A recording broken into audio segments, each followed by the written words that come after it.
Good morning. This school board operational meeting of the School Board of Broward County, Florida is now called to order. All please rise for the Pledge of Allegiance to the flag of the United States of America.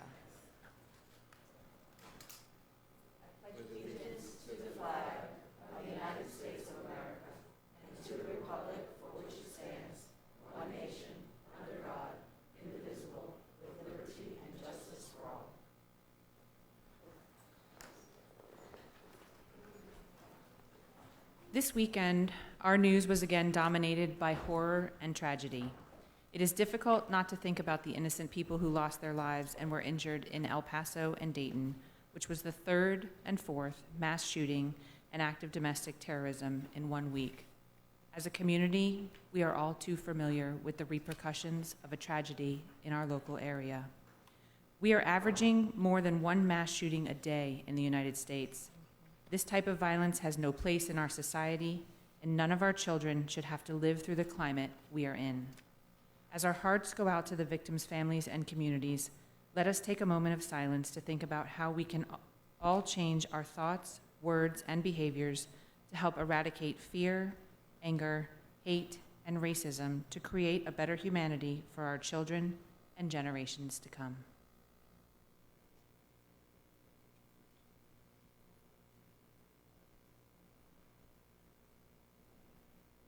Thank you.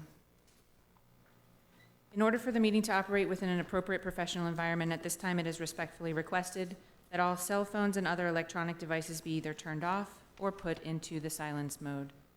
Dr. Osgood has requested a moment of silence for a Plantation High School student. Dr. Osgood? Certainly. I would ask that we take a moment of silence and remember Jonathan Bruno and his family in our prayers. He was a ESC student, senior at Plantation High School, that transitioned on June 30th, very unexpectedly. Can we have that moment of silence now, please? Thank you.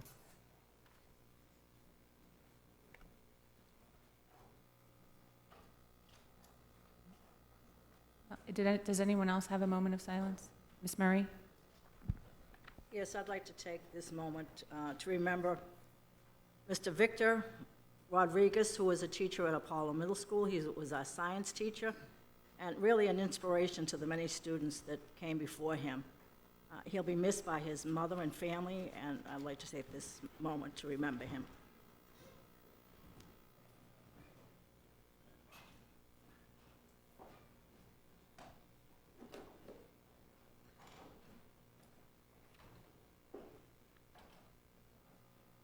Thank you, Ms. Murray. May the chair have a motion and a second to approve the minutes for the following meetings: May 28th, 2019 special school board meeting, July 23rd, 2019 special expulsions. So moved. Moved by Ms. Korn, second by Ms. Good. Is there any discussion? All in favor of approving the minutes as listed, say aye. Aye. Those opposed say no. The minutes are approved. Mr. Runcie, are there any changes to the agenda? Yes, Madam Chair, we have the following proposed changes to the agenda. Added speakers, Ronald Barish, Doug Green, and Anne Marie Pierpoint. Added items, this is a revised item G3, personal recommendations for non-instructional appointments and leaves for the 2019-2020 school year. That's a revised item. Madam Chair, we have no further proposed changes to the agenda. Thank you. The changes to the agenda proposed by the superintendent are accepted by the chair after being determined that good cause has been established for said changes. May the chair have a motion and a second to close the agenda? So moved. Moved by Ms. Good, second by Ms. Korn. All in favor of closing the agenda say aye. Aye. Those opposed say no. The agenda is now closed. The school board will consider agenda items in the following order. The school board will first identify any consent items, single letter items on the agenda that will be pulled for separate discussion. All remaining consent items that were not pulled for separate discussion will then be approved by consent. The school board will then next consider G3, followed by any other G items that were pulled from the agenda for discussion. After the G items are considered, the school board will proceed in accordance with the agenda's lettering system. The school board will consider any consent items, single letter items, pulled for discussion for a given letter, and then consider any open items, double letter items, for the same letter. The meeting agenda has been modified to correspond to this order. The next item of business is the consent agenda. This is the time that board members advise the chair of those items they wish to address. Subsequent to this, the chair will ask if any members of the public would like to have an item pulled, which has not already been pulled by a board member. All those items not pulled for separate consideration will then be approved under the consent agenda. For the following consent items, are there any board members who would like to discuss? G3 is automatically pulled. Are there any other G items a board member would like to pull? Yes, Ms. Rupert. Good morning. G2 and G4 for just a comment. Okay, Ms. Rupert has asked for G2 and G4. And just for the record, I was informed that Mrs. Alhadeff would like those questions as well through my administrative assistant, and also G5. So she pulled 2, 4, and 5. Okay, where is she? Anyone else for G items?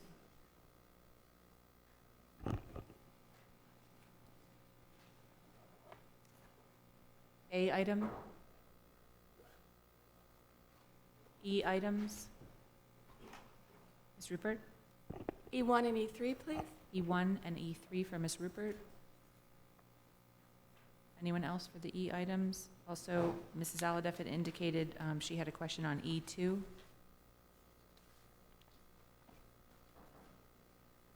I items?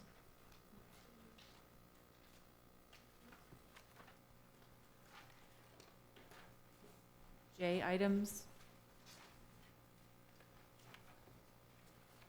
Any questions on K1?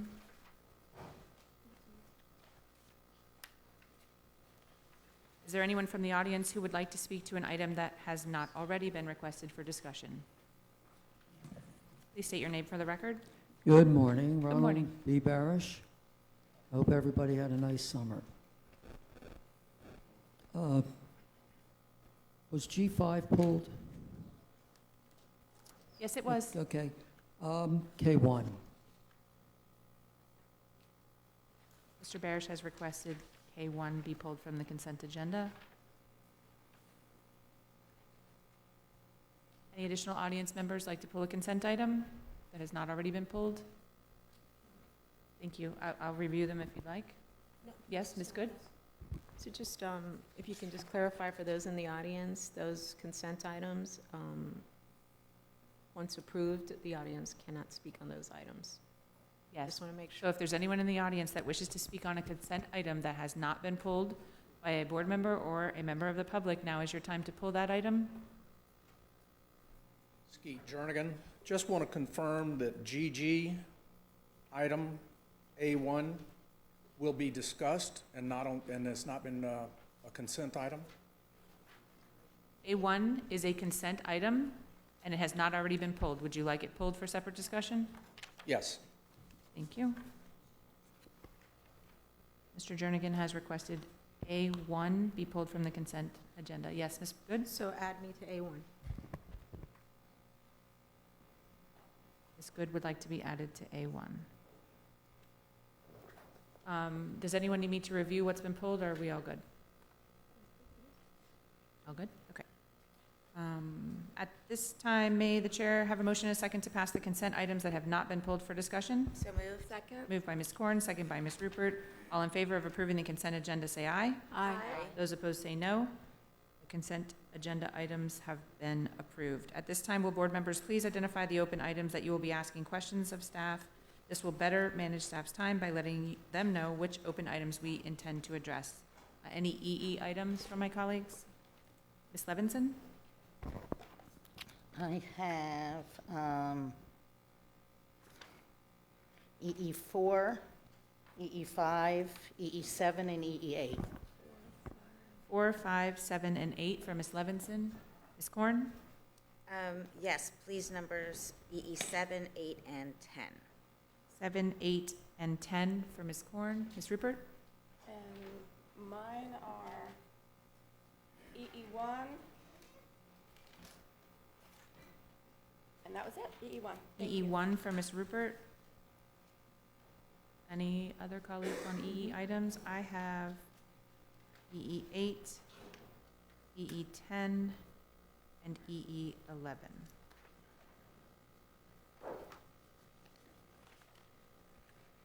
Okay, FF items, or FF1, I should say. Mrs. Aladeff indicated that she had questions on FF1. I'm sorry, FF1 for Dr. Osgood as well. Thank you. Any II items? JJ items? I'm sorry, I1. Yes, II1 Sorry. for Ms. Korn, please. JJ items? I have JJ5 for myself.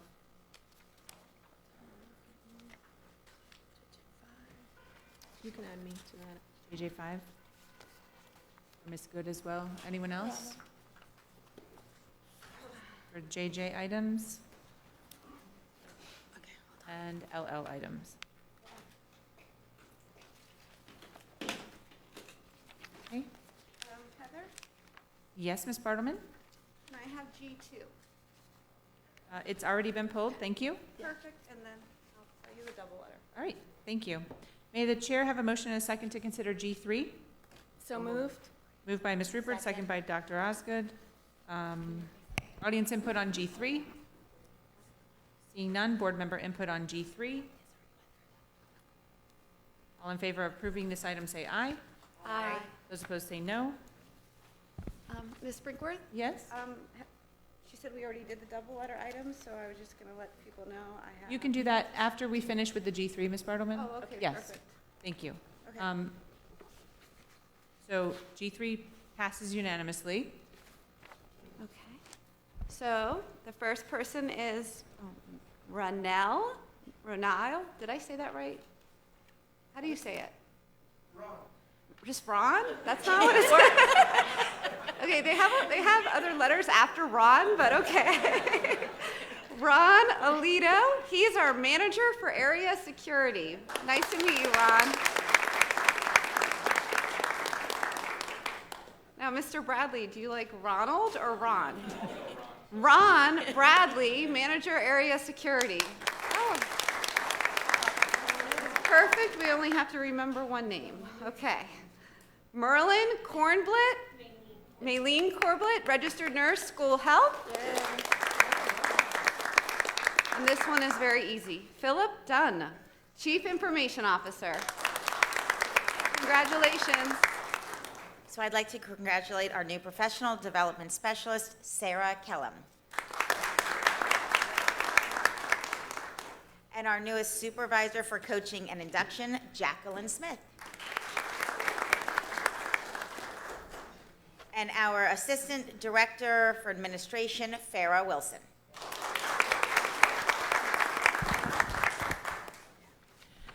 Congratulations to all of you on your new appointments. If you would like to stay with us for the rest of the day and enjoy our meeting, you're welcome to do so, but now is the appropriate time for you to go and go to your new positions. Thank you very much. Welcome to the family. Trying to get into my space.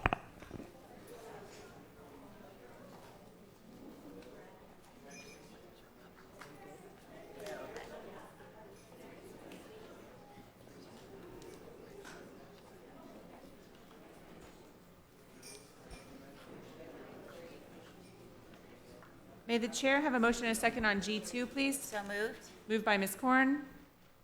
May I have a second? Second by Ms. Rupert. Audience input on G2. Seeing none, I have Ms. Rupert. I want to take a personal moment for my friend Joan King. I'm congratulating her on her retirement. She's dedicated her career to our children and representing teachers' voices. You earned a rest, Joni. Congratulations. Thank you. Any additional comment from my colleagues on G2? All those in favor of item G2 indicate, I'm sorry, yes, Ms. Bartleman. Yes, Alan's here. Yay, okay. I noticed that there were teachers on here, and we're so close to the beginning of the school year, so are these like teachers who had already notified prior to the summer, and now they're prior to our last board meeting, and now they're coming here? When you see that number, I wanted to ask about that.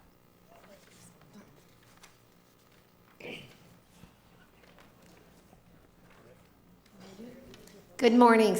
Geez, sorry about that. I woke you up, huh? Good morning, Susan Rockelman, Director of Talent Acquisition. Yes, ma'am, these are teachers that have submitted a resignation. Their resignations were submitted, and on your backup, you'll see the specific dates of the effective date. Okay. So these were ones received by a week ago. So anything from the last board meeting to last Monday, So these were this is a received week. up to that. I will let you know, yesterday, I received about 23 requests from schools that they have 23 new vacancies because teachers walked in yesterday to submit their resignations or going to leave of absence. So you will continually, as course, throughout the year, see these And are you come doing through. follow-up interviews with the teachers like you do with the administrators to find out why they're like leaving a week before school starts? Right. Unfortunately, I do not do an interview with the teachers. However, we do ask them to fill out our resignation form that does ask them a series of questions. So if they provide that information, we try to obtain that from them. But the reasons are the typical reasons. Personal, some are leaving us for some other counties because there are some other salary incentives in those counties that we don't offer.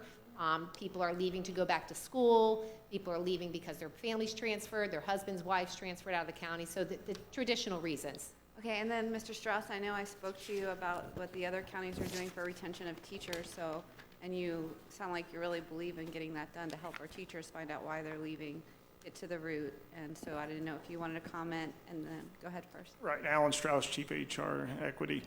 Yes, so one of the intents with, obviously, in the school base is about teacher retention. Obviously, yes, you can talk about it from a teacher shortage standpoint, but more importantly, it's also a teacher retention to have proper induction programs within our schools, within our district, to provide support for these new teachers so they have better services to provided for them, and they feel more warranted and deserved in regards to continuing on as a career in this field.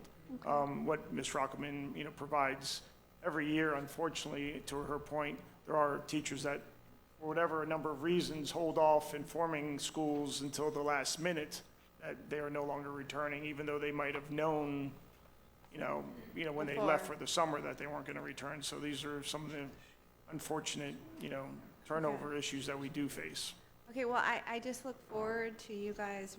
We really have to hone in on the teachers in the one county that I gave you that has the successful model. And I'm going to talk to Anna about it as well. At the one county, Anna, they actually, when they see teachers leaving, they pull them in. They have a whole, they do percentages and they figure out, is it the climate of the school? Because teachers don't leave a school, they leave principal. That's what happens. They leave because they're not happy because the environment that's created. So I look forward to that, working all together. And how many open positions do we have right now with school about to start? As of yesterday, we have 101 classroom positions. Those are elementary, science, math. And then we have 49 support type positions, the outside positions, ESE specialist, coaches, things along those line, electives. So we have a total of 150 instructional vacancies as of today. And then I'm sure you're trying to do everything you can. Are we putting subs that day? How are you handling this? Well, we're still working with the schools on trying to fill them. We are still referring out candidates. We are still sending out names to principals and trying to get those filled. Last year at about this time, we had approximately a little bit more, about 203 at that time. So we're doing better. We're doing a little bit better, when you look at the number of vacancies, yes. So you actually have people that haven't been picked up yet in your pool. That's why you're saying you're sending them to the schools? Correct. We're referring out names for them to interview and hopefully consider them for positions. Okay, I look forward to getting all those filled, and I look forward to working with the teachers and finding, what we need to do to keep them and have them choose us. So thank you. Thank you, Ms. Bartleman. Ms. Korn? Just a follow-up, I know we addressed this a couple of years ago in terms of the timing of the notification, and one of the things we talked about was insurance, and the insurance coverage, and that might be a reason in terms of an election of timing. How is that? I know we worked with that in terms of being able to bridge that gap so that we were able to get notice earlier. How is that working, or is it possible that there is still the thought that there will be, your insurance covers you longer because you give late notice? Can you just speak to that?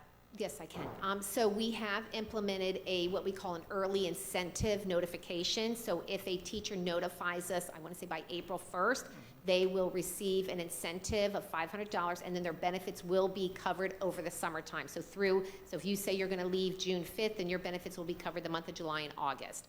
So we do give that incentive, and we try to encourage teachers to do that.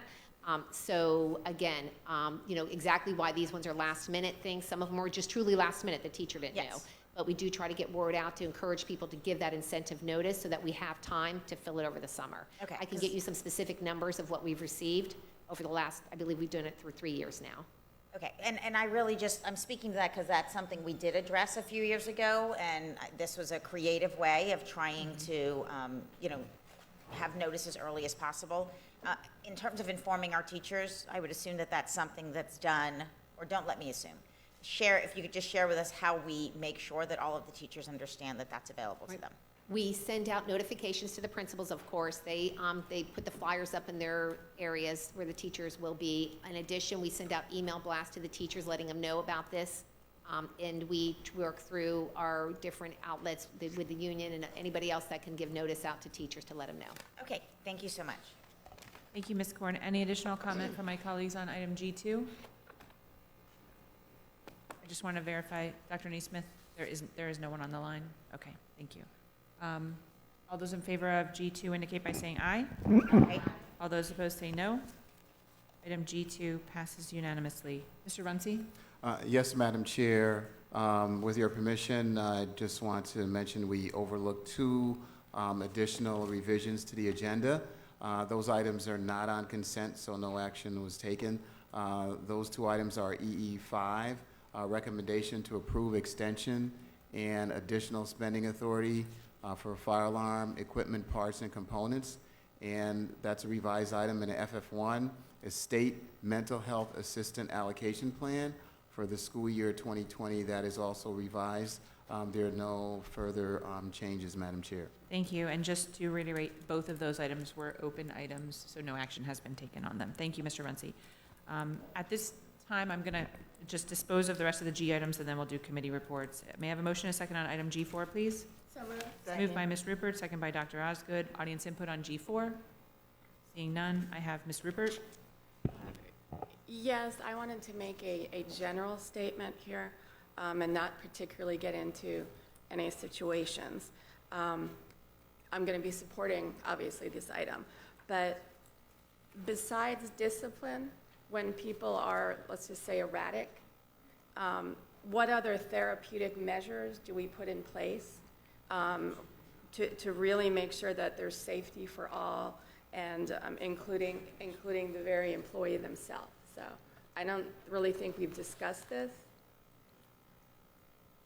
Yes, Alan Strauss, Chief HR Equity. In regards to that, as you saw in some of the backup on that, there was an EAP referral that was formalized for that employee. Right. So that is the standard practice that we do, and then the follow-up through administration with that. Right, and the employee did not partake of that opportunity. So then again, what steps 2 and 3? And you don't have to tell me today. It's Right. just a conversation I think that should be had. And I don't know what part of a workshop, if my colleagues agree or not, but in the light of everything that we've gone through in the last 18 months, and currently, I think it's a valid question to find out how we can help our employees as much as how we help our students when it comes to mental health issues. So. Ms. Rupert, as via the chair, we just want to share that as a general rule, we do have other alternatives that we have to look at, and in some cases, it is fit for duty, and we work with the various departments to do that, and I can tell you we do that. That doesn't necessarily come to the board when we're doing that, because that's an HR function that we're looking into to make sure our environment is safe and conducive for learning and working and everything. Exactly. So we do have that in place. Which is, for me, I would just need to know the process. I don't discuss the people, it's the process to make sure that everybody is really getting the help that they need. So, thank you. Thank you. And although I did not ask for this item to be pulled, in looking at my agenda where I made my notes, I will just say a general comment that this This item lends itself to previous conversations and directive that the board has given with regard to discipline, and when there are serious behaviors for students or for adults, we need to make sure that the consequences are similar and that they are taken seriously either way, because we have certain consequences for our students in certain situations, and it is incumbent upon us in this day and age that we live in today to make sure that we have a review of that for our adults as well. So, thank you. Thank you. I had Mrs. Alhadeff also had comments, and there's still not anyone on the line, correct? Okay. Any additional comment from my colleagues on G4? All those in favor of item G4 indicate by saying aye. Aye. All those opposed say no. Item G4 passes unanimously. May I have a motion and a second on item G5? So moved. Second? Moved by Ms. Horn, second by Ms. Rupert. Audience input on G5? Seeing none, that item had been requested by Mrs. Alhadeff. Do any of my colleagues have a comment on G5? No. All in favor of G5 indicate by saying aye. Wait, I'm sorry. Yeah, he requested. Mr. Barish? No, he, Oh, he's good now. Okay. all those, I'm sorry. All those in favor of G5 indicate by saying aye. Aye. All those opposed say no. G5 passes unanimously. Now is the time where we will hear committee reports. Are there any reports? You'll have 5 minutes each. If so, please identify yourself and the committee you represent. Good morning, Anna Good morning. Fusco, Broward Teachers Union. How are you? Hold on one second, because they need to put the timer on 5 minutes, please. Okay. I don't want them to give you 3. You ready? We're ready when you Hi. are. Okay. Thank Anna you. Fusco, Broward Teachers Union.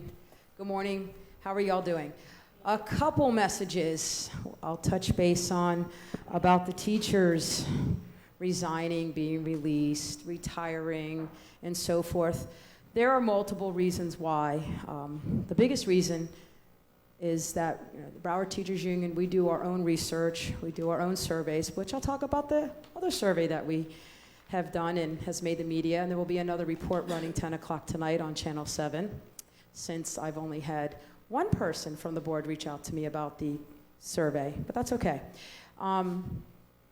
We look at the list, and then we reach out to those teachers, and we get the information. And Robin Bartleman pretty much hit the nail on the head. If they're leaving and then wanting to come back, it's because there's a situation with the management in their school. And there's multiple management in schools, by the way, besides just the principal. And it's not always the principal, which Broward Teachers Union is wholeheartedly learning and understanding, and we really work hard to build a relationship with each individual school and their admin and other leadership in the schools. We are public school proud. As you can see, we also have a new shirt out. It's Red for Ed. It's a national campaign. National. That'll be every Wednesday. We're asking across the country for public school supporters to wear red in support of Fund Our Future in the state of Florida, and Red for Ed for a national campaign because of public school drops of funding. So please pay attention to that.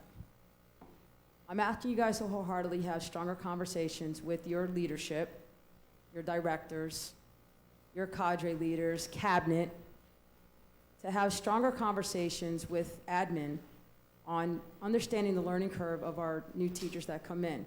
Some might grasp it fast, some might need actually longer than a year of teaching to get that learning curve. There is a lot to know and learn besides just being a teacher, but understanding Broward.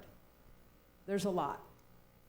And releasing teachers so quickly because the law says we can needs to not be the excuse anymore. And the only ones that can change that are you. Stop standing behind the law because the statute says, I'm exercising my right to release you because you're on probation. That's not good enough anymore. Stop. Get involved in those conversations. Get involved in your schools. There are school board districts where the retention is so much greater than others.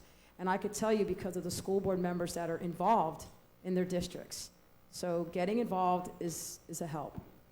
August 21st, Department of Education Commission meeting is happening here in Broward County at one of our higher ed colleges, Broward College and downtown campus. Broward Teachers Union is throwing a campaign for people to come out in numbers to be at that meeting. I'm working with parent groups, I'm working with other higher ed groups, I'm working with community groups, and of course, our own educators that we are going to be there in a large group. It happens to be on a Wednesday, so it's a perfect day to wear red for ed. We're asking all board members, superintendent, and all directors to show up. I think it's an important message when it's in our hometown that our Broward County Public Schools shows up in force to see what our appointed commissioner and the appointed board members of the Department of Education, who are not exactly public school friendly, to send that same message that we are public school proud and we believe in public school funding. I want to talk about the survey that went out there, and I told you last board meeting over 1,800, close to 1,900 of our members responded. I hope you all had a chance to read it and understand it and take it in, and I'm looking forward to speaking to every one of you. I'll be setting those appointments so we can get some conversations going. Thank you, Heather Brinkworth, for calling me back the very next morning and having a conversation about that and conversations about other concerns that we've agreed that we're going to work on taking care of things to make a better school year. School starts tomorrow for our educators in schools, Broward County Public Schools, and across a lot of places in Broward County. And Broward Teachers Union is going to be at many trainings providing breakfast and lunches for schools and other departments so we can start the year off right on a positive note of getting great information, working together, and we continue to do that. And I ask you wholeheartedly, get that line item for salary increases, please. Thank you. Thank you, Ms. Fusco. Any additional committee reports this morning? Yes, Ms. Good? Ms. Fusco, can you just let us know the August 21st date? Do you have an approximate time frame for that? 9 o'clock, downtown campus, Broward College. Thank you, ma'am. Thank you. The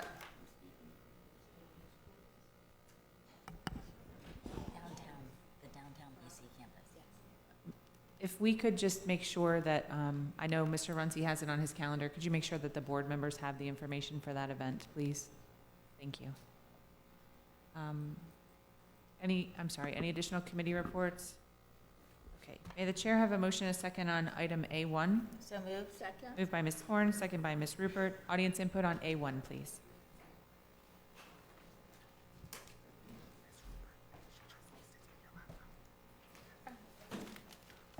Good morning, school Hold on board. just 1 second. Can you change it back to 3 minutes, please? Not even as much as a committee. Good morning. Skeet Jernigan for the Community and Economic Development Council. I'm speaking to the proposal for school impact fees. Broward County school impact fees are not compatible with the dual rational nexus test as required by case law and new legislation in House Bill 7103. At a minimum, impact fees must be proportionate and connected to the need for additional capital facilities from residential construction. To ensure fees are proportionate to the development's impact, the Broward County School Board must specifically earmark, as required by the courts, funds collected under the impact fee. To date, Broward School District has not done this critical task. Without earmarks, Broward County Commission cannot approve the impact fee because its action would be arbitrary and capricious and not supported by competent and substantial evidence. Additionally, there is no need to increase school fees because no new capacity has been added in the past 10 years. No capacity is included in the 5-year capital plan. Broward County is not building new schools. Existing schools in the district are under capacity with more than 20,000 surplus student stations. The district is continuing to experience a decline in public school enrollment, which has occurred since 2009. Thus, with no new capacity needed or being built, there are no new costs to pay. Broward is merely collecting the impact fee to pay debt service. This is not the intended purpose of impact fees. Lastly, Broward is leveraging future impact fees to pay debt incurred in 2009, 2010, and before. This amount is a guessing game and does not meet the long-standing laws of proportionality. A fee must be proportionate to the impact caused by the new development and specifically earmarked for accounting purposes. Neither of this has been done and is causing the Broward County School District to unlawfully increase fees today to pay for yesterday's bad guesses. The methodology in the plan is incorrect. You're collecting impact fees based on today's cost, and you're using that money to pay for construction at yesterday's cost. That disproportionately charges the new home buyer a fee that they should not have to pay. We're asking you to postpone this item today and to establish a working group made up of private sector builders and developers and public officials to ensure a correct study methodology and proper procedures for a legally proper impact fee. This impact fee for a single-family, four-bedroom house is $12,000. That increases the monthly mortgage payment to the new home buyer by $63 a month. Does not allow for affordability in housing in this county. Thank you very much. Thank you, Mr. Jernigan. Good morning, Madam Chair. My name is Truly Burton, the Executive Vice President for the Builders Association of South Florida, and happy to be here this morning. I'm here to address very similar concerns that Mr. Jernigan very eloquently expressed. We continue to have concerns about debt service being paid, previous debt service being paid with current dollars. That methodology to me is clearly flawed, number one, but I'm really here to point out that a number of things have concerned to me that, I see a statement by the consultant saying that the fee is capped at 75%. It's only a 75% increase. Really? When we are all in South Florida faced with a housing affordability crisis that is in the Miami Herald every single week, I don't understand this. I really don't. Shifting, and I see some waivers for the very low and low income residential units, which I think is good policy on its face. All that's doing is shifting that $12,800 fee onto the remaining smaller and smaller core of people that are struggling to purchase middle-class housing. So the issue to me is housing affordability is taking a big hit, number one. Number two, I think Mr. Jernigan's suggestion of a working group of builders and elected officials that can help sharpen the pencils of the school board, give them some fresh ideas about how to look at the pricing as well as really following the law. I mean, it's just really very straightforward to me about what has to happen here. You cannot pay, debt service from 10 years ago and charge somebody a very high fee today and expect that there is rational nexus. So we are here to help and to assist, and thank you very much for your time. Thank you. Any additional public comment on A1? Okay, I have Ms. Good. Thank you, Madam Chair, and thank you to the two public speakers, both Ms. Burton and Mr. Jernigan. Obviously, they're here from the builders community. I will tell you, I serve on the Oversight Committee along with Ms. Levinson and Ms. Al-Hadaf. And we've had, multiple elected officials and citizens serve on that committee. We've had extensive conversations regarding this issue. So I just wanted staff to clarify, when was the last time that our impact fees were changed? 2014. That's the last time they were increased? Correct. Okay. So, again, there was great conversation. There is a disagreement, I would say, I would use that word, as to the viewpoint of those that spoke today and the majority of the Oversight Committee. Not everyone concurs, but I will tell you that everyone had ample opportunity to provide input during the process. And I'll say that we had excellent individuals, consultants that helped and assisted us with formulating the variety of formulas that are used to calculate the amount required by each type of dwelling unit.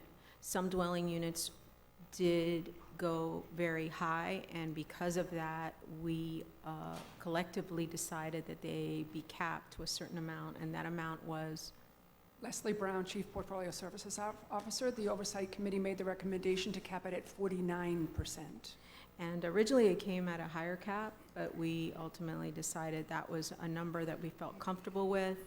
You know, ultimately it's up to the Broward County Commission to decide what happens, regardless of the vote here today. I would hope that we forward it on to the County Commission, allow them to have that dialogue and that conversation. There is a County Commissioner that serves on oversight along with us.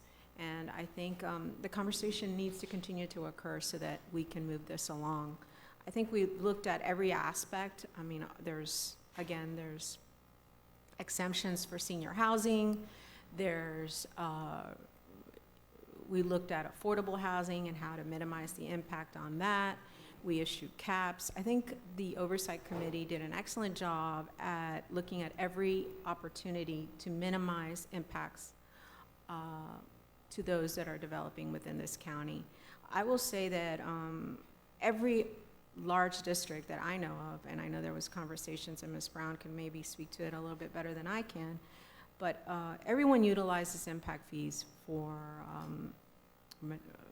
debt service, because the fact of the matter is we build large schools. Those schools are built at a substantial cost to the districts, and those schools open up with available capacity, and the capacity then, you know, the developers benefit from that capacity as well.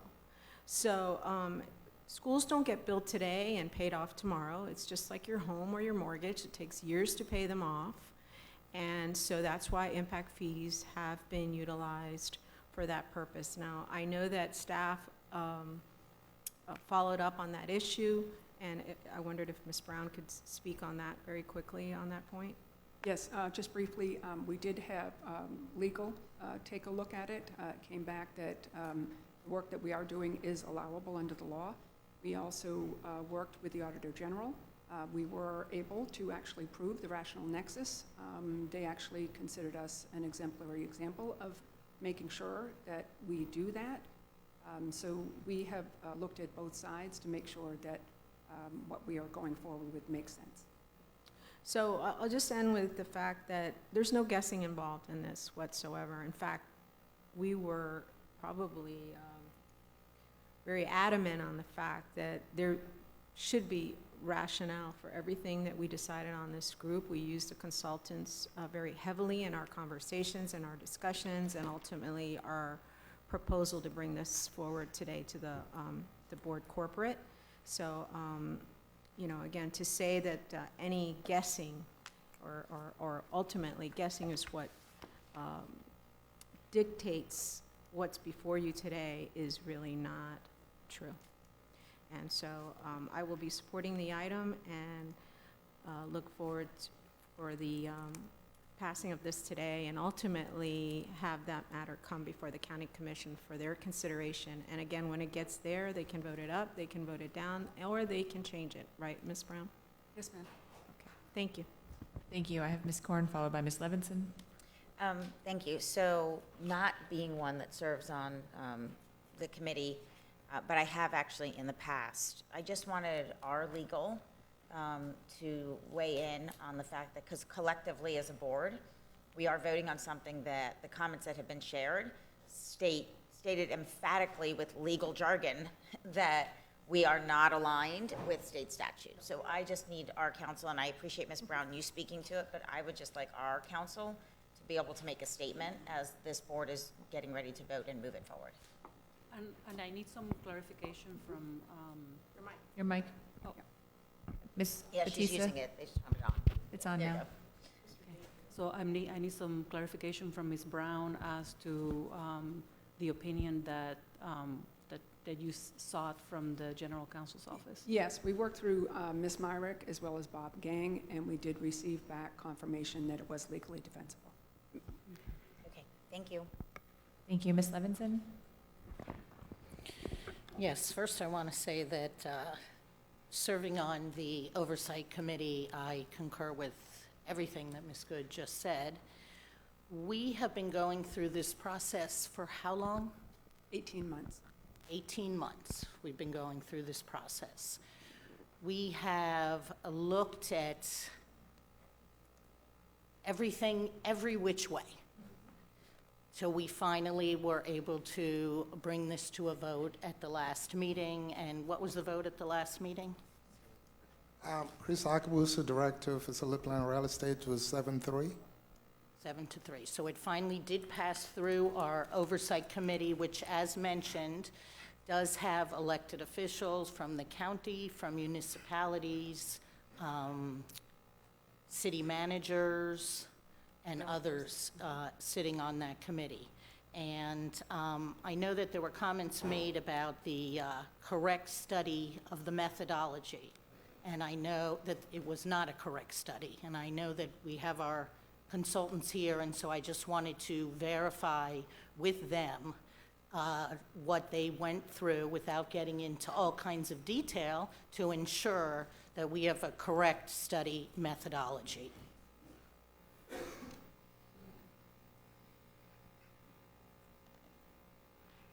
Good morning. I'm Steve Tyndale with Tyndale Oliver.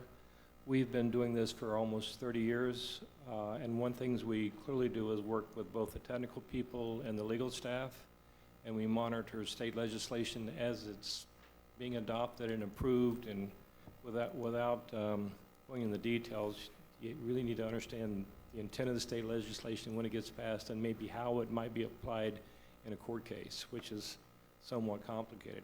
We've monitored that. We went through all your demand side, your cost side. We checked and rechecked before you had your audit, what you built with your debt service, the capacity you built. We checked every one of those items. We took all the input from all the comments.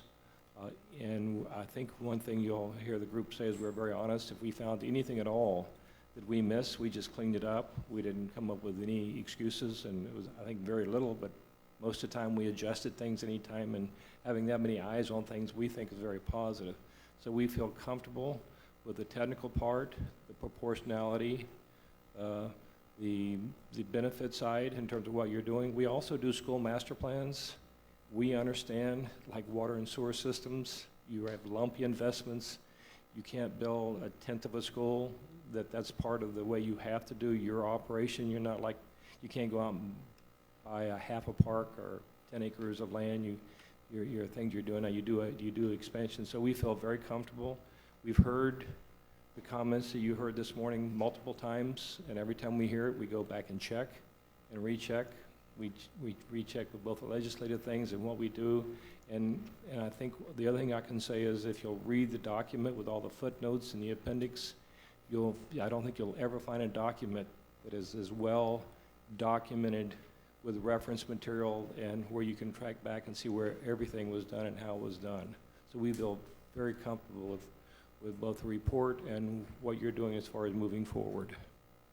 Thank you. And I know you appeared before the Oversight Committee multiple times to answer many questions. Yes, ma'am, and it's really a good experience. I mean, it is really a good experience to have things looked at that closely. It's a good thing to be done, and you've done it. Okay, thank you. And I wanted to thank you as well for mentioning the debt service piece of it, and that is allowable, and connecting it to the sites that have been built. And we even received that in our budget this time. It was that thorough to point out capacity additions that dealt with capacity in those certain areas.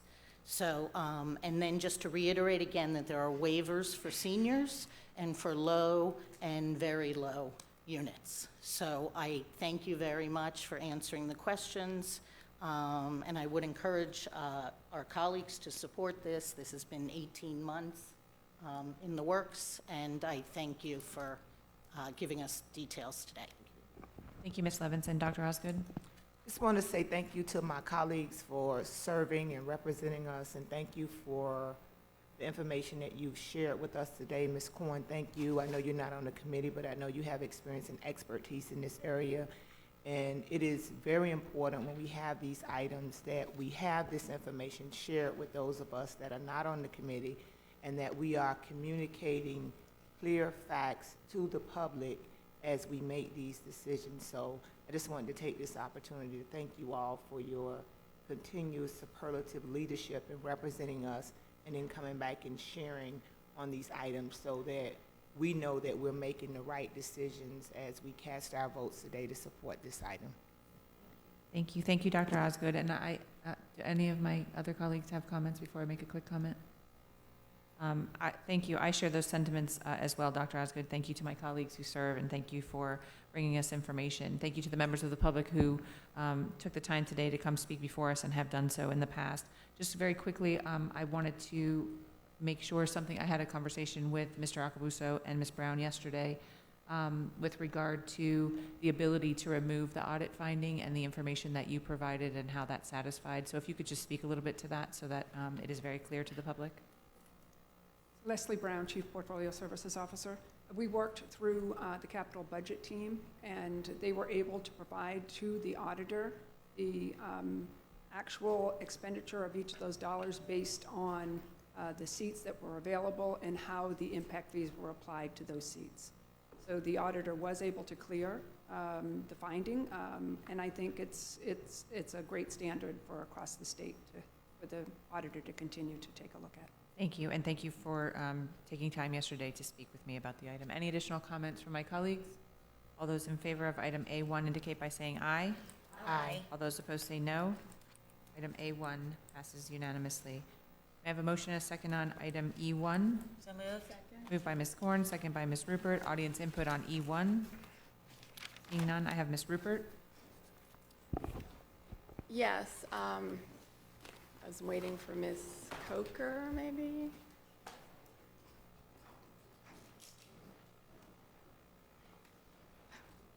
Mr. Woods, good morning. Hi, good morning. How are you? Fine, thank you. Good morning, board members. Morning. Good morning, Ms. My question is, the companies that are getting renewed, getting renewed and/or their limits increased, are any of them behind on their scheduled work?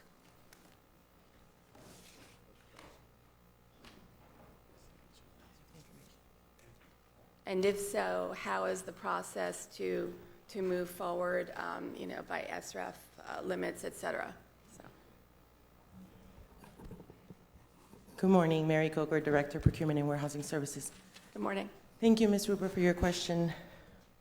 So I believe a couple of months ago, part of the discussion with this item was that we were going to obtain surveys and feedback from facilities and HERE. And in this particular case, we are asking to renew, or to certify better, two companies, Gilbane and Morganti. And those two companies, by the project managers, we received feedback, and I have this spreadsheet that I get every time we come to the board that gives us the feedback from the project manager stating that there may be some inclination that there's either poor performance, they're not responsive, et cetera, et cetera. So what we normally do is that when we receive this information, we reach out, and we're working with Michael Bobby, we reach out to both HERE and the vendor to set up a meeting so that we can understand what actually is taking place so that we can cure any poor performance. Per SREF, we can pursue delinquency, which would be debarment until we rectify the issue, as well as suspension or revocation. But part of the process doesn't necessarily call for the unrecertification, more or less try to cure the default, which is where we are today with these two specifics. And that was what I needed clarification on. Is really what is our responsibility after we know that there's a little bump in the road. And I think I understand a little bit better now. I may not agree with it, but that's the process. And hopefully having that information from the project managers will keep us moving in the right direction. But if you could put that in an email to the board, would be helpful for me, because that is one of the questions I get out when I'm out, and people will say, what about, why are we behind, or blah, blah, blah, what about the companies? And say, well, there is a process, and this is what we're doing, and we're trying to reach out and cure the issue, and, you know, we're having success doing that, or you're absolutely right, we're offering them help, they're not doing it. So I just think a better understanding for that would be helpful. So, thank you. Thank you, Ms. Rupert. Any additional comment from my colleagues on item E1? Seeing none, all those in favor of item E1 indicate by saying aye. Aye. All those opposed say no. Item E1 passes unanimously. May I have a motion and a second on item E2, please? So moved. Second? Moved by Ms. Korn, second by Ms. Rupert. Audience input on E2? Ronald B. Barish. Is this also? Please start the timer for Mr. Barish. Thank you. Is this also, when you say diversity, is that also school climate and discipline? No, it is not, sir. It is not. No. And, bye-bye. Thank you. Any additional audience input on item E2?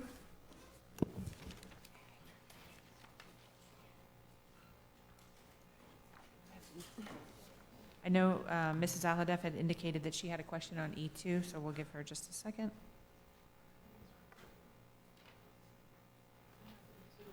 Ms. Rupert, did you have Ms. E2? No, I had E3. Yes, okay, that's what I have. That's okay.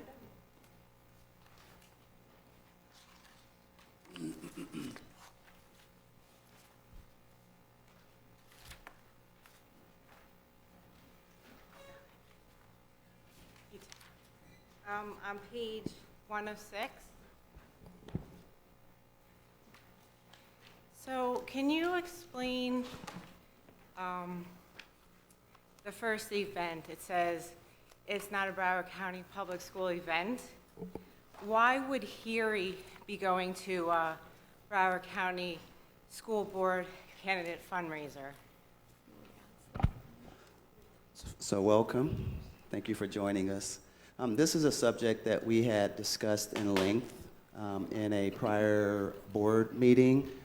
And what I would like to offer, instead of rehashing the entire conversation, we can provide the communications, and I can meet with you one-on-one to give you an oversight on this. But this is a subject that we talked about. It was a recruiting event. And there were a lot of nuances that was associated with that. But we have identified that moving forward, we have a process. Well, first of all, we will not attend these types of events. And secondly, since we have the new manager in place, there's a vetting systems about any events that may be questionable that have to be approved by management before staff attends.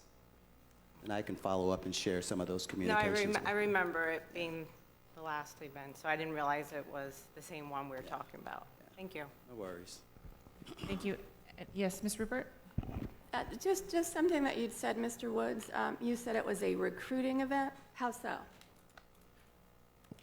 It was an outreach event. It's what we were there for, and that's kind of the whole purpose of why we went to the event, to recruit additional vendors, et cetera, et cetera. I get it. I get that. Recruiting, but it's you outreach. said recruiting, so I just wanted to make sure we were still talking about outreach. Thank you. No worries. Thank you. Any additional comment from my colleagues on item E2? Seeing none, all those in favor of item E2 indicate by saying aye. Aye. Aye. All those opposed say no. Item E2 passes unanimously. May I have a motion and a second on item E3, please? So moved. Second? Moved by Ms. Korn, second by Ms. Rupert. Audience input on E3. Ronald B. Barish. Publix supermarket. My wife and I go there a lot, and I'm going to tell you, I've seen people there that are disabled and working.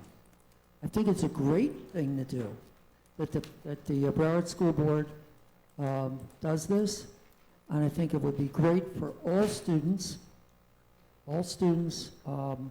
say K-12, 11, 10, 9, and 8. I would think that that would be very good for them to learn what to do there in Publix, and what kind of, what, you know, as cashiers, as baggers. I think that's great. I hope you approve this. Thank you. Thank you, Mr. Barish. Any additional audience input on item E3? Seeing none, I have Ms. Rupert and then Ms. Parman. Thank you. The community-based vocational educational program is absolutely wonderful. If you went to school at Florida Southern, where I did, it was like the home of Publix in Lakeland. They've always been wonderful partners with our students. What I was looking at was possibly getting a list of our major business partners, and there should be some sort of recognition of them, maybe on our ESE site. I don't know really what that would entail. That's out of my wheelhouse. But you know, a giant thank you to Publix, but to also point out we have other companies that our students under the ESE umbrella utilize, and I think people would really appreciate to know and want to frequent those events, those businesses, which, you know I do. So I think it would be a win-win, and it's a positive news story, and it's helping our students, and I think we really need to get more information out about this. So, thank you. Thank you, Ms. Rupert. Ms. Bartleman? I just wanted to recognize she was here, Stacy Wolf. If you haven't met her, she is the new Lou Ricola with heels and beautiful, so you guys get to know her. And I wanted to take this opportunity because she's so well respected in the community. She worked at Bright Horizons and helped develop numerous partnerships. And I like Ms. Rupert's idea. We have employers across the county. You would be surprised. We have a great partnership actually with Memorial Hospital, with classrooms actually in the hospital. The students go there during the day, and they've created jobs for the students, permanent jobs. So, and also, not to sell us short, but we were recognized for that partnership as the Florida Partnership of the Year by Governor Scott. So, since I'm on this item, and Stacy, I only get to see her at snack meetings, I wanted to say thank you. They were talking about you yesterday, and she's also part of the transition planning for the Special Needs Advisory Coalition of Broward County that provides summer employment for everybody. And what we do want to see more frequently, and Mr. Runcie has been working on this, but with everything that's gone on, it's kind of fell off a little bit, is we ask all the businesses to take on our students, but we need to take on our students. And we did a great job with transportation and the warehouse, but we are the largest employer in Broward County, and we need to have more students. We have the job coaches right here, not selling items in our lobby, which is great, I'm fine with that, but we have enough positions around this district that they should have those opportunities for a job coach to carve out positions. And we always got caught in food and nutrition. For some reason, our kids aren't getting hired for that. So I look forward to Mr. Gall, Ms. Wolf, and Mr. Runcie working on this to expand those opportunities, because we ask everyone to do this for us, and we need to walk the walk as well, and as whatever we can do to expand it. I know Mr. Runcie and I went out and we saw kids at the warehouse, at the transportation lot, and we need to ramp that up a little more to give those kids those opportunities. And thank you, Mr. Runcie, for always supporting this. You're a big champion of getting our kids to work, so thank you. Thank you, Ms. Bartleman. Any additional comment from my colleagues? All those in favor of item E3 indicate by saying aye. Aye. All those opposed say no. Item E3 passes unanimously. May I have a motion and a second on EE1, please? So moved. Second. Moved by Ms. Korn, second by Ms. Rupert. Audience input on EE1. I have Ms. Rupert. Thank you. I would like to thank Broward County Board of Commissioners for the grant of the P3 Eco Challenge, the school recognition program. It's a fabulous program. It helps our schools to implement sustainable measures and green initiatives. This partnership has been incredibly successful, and Jennifer Jurado, I think I said that correctly, Holdway, is remarkable, and her whole team. And if you haven't seen the excitement at your schools, I don't want to speak out of turn, but I swear Miss Murray's team, her schools win almost every year for the P3. And it's a wonderful opportunity, so thank you to them. Thank you, Ms. Rupert. Ms. Levinson? Yes, I wanted to comment on some of the partnerships, as I traditionally do. P3 was definitely one of them, and many District 6 schools win as well at the P3 Challenge, and I enjoy attending that every year. It's a wonderful partnership, and Dr. Harada is amazing at what she does for the county, and we actually have more partnerships that are occurring with the county in environmental education right now that I look forward to see come to fruition. Also, I wanted to commend the Community Foundation of Broward. There's another small grant in here from them. They are constantly working with us, reimagining our middle schools and in a host of other ways. So I want to continue to thank them, as well as there are some other foundations in here. There's a NAF, African American Youth STEM Initiative, which sounds amazing, where they're partnering with our district to expose more students to STEM education. South Plantation has a new environmental one, so kudos to them once again. And I just wanted to, there are a lot of a few United States Department of Education grants on here. The Stop School Violence one is on here. And I wanted to just ask about, when we were doing one of the items recently, we spoke about the recovery grant and one other grant that we were going to be seeking that would help fund some of the mental health initiatives. I believe it was VOCA. Has that been filed? I have not seen that come across here. Have I missed it, or has it been filed, submitted?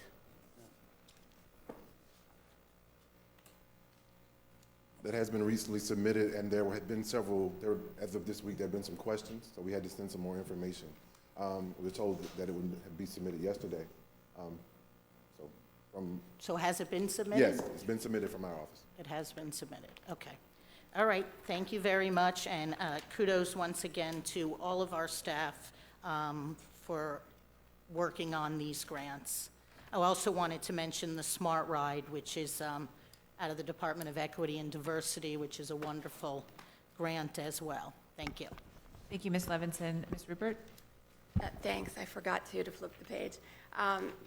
Also, I wanted to mention the Frederick DeLuca Foundation. Its award is supporting our visual arts programs in our elementary schools, including Deerfield Park Elementary, and also the U.S. Department of Health and Human Services Head Start, early Head Start at many of our schools, and many of them are District 7, and too many to mention, but this is a wonderful program from them, so thank you. Thank you, Ms. Rupert. Dr. Osgood? Yes, and I'm not going to be redundant and restate what my colleagues have already stated, but I want to just ask staff that as we continue to build our capacity with these grants, that we continue to reach out to outside organizations to help us implement and be volunteers to this grant, especially with programs like the NAF.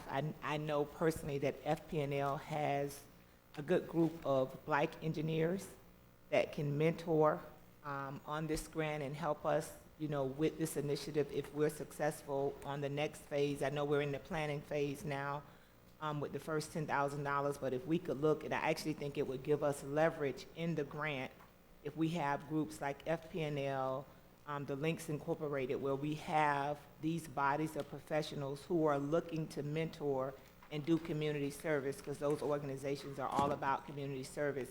And we add them or increase their partnerships with the district by allowing them to be a part of grants like this. And again, I think it would also give us an added advantage in the actual grant application that we have those extra partnerships and memorandum of understanding in place as we submitting the applications. Thank you, Dr. Osgood. Any additional comment from my colleagues? Yes, Ms. Korn? On the grant for the Mental Health Service Professional Demonstration Grant Program, could you just provide a little bit of clarity? When it talks about the project description, it talks about the fact that that we're expanding along with the local universities in support of a robust mental health practicum and internship program. And then it talks about there will be 5 cohorts of students who are drawn from these programs that are going to be placed in our respective departments. But none of those departments are school-based, and yet when you go into the evaluation plan portion, it talks about the fact that they're going to be placed by the grant to provide school-based mental health services. So I'm trying to get a handle on what does this grant actually do? What is the impact for the $2.5 million over the 5 years? Good morning. Antoine Nickman, Chief of Student Support Initiatives and Recovery, and I'm going to bring up Dr. Laura Thompson, give more information on that. Good morning. My name is Laurel Thompson, Director of Student Services. So this grant is to expand mental health services in the schools. And so we're expanding our internship program in 3 different departments. So in student services, in ESLS for school psychology, and also in SSI&R for guidance. So we historically have different kinds of internship program.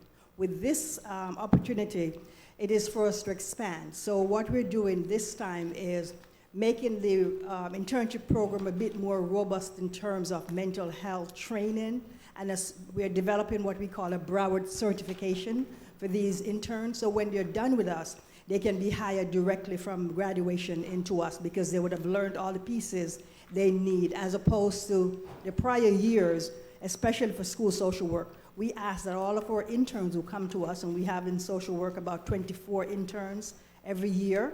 They offer us services that equate to about 8 full-time persons. So rather than have them leave as they're doing now and go out and get 2 years of postmaster's experience and come back with us, this robust internship program will train them on many mental health clinical pieces so they can be hired right away. So that's how it's different.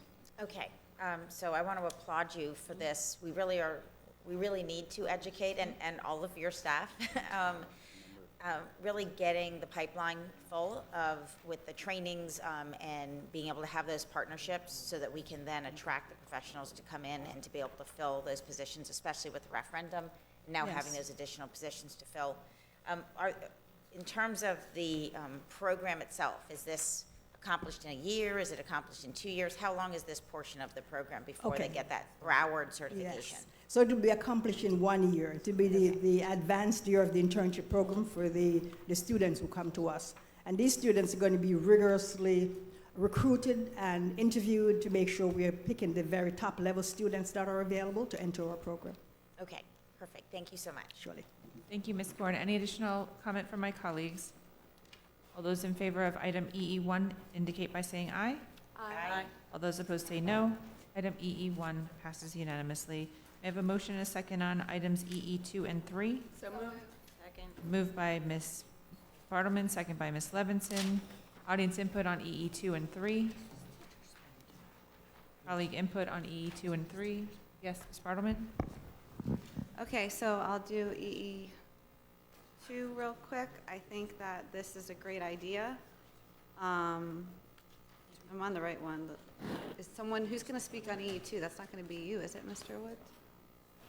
EE2 is the agreement with the Broward Sheriff's Yeah. Office Law Enforcement Trust Fund to Yeah, but it benefit has to Wynn do Rogers with a Education program. Center. Do you know the, do you know I'm just the? reminding staff. Oh, okay, I'm sorry. Okay, so the only question I just had on this one, because I think it's a great idea, I think it links students to jobs. So my question is, because I've spent a lot of times at Wynn Rogers, I just want to make sure that for the students who are over 18, that that they can really participate in this in the anticipation of getting a job. Like, there's some jobs that if you have anything in your record, it's not going to matter. You're not going to be able to get hired. That's just the way law enforcement works. And so I just wanted to make sure that you help students get their records expunged or whatever it takes, but I don't want a student to go through this and then hear that there's no way for them to ever participate in it, like to get the job, depending. And I don't know, I just know people who've applied for law enforcement, and like some departments, if you have like a speeding ticket, you're crossed off. So I just wanted to make sure, because I wouldn't want to put a student in a situation just to make sure we're cognizant, and then we help them and help them get the job if we need to, or help them expunge or whatever it takes for those students that are very involved in law enforcement and who also are over 18 and their record is after 18, which makes a difference. So, good morning, Valerie Wanza, Chief School Performance and Accountability Officer. Fortunately, I'm a former assistant principal from Wynn Rogers, so I completely understand your concern and where you're going in the conversation. Thank the you. principal was here. He did have to leave. No worries. No, but as the grant progresses in the program, we will certainly work with him. I know that the school does a lot for students and who find themselves enrolled in the school for multiple reasons and through multiple pathways. as you did acknowledge, there are some things that, just completely out of our control, but everything that the school can do to assist the students in this program, as well as the students in multiple programs, we will work on the law enforcement piece to help them and ensure that we are selecting the appropriate students to participate in this program so that we don't set them up for a false sense of what they may accomplish in the future if we cannot get around some of their past experiences that may have netted results that we just can't mitigate. That is exactly what I Thank was you. concerned about. And You're I think welcome. that this is a great idea, and it's awesome. And I remember when I visited you way back when you had the academy, you actually had officers there, and I remember all of that. You did an amazing job, so thank you. All right, so I think this is a great idea, so that's EE2. That was my only concern about that, just that, exactly what you said. It sounds like you've got it. Okay, so then EE3. I just wanted to make sure I had a firm understanding of this. So these are standard diploma students, and then what we're going to do is we're going to say, delay your diploma a year, don't get it, so that they have the year to go to Broward College and are they taking credits at Broward College, or are they just getting assimilated to the campus? That's, I wanted to know. Yeah, because she pulled in both, so I just did both my questions. I'm sorry, Sonia. Sonia Clay, Task Assigned Executive Director for Exceptional Student Learning Support. These students will be auditing classes. They're getting the college experience on the Broward College campus. Okay, but we're delaying their graduation requirement. Right. Okay, So so they're that's gonna- okay for graduation rates and everything. But I wanted to make sure of that because these are, what I envision these are students with standard diploma tracks. Right. And they're not gonna be able to walk with their peers even though they're not going back. I'm just thinking this through, the logistics of it. They're like- just they are able to defer their education. They won't get their diploma, it'll be deferred, but when they finish the program at Broward College, they will then get their diploma.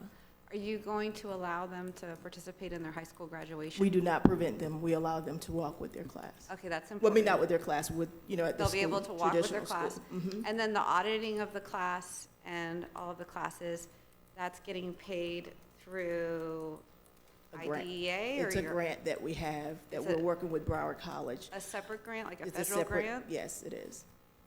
Okay, so, and then the sustainability of the program after the grant? Because I could see how this is so beneficial and amazing, and you don't have a whole bunch of students participating now, but I could see how this is going to be the wave of the future to help students with post-secondary education. This is a great idea. So how long is the grant, or is it a grant that's always available? And then how do you sustain it? Well, with grants, we know that things can change from time to time. So at this time, we've been assured that the grant is available for this year, and we are not sure about next year, but the college, Broward College, is working with us to also fund this program. We're working with the state ESC department division with the chief of exceptional student education at the state level in Tallahassee to also help support this program. It's a program because normally we have programs like this for students with significant disabilities. Correct. And this is out of the box. It's right, really it is out good. of the box, and everyone's excited about it and supporting it. So we all know as long as grant funding is available, we will have this program. But I can't tell you as a guarantee that grant will be available. I just have to be very honest with you. And the 149 is because we would still have an FTE allocation for Absolutely. those students? Absolutely. So that's just going to come out of their FTE? Absolutely. Okay. I just want to say that I think this is a really, really great idea, and it'll help students get the soft skills they need and the time management and all those things you need to be successful in college. And for these students with their IEPs, sometimes there are barriers for them, but you'll help them cross it. So this is a really good idea. It is. And I just want to also say that the FTE is what helps to generate the staff, the teacher, and the assistant for the program. Other than that, everything else is funded through the grant. Okay, I think this is a great idea. And we do look forward to expanding. This is going to be awesome. All right. Thank you. Thank you, Ms. Bartleman. Dr. Osgood? Certainly. I want to go back to EE2. And Ms. Bartleman asked some questions similar to what I had, but as I looked at the grant and being familiar with this grant application. I know that Mr. Howard is trying to get some jobs and get some of these students some security license, which leads me to believe that, you know, at Wyndham, we have a vast number of students with a lot of diversity. So it's probably a core group of students that would be able to be a part of this grant experience. It's not a lot of money. Although I'm still always leery about BSO, I trust Mr. Howard and I trust Ms. Flanders. But my question is this, and I guess it's more for you, Ms. Batista, since you're here. When I look at page 7,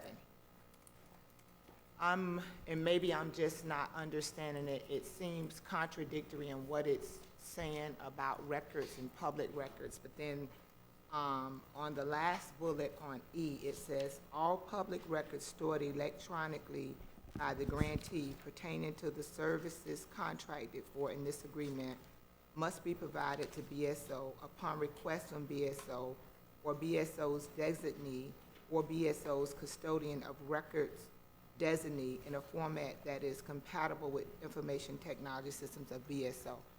So if I'm a student at Wyndham Rogers and I have stuff in my record, my school record, and I'm participating in this program, does this agreement now allow BSO to have that information? And I go back to the disagreement perhaps that we have as a school board with BSO when it comes to the Promise program and the fact that it is an alternative program which allows the students' infractions in schools not to be counted against them in the Department of Juvenile Justice system. If it was a diversion program, we would have to put the information into that system, and then again, instead of keeping kids out of the criminal justice system and breaking the schoolhouse to jailhouse pipeline, we would connect them to that system and then contradict what we're trying to do. So although I'm for this program, and I think it's a good opportunity for our students, I'm not for anything that's gonna now allow BSO and law enforcement to have access to information about students that could subsequently end up being punitive to the student. I don't believe that that's what the language is meant to do. And I don't know if Dr. Wansa has more clarification regarding that issue, but it's basically just an agreement between the school board and BSO so that we can provide information to them, not including that part of the information. So it's just regarding grades and, you know, whatever it needs to be to substantiate their involvement with BSO. I just need to be sure, because I'm not voting yes on anything that's gonna now turn over kids' records about stuff that happened in school to law enforcement, because I'm a stark advocate for keeping kids out of the criminal justice system and helping them live a quality life. I don't wanna participate in any program or anything that's gonna get kids connected to the criminal justice system and start them on the process of gaining those points. Because if they're in this program and it goes into a certain database, and let's just say they have an infraction in the community, which sometimes our students at Wyndham do, that's why we have them there to help them correct those behaviors. So now our data is adding to what we're trying to prevent. So me personally, I just need to be really clear about that. So, good morning again, Dr. Osgood. Valerie Wands, the Chief School Performance and Accountability Officer. So as this reads, this speaks specifically, and Ms. Batista, you can correct me, this speaks specifically to the services that are provided under this grant. Those are the records that we have to, right? So, yeah, I got to tell them that it's 18 students, they're in this grade, this is the services, but as far as their student discipline and, you know, that's not a part of this. This speaks specifically to the services that they provide under this contract. Whatever records are connected to that is what we have to share. I just need it to be starch clear for the record. This is something that I can't take a chance with. So thank both of you for your clarification. Thank you, Dr. Osgood. Any additional questions from my colleagues? Seeing none, all those in favor of items EE2 and 3 indicate by saying aye. Aye. All those opposed say no.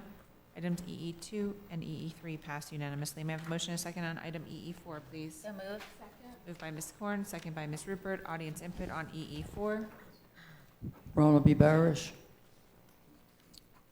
Fire extinguishers. That, to me, is very important. I'm a former firefighter up in Camden County, New Jersey, and I also am another state, and also in Gloucester County, Burlington County. Having fire extinguishers is very, very pertinent. Although, every fire extinguisher, if it has to be recharged, has to be done professionally. Also, if a fire extinguisher is in the green cursor, if the cursor's on green, they're good. If it's on red, it's got to be replaced or recharged, but by a professional, not by a person that is not a professional. Also, fire, hold on. Fire alarms must be. This item does not include fire alarms. It doesn't? No, it does not. What's a system mean? What you were saying before is actually on point and on target to this Yeah, but particular it item says systems. with regard to fire extinguisher and systems, yes. Yeah, systems. Isn't that part of it? Mr. Barish, go ahead and continue your comments. I apologize for interrupting. Thank you. Fire alarms must be working properly in every school. So that's what I wanted to tell you. It's very important for fire extinguishers, fire alarms, and that has to do, I hope that you, of course, I know you're going to pass it, but I had to tell you that because as a former firefighter, that's why I wanted to tell you this. Thank you, Mr. Barish. I appreciate your support. Any additional comment from the audience?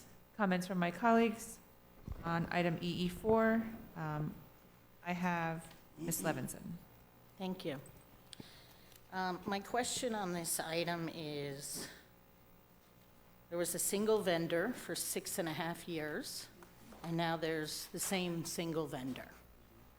Only one bid. Can you explain this? Are there no other companies that service fire extinguishers, or? So thank you for the question. We did have some concerns when we saw the one bid come in, and we reached out to 9 of the other 10 bidders that downloaded the item to get feedback as to why they did not bid on this item. We did receive some feedback. A couple of examples of that feedback involve the schedule would not permit them to do this work. Some additional feedback related to the statement of work and the service specifications. Because we did receive the one bid, we are putting it out for 1 year to maintain the services, and we will be looking at specifically if there's anything around the specifications and the statement of work going forward that is prohibiting more bidders from responding to this particular bid. Okay, Mr. Runcie, I'm going to ask as a systemic issue that you please look into this. The statement of the work and the specification preclude other companies from bidding on things, and I don't want to keep seeing this. This is the same vendor, 6.5 years, only vendor, and the same vendor again, which leads me to believe that it's definitely the specifications, why others are not bidding on it. So systemically, I would ask that you please look into this. Yeah, yes, we'll do that. In particular, this item, we'll look at the feedback from the vendors and identify what the particular issues are, and then we'll work with legal as well as procurement to figure out how we can mitigate those concerns that they have. So we'll work on it. Not just in this item. No, I know in general, throughout. yes. When we see situations where we're only getting one response back. Now, as in this case, you know, we got a timing issue, right? So we need to continue the service. So we have to bring something forward to you. But given what you're saying in terms of a matter of process, when we run into these situations, we need to get that feedback and we'll go and modify. And I think when we bring an item like this in the future, I think we need to indicate in the item that we've got this kind of feedback. that we're going to go back out and maybe identify some of the issues that they have, just so you get a sense that we're going to continue to work to get that changed, but appreciate it. Okay, thank you. Thank you, Ms. And Levinson. Through the chair, Yes. we actually have already modified the specs based on some of the feedback that we received. And just to reiterate what the superintendent was saying, in the instances where this occurs and we get this type of feedback from the vendors, we have made changes in the recent past to specs and brought items back with more participants. So we continue to improve in this area. And Ms. Levinson, if I may add to your point, back in 2012, because as you mentioned, this vendor's been in place for 6 years, the district had, we used to do contracts for 5 years with 2 renewals. That since then has been changed, which is the reason why this vendor was in bid so long. But moving forward, because we only receive 1 bid, the policy states to only have it for 1 year. And moving forward, there will not be any way that the vendor would be in place for over 3 years plus 2 extensions. Thank you. Thank you. Thank you. Ms. Good? So just to that point, I appreciate staff clarifying it, and of course, Ms. Levinson for bringing up the topic. So it's our understanding then that within the next, what time period will you be going out to bid again? We've actually been working, when we receive this feedback from the vendors, we've already been working with PPO to make some changes to the scope of services, the scope of work. Therefore, we anticipate this bid to be going out to bid in the next 3 months, within the next 3 months. Okay. So that it gives us ample time to bring it to the board with a new bid in place. Okay. Hopefully, we obtain more bidders, better response, and then it would be for 3 years with 2 extensions. Okay, well, I would just ask though, if you put they put the bid out for a 3-year period and we get the same 1 vendor, we're gonna be stuck for a 3-year period, correct, Madam Attorney? So, I have a concern, depending on how the bid is issued. But if it's only for, if we have the case when we go out to bid that it's again 1 vendor, regardless of who that vendor is, it would only be 1 year. Because Okay. our policy states that if it's just 1 vendor, even if it's the incumbent or not, we only allow that for 1 year to let us go back out to bid to get more additional vendors. Okay, so that's in your bid documents, that? That's in our terms and conditions, yes, it's in our So when you issue the ITB. bid, you issue it for a term of 3 years? Is Yes, the original term was for 3 years, but there's a statement in our policy, in our terms and conditions that states that if we only receive 1 bidder, we have the option to do only 1 year, which is what we exercise all the time. And then, so is this solely based on cost, this bid? So at the end, when you get your bids, is it, there's no points given for being a current vendor or years of experience with the public school system? It's clearly just done solely on cost, is that it? It's an ITB, yes, it's based on price. Thank you. Thank you, Ms. Good. Mrs. Alhadeff? So you said this vendor has been in place for 6 years, correct? The vendor is the incumbent and has had a contract with the district since 2012. Okay, so then after the first 3 years, they were still the only vendor? No, back in 2012, when we used to do contracts, they were normally 5 years with 2 possible extensions. We've since then, I've been here since 2016, have changed that philosophy. We no longer issue contracts for more than 3 years with 2-year extensions. So back then in 2012, that was the practice, which is not the practice today.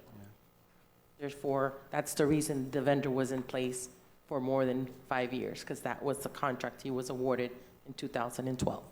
Through the chair, I just want to, there are very few exceptions where we may offer a bid more than 3 years, but that's not the rule. I just want to be clear, because you might see an IT bid come through where it's more than 3 years. I just want to clear that up. Okay, thank you. Thank you. Before I go back to Ms. Levinson, thank you to staff yesterday for taking the time to speak with me about this. One of the things, Mr. Runcie, when you look to Ms. Levinson's comments with regard to what's in the specifications, looking at zones, I think there are some that we really need to revisit so we can open the market for small minority businesses to participate with the district. Because I think in conversation with staff yesterday, some of the feedback was around schedule, it was around load of work. And so if we have smaller companies that have capacity to provide the service, if we break it up, I know we talked about it before with landscaping and some other, so it's something that if you're going to go through the process that you could look at that as well. Thank you. Ms. Levinson? Yes, and I just wanted to make one final comment. Not to say that if a vendor is an exceptional vendor that's been doing work with us for a long time, that we don't continue to do work with them, but we need to check to make sure that we're receiving the correct price, and that's how the determination is made. Thank you. Any additional comments from my colleagues? All those in favor of item EE4 indicate by saying aye. Aye. All those opposed say no. Item EE4 passes unanimously. May I have a motion and a second on item EE5, please? So moved. Second. Moved by Ms. Korn, second by Mrs. Alhadeff. Audience input on EE5. Colleague input, I have Ms. Levinson. And again, just very quickly, this is another one of those that falls into the 7 years.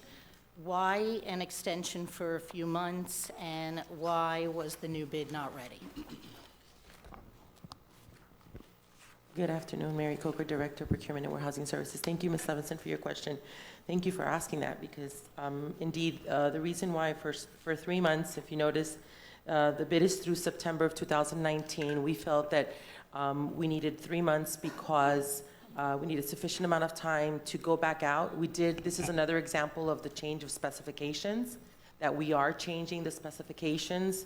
Going out to bid, it will give us ample time to not have to. We were trying to eliminate or avoid happening with what happened with the previous bid of having to award for 1 year. Therefore, we're asking for additional spend requests extension for 3 months. We're currently actually going out to bid right now as we speak. Therefore, we're going to have a better response rate. And we also did some outreach specifically related to fire alarms, fire safety, fire extinguishers, all related to the safety industry. So we anticipate having additional responses on this one.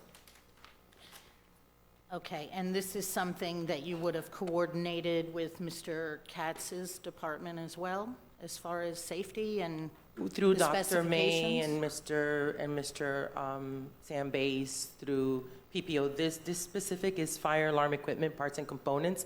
This is currently, and Mr. Bays can speak to that, but my understanding is parts components that Mr. Sam Bays utilizes for repairing existing systems. Therefore, it's used mainly by PPO. So you're changing the specifications for repairing existing systems? Specifically related to components, whereas some equipment is old, and with technology, we've changed some of the requirements to add. We have Diversifier. It's the vendor that's been in place, and we're looking to have additional vendors that can provide more distributors. Through the chair, I think that, through PPO, we probably need to at least engage Mr. Katz in the conversation. So we will do that as we think about vetting the next bid. I think that makes a lot of sense, Yes. so thank you. Okay, and I appreciate, Ms. Coker, that, you have looked at this, and that's why there are a few months, but if we could try to catch them before they renew and make sure we go out with this whole specification, looking at all this and trying to get them on track, that would be great. Mr. Bays, did you have anything else to add? Yes, ma'am. Sam Bays, Director of Physical Plant Operations. Thank you. It's my understanding that in the bidding process that PWS was engaged in, vendors were expressing concern, it's written in the executive summary, that they were finding a lot of volatility in the market because a number of these products are offshore. And because of that volatility, they were going to be unable to provide locked pricing for the duration of the bid, which created an additional concern, causing procurement, we think very wisely, to ask for the time to do this. Right. Dr. May is intimately involved, as of course we need to keep Chief Katz involved to make sure that we're doing exactly what the district needs going forward, because this is an industry that's evolving rapidly. exactly. So thank you. I think it's important that Chief Katz is involved as well. Absolutely. Okay, thank you. Thank you. Mrs. Alhuda? No, I was just going to say that I want to make sure Chief May was actively involved too. And you answered my question. Thank you. Thank you. Any additional comment from my colleagues on EE5? All those in favor of EE5 indicate by saying aye. Aye. All those opposed say no. Item EE5 passes unanimously. May I have a motion and a second on item EE6, please? Can we do it with EE 9, 12, and 13? We can. I was hesitating because I called some together before, and then Ms. Oh, Bartleman sorry. had comments on them, so. Okay, that's fine. No, don't apologize for having comments, but you weren't here when we indicated which one. So if you have, do you have comments on EE 6, 9, 12, or 13? Only 12. 12, okay. So let's do EE 6, 9, and 13. May I have a motion, please? So moved. Moved by Ms. Korn, second by Ms. Rupert for items EE 6, 9, and 13. Audience input, please. Probably Barish, EE 13, mold, and the asbestos. I hope every school make sure that there's no asbestos, no mold in every school here in Broward County. I guess it's about 200 schools maybe. Reason is, asbestos and mold causes lung cancer. And I don't think anybody would want that. It's a very bad and deadly disease. I hope that you make sure every school is eliminated, that the asbestos, every part of the school, go through it with a fine-tooth comb. Every part of the school is eliminated from asbestos and mold. Mold especially. Mold is really bad too. And it has to be completed. Make sure that every school has been done. Thank you. Thank you, Mr. Barish. Terry Lopez Proyce. I am a teacher and I am Vice President of the Broward Teachers Union, and I'd like to say I really appreciate the things that we have done as a county to work together to look at the mold issue, opening the pathways of communication, and helping our members to realize how they can discuss mold and report mold problems. I thank you for bringing this, to your awareness. It's a problem. It's a big problem. One of the big problems is that only 20% or less of the people are affected by it. So it's very easy to say, oh, it's not really happening. Look at all these other people who are not having a problem. But I just want you to know, from the first time I had a mold allergy incident, I've never been able to be the same in mold environments. I feel it almost immediately.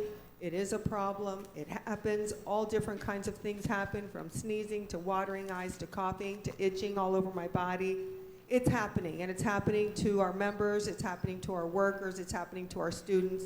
So thank you for paying attention, and please continue to pay attention and to listen. Thank you. Thank you. Any additional public input?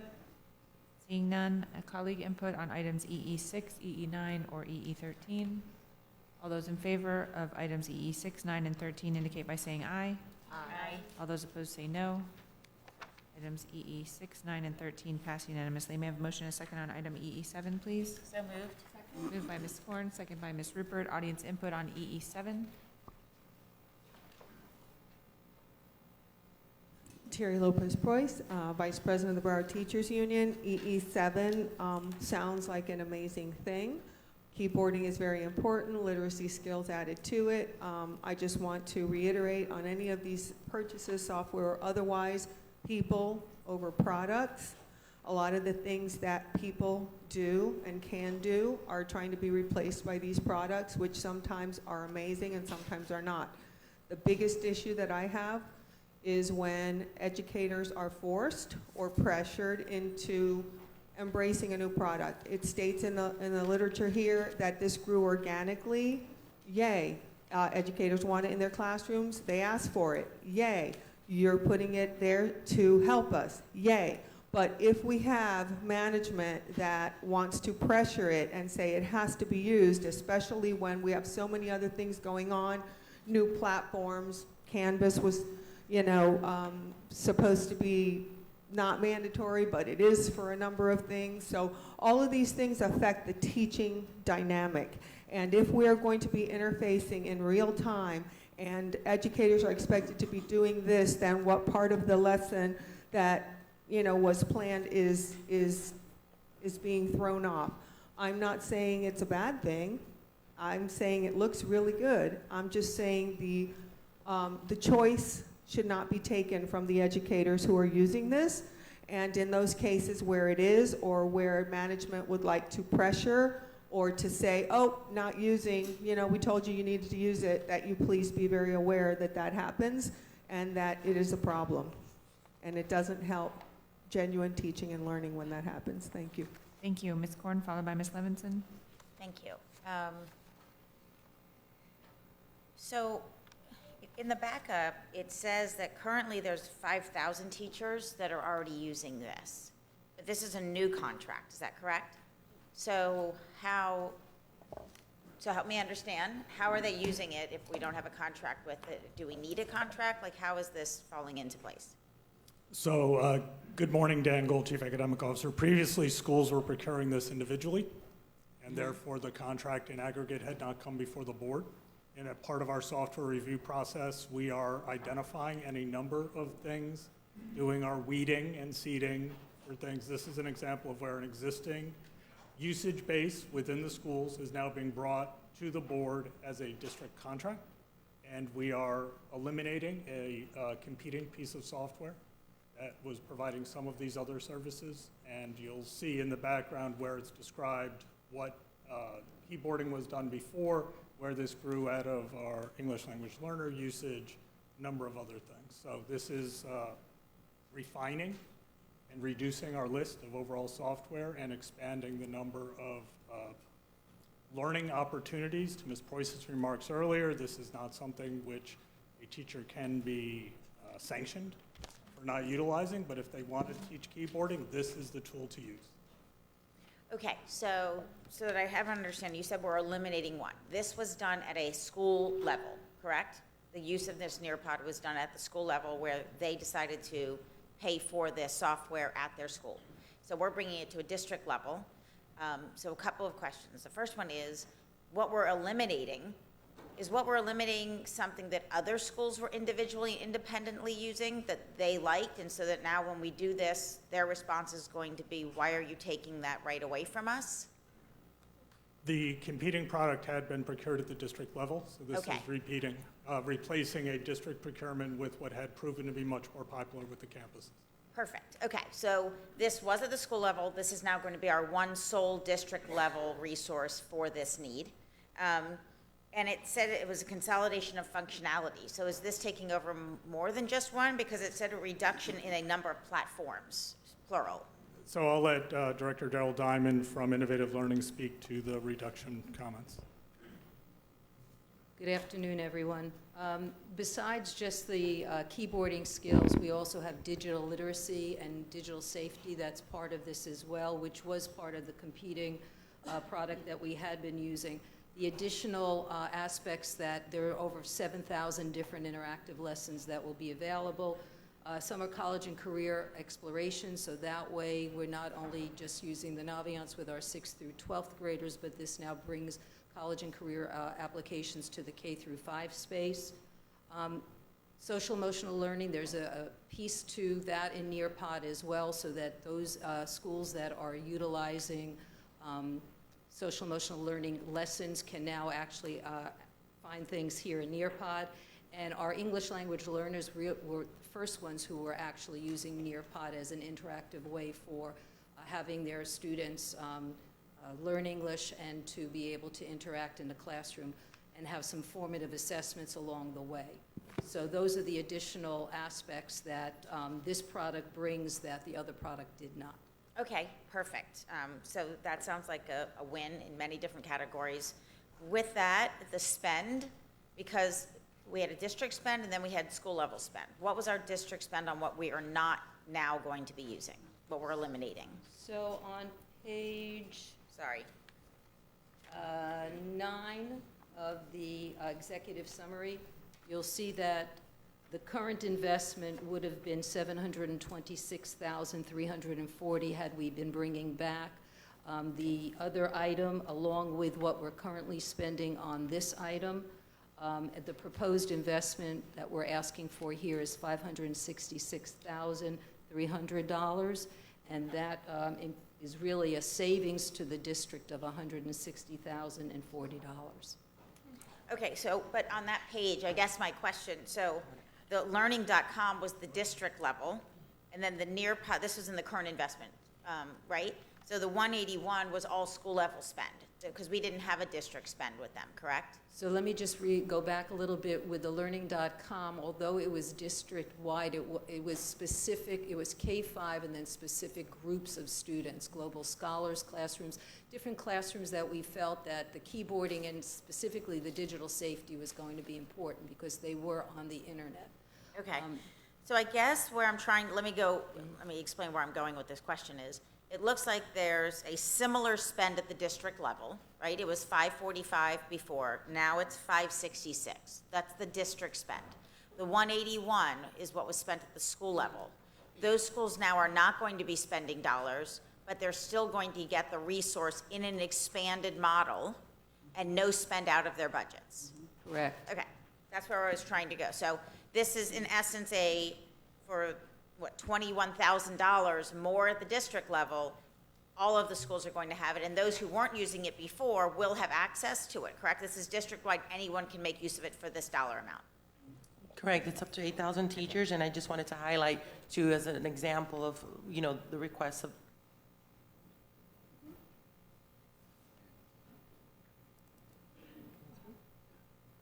at the request of the board at times to aggregate the spend and demonstrate the economies of scale through leveraging our spend. Right. Right, so here we also had the opportunity to negotiate.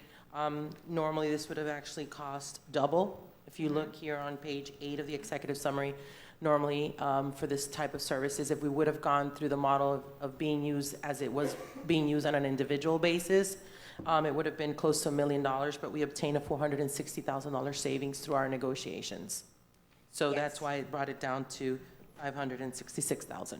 Okay, so that's perfect. I guess, so it was on, these aren't, there it is, page 4. So page 4 talked about the description of the use in the past and identified those schools. So I was just ensuring that with that same spend, which obviously the district level leverage makes all the difference, so I appreciate that, Ms. Coker, pointing that out, is not allowing just for these schools, but everyone now to make use of it. Okay, perfect. Thank you very much. Great job, by the way. Thank you, Ms. Korn. Ms. Levinson? Thank you. First of all, I want to thank you, Dr. Diamond, for the incredible backup provided with this to explain how this resource is being used in our schools. And as you know, I'm very critical about the number of programs and how we're using them. And so I just have a couple of quick questions. With the digital allocation being decreased so much from the state this year, is this one of the items that's planned in your budget? Is it included in that decrease? So in terms of, this is a one-year contract, and we are working with budget as well as the Office of Academics to identify additional funding streams so that we can continue this ongoing. But we definitely have the money for that. But this is one of your items that Yes. you consider to be Absolutely. an integral part, even when the allocation is cut from the state? Yes, and I think that it stemmed from the board's request to make sure that we did offer keyboarding and digital literacy and safety to our students with, with the influx now of the computers and the internet and the wireless capabilities that the Right. students have.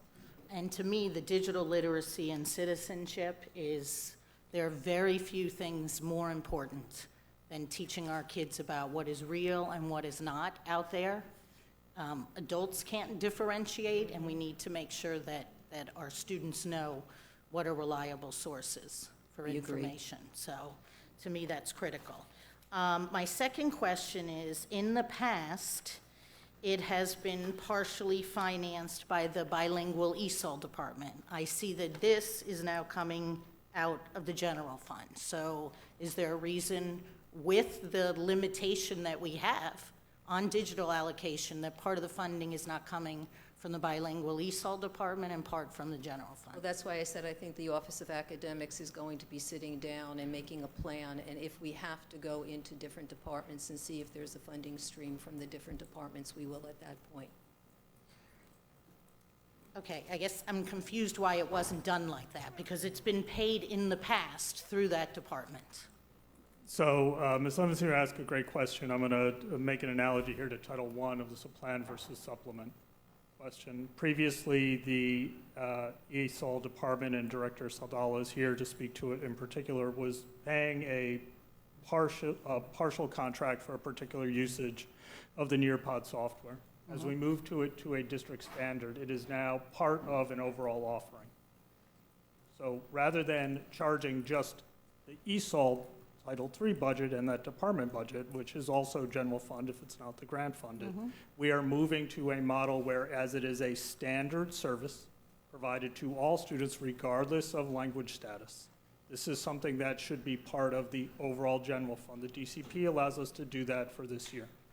Should we not have the DCP dollars, we then have to comply with the grant requirements moving forward. We avoid the question of the impression of supplanting general obligation dollars under Title III by moving the contract forward for this year in this way.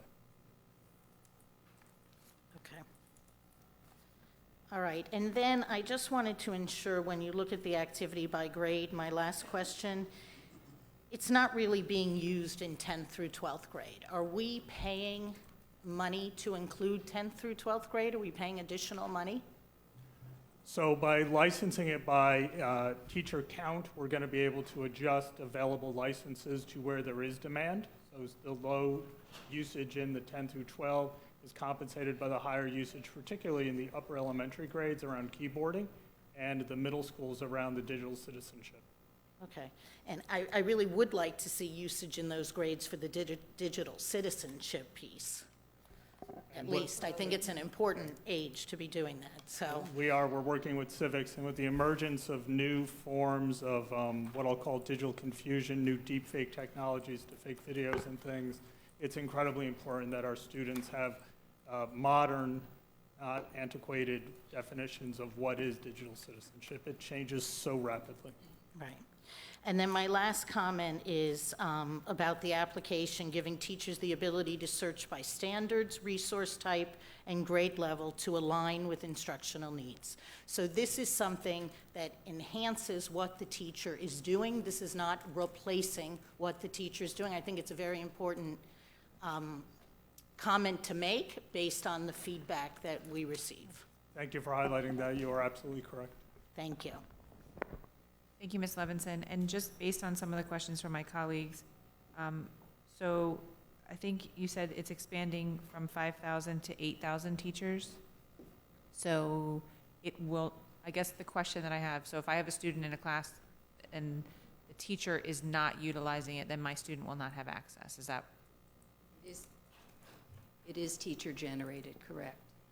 Okay, so we're not, through this, we're not providing keyboarding access and digital literacy and safety to all students within the district? I'm not sure of that. Yeah. Through our curriculum, which is on Canvas, and this fully integrates with Canvas, the teacher should be able to do it. We will be monitoring to see where the lack of utilization is occurring. But this is provisioned through the teacher. Teacher can turn it on for students even if they're not doing direct instruction with it. But that is how the provisioning occurs of the availability, the student access to the material. Right. So this, just for my colleagues, so this is a question that I've brought to you. You know, many of us are parents. Some of us are parents of children currently in the system. And when keyboarding and digital literacy and safety are such important, key critical issues for all of our students, if a teacher isn't opting in to utilize it, it's not something that they're integrating into their curriculum, and they're not putting it, I guess, for availability on single sign-on for their students, then students who aren't in those classrooms will not have access. So, because I've asked you the question before, how does my child have access? Because that's what parents are going to ask. How does my child have access? So the answer was, if your child's not, when we were running it through certain classes, the the answer was, if your child's not in that class, they don't have access. So now, similarly, if they're not in a classroom where this teacher has elected to utilize it, they will not have access. So you're correct. Unfortunately, we run into a fiscal constraint of reality here. If we were to license it for every student, we would be charged a much higher rate regardless of whether or not students were using it. And so we have opted for this teacher-driven model and then work with OSPA, the Office of Academics works with OSPA and others to make sure that teachers are using the district curriculum. But that puts us in a bind. If we turn it on for every student, we pay for the availability even if we don't have the utilization. This model proved to be the most fiscally responsible and maximize availability. Understood. The question then becomes, if I, as a teacher, and I'm here with 9 other colleague teachers, and we all decide we want to do it, and I'm the last one to opt in, and you've already expended all of your licenses, what happens to me? Well, I only hope that's the answer, that so many people want to do this, that I do have too. to now go ahead and renegotiate with Nearpod. If I could just step back a second, because I did text out to staff to get an answer for you. We can schedule open courses within Canvas, and students would be able to access the Nearpod lessons. There would be no grades, but it would be available to them. It would be like a self-study via Canvas. So that was what staff just said to me. And I only hope that I have to worry about more than 8,000 teachers. We try to figure out what is the right number of users, teacher users, that would make sense so that we don't overpay. And 8,000 was something that we felt was the comfortable number for us to do. If we go over the 8,000, I'll have to renegotiate.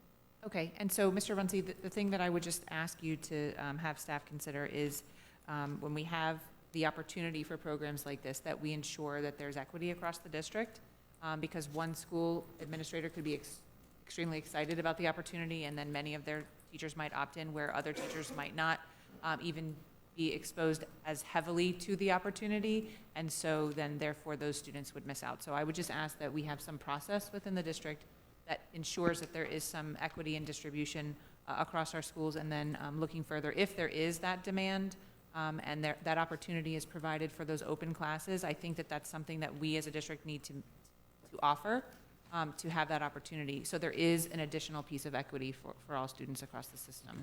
Ms. Bartleman? I just want to ask Mr. Gold, is it your vision that the media specialists become the digital meters at the school? Is that what I'm getting from this? Is that your vision? How is this going to look now? So just to be clear, we want all instructors to be comfortable using technology. But when it comes to helping teachers, who is the one to do it, the digital information flows with our media specialists who are used to accessing resources. If a student or teacher needs to get to a resource, be it a physical book or a digital resource, the library media specialist plays a critical role. And we know that we don't have them in all of our schools. We are working for that to continue to expand. Budgetary constraints drive principals to make very difficult decisions.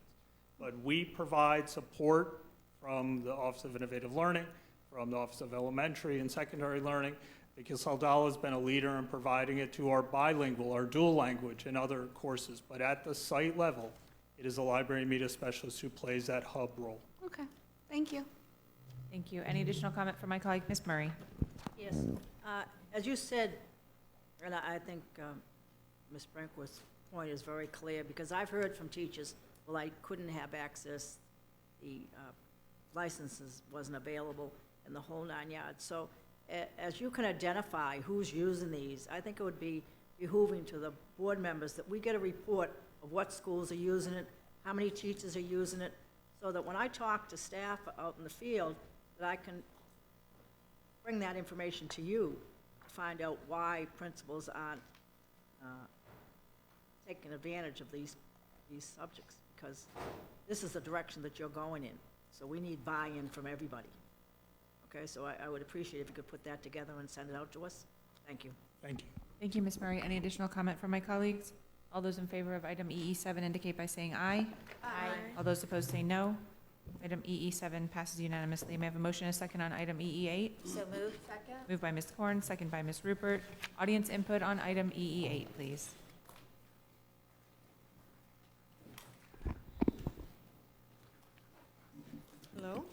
Terry Lopez Preuss, teacher, member of the community, and Vice President of the Broward Teachers Union. I've spoken a couple of times whenever Naviance comes up. I see a lot of supporters here, so I know that it's a program that's being used in ways that help students. Also, as a member of the District Advisory Council, I have seen support from, parent groups, and I am not here to say that the program doesn't do what it says it does. I am here to warn you, as I have many times, about data mining.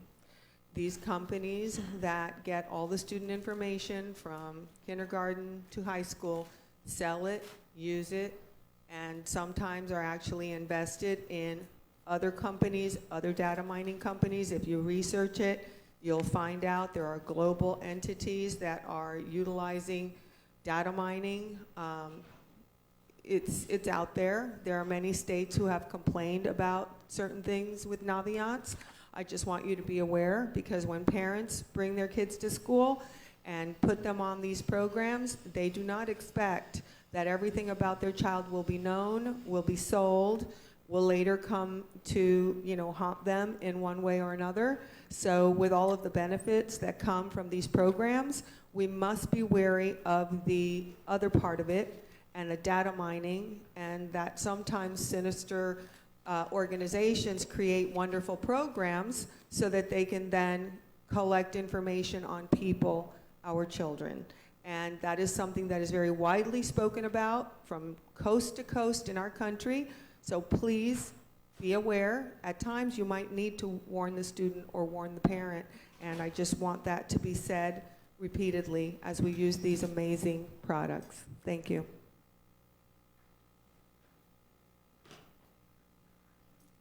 Good afternoon, school board members. My name is Angel Gomez. I'm an 11th grader at MacArthur High School. I'm also a Brace Cadet, a peer influencer, and a leader who helps students in my school to prepare for college, career, and life after high school. Coming to high school, I was not aware of all the tools and opportunities that are available to me when it comes to preparing for college. However, after learning about what Naviance had to offer, I had a completely different perspective on my future. Tools such as the Career Assessment Test and Career Cluster have allowed me to obtain a better idea of what career I would like to pursue. When it comes to post-secondary education, Naviance has truly been a blessing, whether it is looking for which college best suits and interests me or finding a scholarship to aid in funding college. Naviance acts as a one-stop source for all post-secondary readiness inquiries, which is truly beneficial because it is based around my personal interests. I recall during the Brace Cadet training, a professor of the auto mechanic department at Sheridan Technical College informed us all that it was a career assessment test, such as the one on Naviance, which led him to his current profession, which he till this day enjoys. Naviance is one of the many tools that makes me incredibly proud to be a student of the Broward County School District. I would like to thank you all for always having our best interests in mind, and it is for that reason that I ask that Naviance should stay. It is indeed what is best for us students, so please keep Naviance in school. It is crucial to the preparation of students for the real world. Thank you.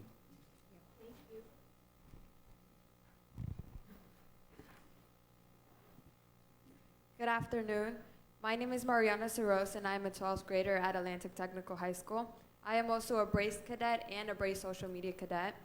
As a Brace Social Media Cadet, I post informational photos about tools that Naviance makes available to us, the students, alternatives to college, and skills needed to be career ready. Additionally, I post information on scholarships and on FAFSA. My favorite tools on Naviance are the Learning Style Inventory and Strengths Explorer, because they help me understand things about myself that I never really thought about before I took those assessments.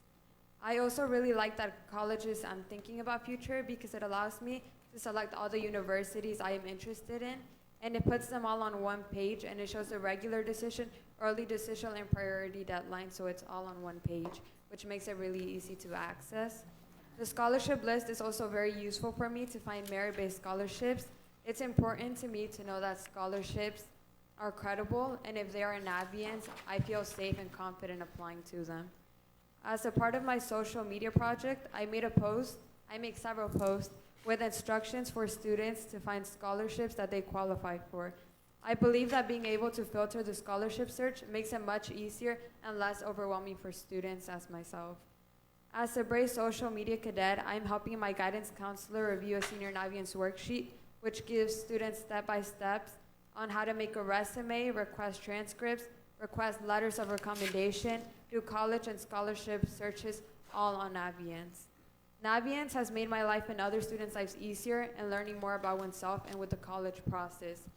Naviance has personally helped me a lot, and I hope that it continue to be funded, and as a Brace cadet, I hope to help others use Naviance to its full potential so that it can help them the way that it's helped me. Thank you for your time. Thank you. Good afternoon, school. Good afternoon, school board members. My name is Jordan Ferguson, an 11th grader at MacArthur High School. I am a Brace cadet, a peer influencer that is a leader who helps my fellow students at my school during their study halls to prepare for college, career, and life after high school. Naviance has helped me find the career of my dreams. Through the various career inventories, I found what I wanted to do, and I wanted to go into sports management, something I never thought of before. I've always gone back and forth between the different careers that I was interested in. However, due to Naviance, I was able to find my niche. And now I'm able to also find the right colleges and careers, colleges that are right for me through Naviance in sports management. And also I've begun to take classes that are catered to my major in sports management. I'll use Naviance mainly to look for scholarships currently. It's very useful to have that many scholarships all readily available at the tip of my fingers. Looking for scholarships may seem daunting for many students, having to go on Google, finding credible scholarships that are catered to them as well. However, for me and the students that I help, it is not daunting because they're all credible and reliable for us. Naviance makes me feel way more confident about my future. 2 years ago, as a freshman, hearing about GPA, summer programs, scholarships, and college admission from the upperclassmen, I began to get terrified that soon I'll be worrying about those same things. However, since being introduced to Naviance, I'm able to stay on track with my grades and my goals and become the best version of myself. Without Naviance, I'd be fearful of my senior year might entail. As a rising junior this school year, I am ready to start applying for scholarships and visit colleges that I actually like that I found through Naviance. It is also important to have Naviance in schools because it makes the lives of students easier, whether that's finding scholarships, discovering their future career, or simply just getting through a typical day in high school. Without Naviance, getting ready for college would become harder for the students of Broward County. That's why I actually keep funding Naviance. Thank you. Thank you. Good afternoon, school board members. My name is Janelle Johnson, and I'm a senior in the College Academy program at Broward College. I am also a Brace cadet, a peer influencer, and a leader who helps other students in her school prepare for college, career, and life after high school. In the 7th grade, I was introduced to Naviance by my guidance counselor after expressing my difficulties in a particular class. Little did I know that I'd be still using this program almost 5 years later. Through Naviance, I took the Learning Styles Inventory Assessment, which in return provided me with study skills that would best accommodate my learning style. Since then, I have had no issues with any other class, and I have become a high-performing student. Naviance Career Clusters helped me discover my love for neuroscience, and Supermatch helped me identify my dream college. I also used Naviance to create a resume which helped me get my first job. Naviance played such a critical role in my success, so when I was presented with the opportunity to become a Brace cadet, I wanted to implement it in my program. I had students utilize the Naviance assessments to help better understand themselves and their strengths, and use Supermatch to create a college list that's best suitable to their needs. Many more students have been using Naviance in school today, and I've received multiple testimonials from students about the impact that they have had on their lives. Naviance has helped change my life and helped me become a high-performing student and more confident about my future. So I ask you to keep Naviance in school, as it is a fundamental component of success after high school. Thank you. Thank you. Good afternoon, school board members. My name is Andre Miranda, and I am a 12th grader at College Academy High School, Broward College Central Campus.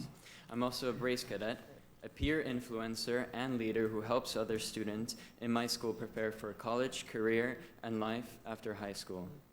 I'm here to let you know why we still need Naviance in the county. Naviance is a tool that guides a student through the college and career process, and thus it guides them through life. For me, it served that purpose and much more than that.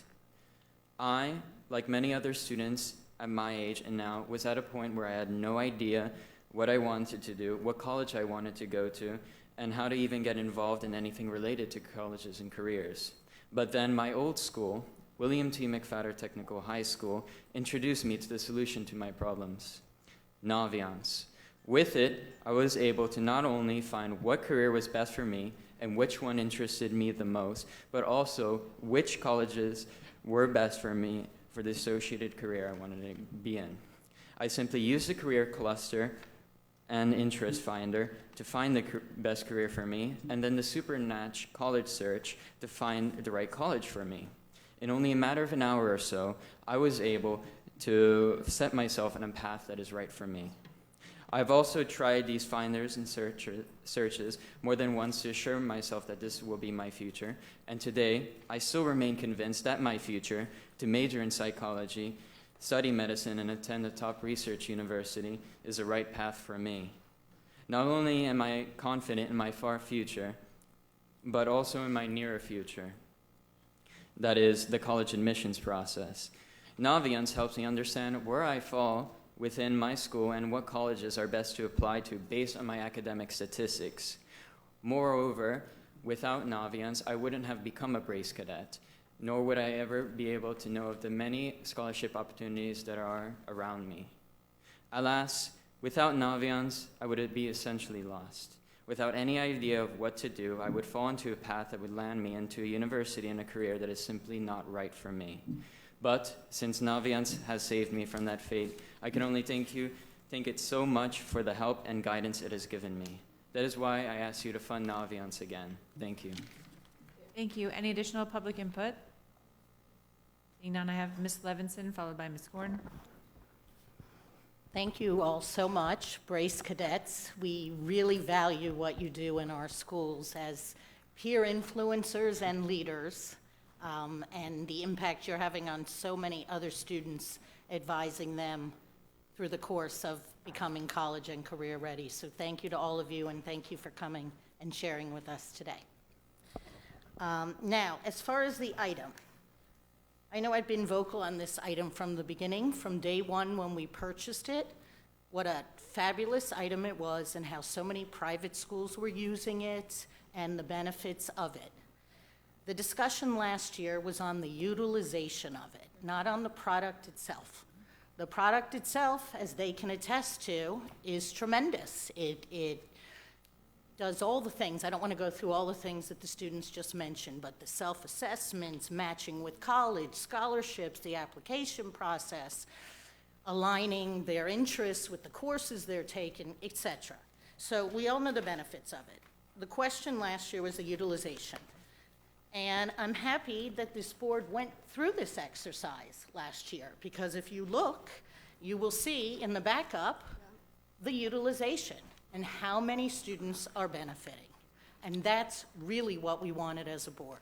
When we make an investment in a product like this, we want to make sure that our students are benefiting from it. So I commend the district in the implementation process this year. We still can get better, because we're still missing students. So I'd like to see us get to all the students. And I would like to say, especially as a school district, you need to redo your percentages. They are not correct on the page there. Okay. The 200 should all be 100s. So if you could correct those percentages as to the usage, that would very much be appreciated.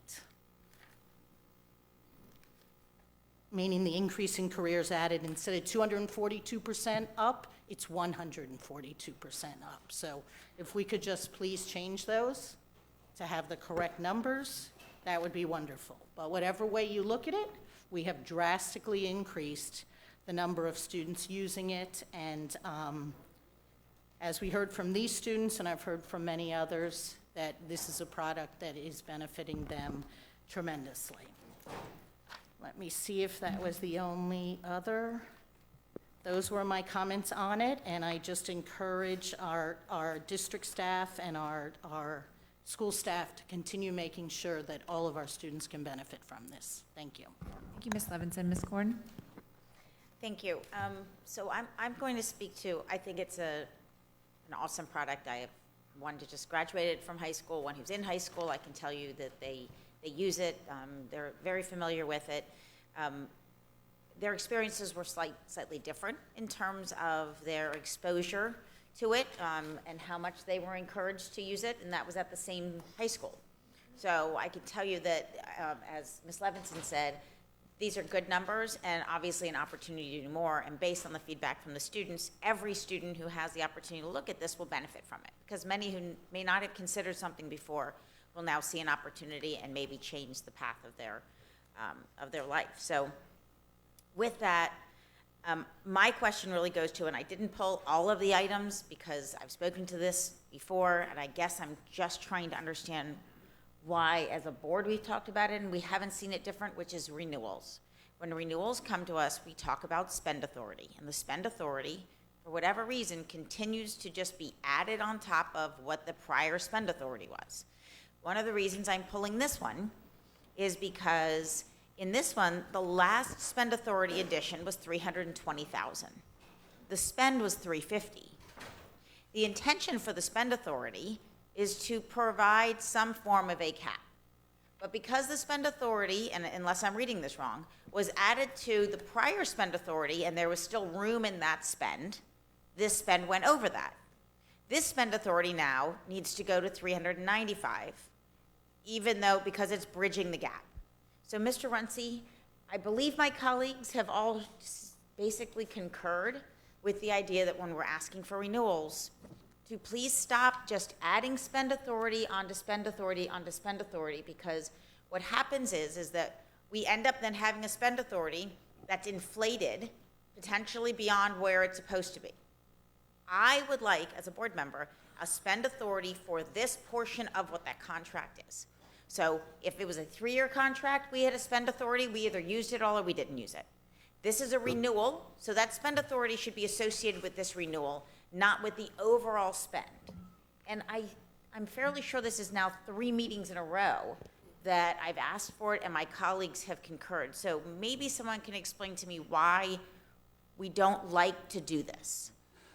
So through the chair, what I would like to do, because I think it would be valuable if we could meet with you and get your perspective and your feedback and get some clarity on what you would like to see and provide an interpretation of how we're currently presenting it, because I think there's a gap in the communication here, in all honesty. Okay. So if it's okay with you and with the board, I would like to meet with you, get your feedback, if there's other board members that would be interested in that, and then we can prepare a follow-up for the entire board around the outcome and how we would make adjustments to that.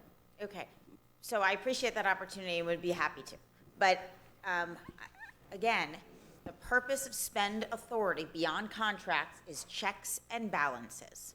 So when the checks and balances continue to just add to a prior spend authority that we did not reach, then that check and balance is not as good as it should be, because there's already a buffer in there from the last time that we didn't spend. And again, I can show that from, in this contract, we didn't have, the spend authority didn't happen to match the contract amount.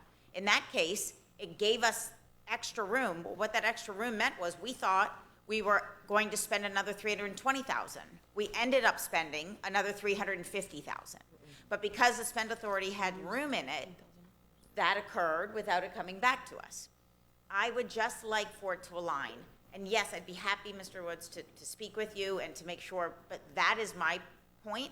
And I think that's what I keep seeing my colleagues shaking their heads. So when we have the conversation, they won't be there to hear it and to make sure that we're all aligned with the concept, but that's the overall concept, and that's why I would like it to align with the renewal. A spend authority specific to that renewal rather than to the overall contract. So again, and thank you for being open to that meeting. What I will say is that we work, and we've had these conversations, and we work extremely hard in trying to ensure that in no cases, there's occasional exceptions, do we go over spend authority, right? So we can do the math. I don't think the math is coming across clearly, even in this particular example. And instead of trying to go back and forth, I think it would be best if we just sat down and talked it through. And if I just may add, because I think it's not clear, and I appreciate the opportunity, maybe even through a memo to the board members. Spend authority, to your point, Ms. Korn, is we only carry forward spend authority that is remaining unused spend authority if it's within the life of that contract. So there's an example here where there was unused spend authority and we did a new contract, and some of the questions were like, well, why didn't you bring it forward? Well, that was because that was for a contract that is expiring. Therefore, we only bring forward spend authority that's for that specific year. And chances are that the majority of the time, if not all the time, we always include any unused spend authority to be added, or in this case, deducted from whatever that statistics would be that we would require for 1 year. So if we're extending for 1 year and we have unused spending authority of X amount of money, we would reduce that from the normal spend of that 1 year. And we calculate that from the financial analysis worksheet, where it shows you clearly average monthly expenditure times 12, and then you would know, okay, this is my use less whatever I didn't use, and that's how we come up with this figure. And you'll see in the items that we brought forward today where it highlights unused spend authority, and that's because we're renewing that, right? Okay. And when we don't do that, So let me just say this. So what's happening is this: if you're using carryover unspent funds in any way that's impacting the number on the current spend authority, then you don't have a true spending authority. You're asking a board, for example, if you're asking a board to authorize a spend this year for $300,000, and then you say, well, I had $100,000 from before, so no, I'm just asking for $200,000. That's not correct. So what the board's saying is, I need to just have the spend authority for the current year. Don't, bring in additional funds. Those funds that aren't used should just go back in the general fund, right? And so the board can only, because it doesn't give a clear representation of what the spend authority is. So if someone's looking at it, they think it's like $200,000, but in effect, it's really $300,000. So I believe that's what you're saying, right? Yeah, so let me ask this question. Last year, and so, Ms. Coker, I know that you do a fantastic job working to reach our requests. So please don't take this as that. For me, it's just, like Mr. Wood said, maybe there's some level of miscommunication. But in looking at these numbers, in the document you provided, yes, this is a renewal. It is in the case of the renewals that I believe we should still have a separate spend authority. The first 3 years had a spend authority. One renewal, meaning the First Amendment, would have its own spend authority. As almost the same as if we had ended the first one and started new. Because for me, when I approve the first spend authority, it has nothing to do then with the next spend authority, just because it's under the same contract. And so in this case, the First Amendment was a $320,000 spend. So did the cost go up by $75,000?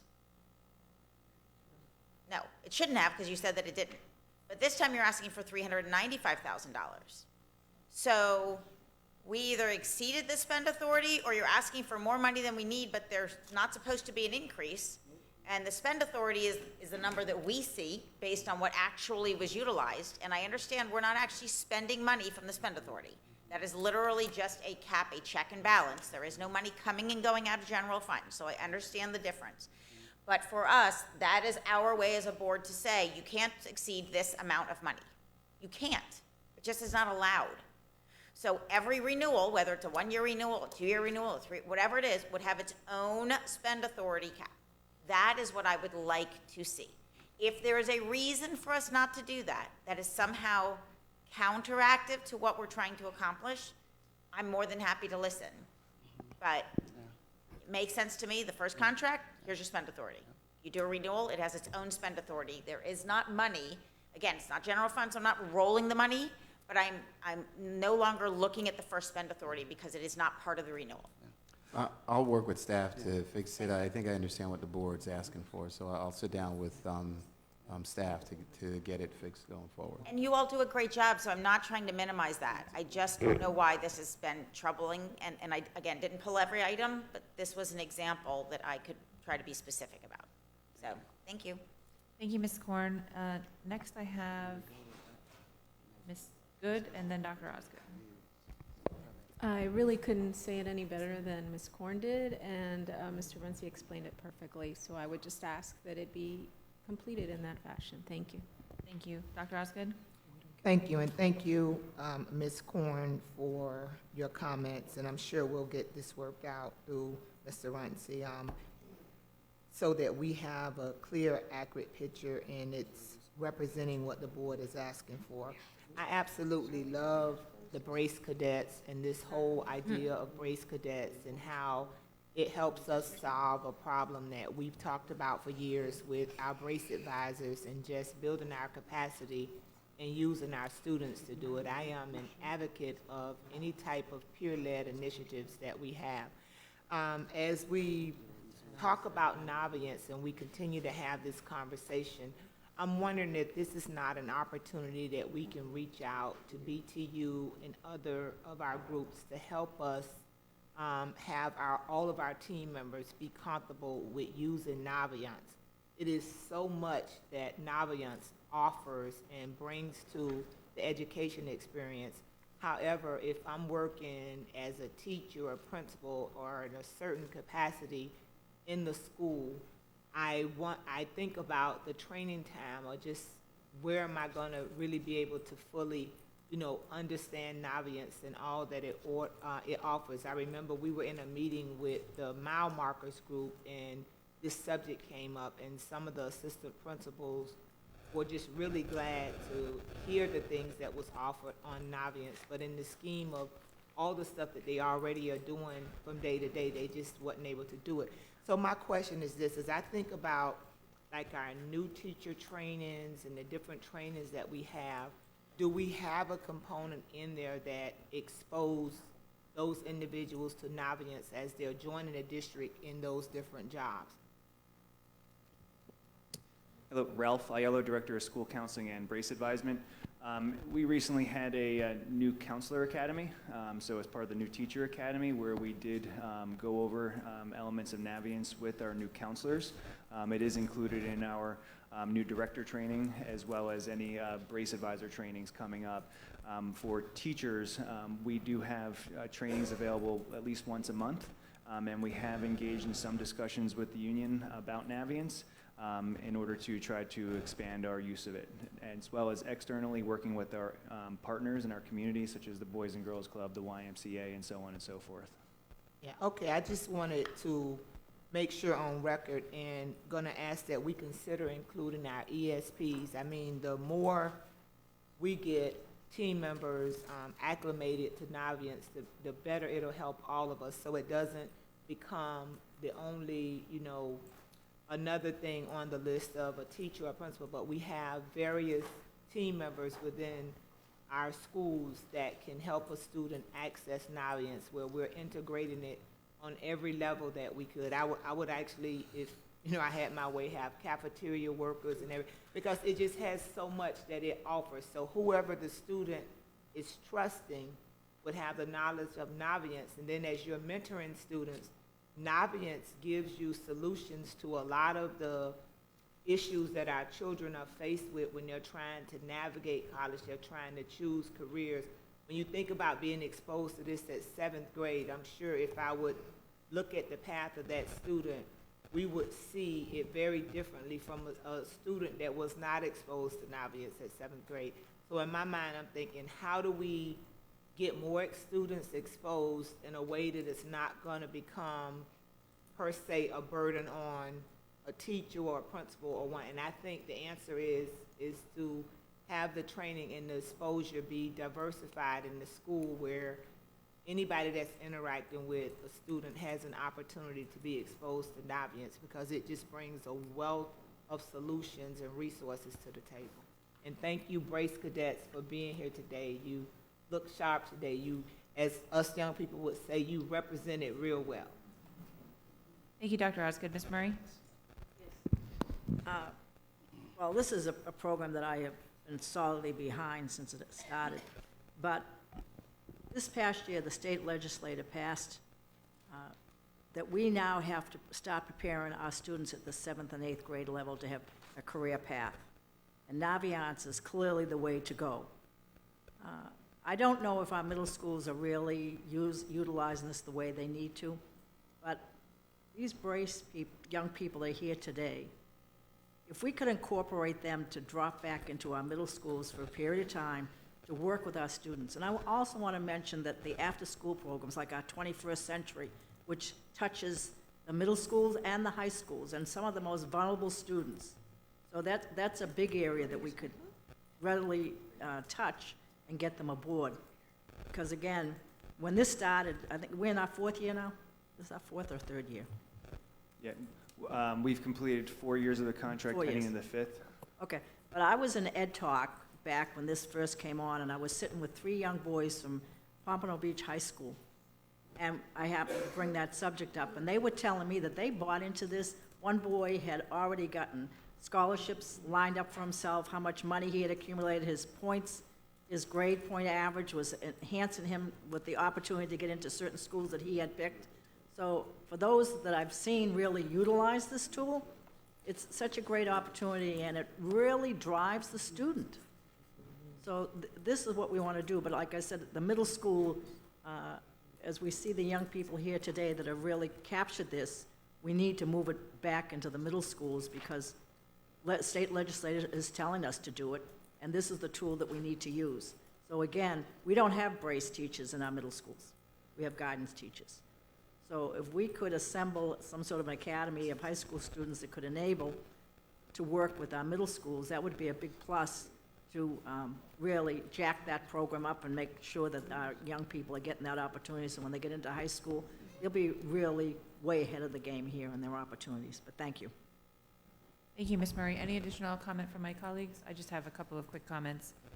First, to the students, thank you for being here today to offer your input, and thank you for the work that you do as Brace cadets, peer influencers, and leaders in your respective schools. Thank you to Ms. Levinson for the question, regarding the usage, because it's something that we certainly have been concerned about as a board. But one of the things that was missing for me, because it says increase in student logins, but it doesn't necessarily identify individual users. And so for me, I would like to know if that data is available for us to be able to look at as a board, because I will tell you that as much as I hear great things about the program and it being utilized by our students, and we see great examples of that here before us today, there is not implementation with fidelity across the district. There is not equity across all schools. As you heard from my colleague, Ms. Korn, there's not even equity within schools.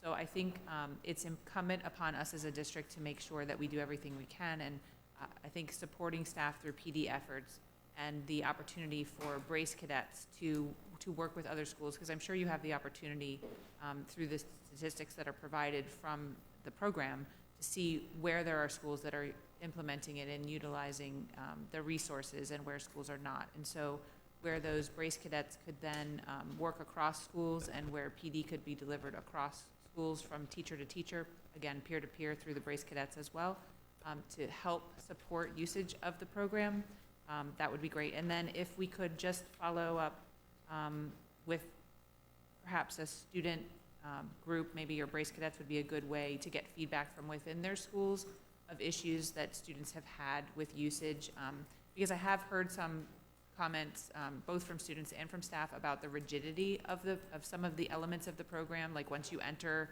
your address is your address, and you can't change it on a form that you need to then prepare for college. Or you've taken a survey. Is there an opportunity to take the survey again? Maybe you took it in 7th grade. You didn't really give great attention to it in 7th grade because great importance was not placed upon it. So those types of things where you can get feedback from those that are utilizing it and help improve the process for everyone across the system. Any additional comment from my colleagues? All those in favor of item EE8 indicate by saying aye. Aye. All those opposed say no. Item EE8 passes unanimously. At this time, it is 7 minutes to 1. We do not have public speakers until 5 p.m. today, so we are going to take a 30-minute break for everyone to be able to eat and do anything that they need to do during that time, and we will come back at, let's say, 1:25 and resume this meeting. Any additional comment from my colleagues? We are now adjourned to 1:25. Thank you. This school board meeting is now reconvened. May the chair have a motion and a second on item EE10, please. So move, second. Moved by Ms. Korn, second by Ms. Rupert. Audience input on EE10, please.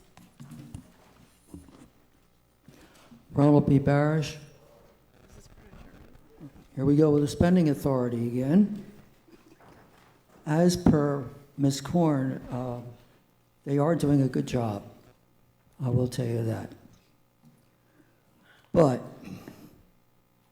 what is going on here? It's increased by $400 million. Where's that coming from? I mean, that's a lot of money. How are you going to correct This was from, the estimated was $10,170,000. Now it's up to $14,170,000. I'd just like to know where this money's coming from and why has it been increased? Thank you. Thank you, Mr. Barish. Any additional comments from the audience? Seeing none, I have questions from my colleagues. We'll start with Mrs. Alhadeff. Thank you. So this is on school and department furniture.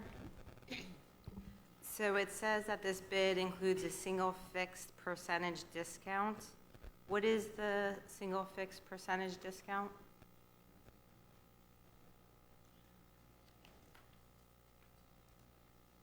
Just give us 1 second to get our notes together, please.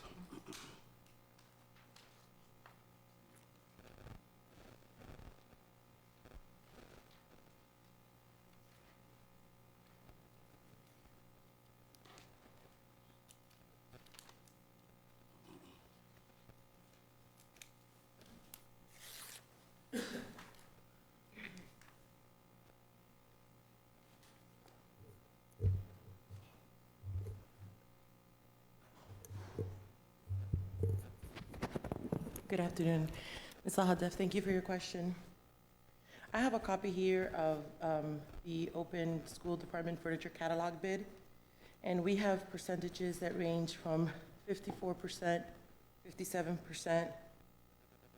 They all range between 50 and above percentage discount from the tariff retail price. Okay, so is each of those percentage discounts on the 26 vendors? So for example, yes, so I can just read you, and again, this is about, it's 62 pages long, it's a catalog bid, because there's a lot of different products, but I have here Apricot Office Interiors, item 5 to 9, 54.1%, whereas Abco has 54%. I have All Steel has 65%, so they all range between 50 and above percentage off retail price. Okay.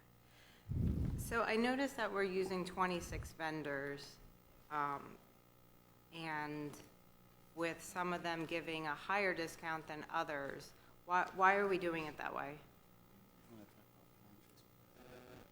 Why wouldn't we just use the one vendor that gives the biggest discount? So this is an ITB, going back to some of the other conversations we've had.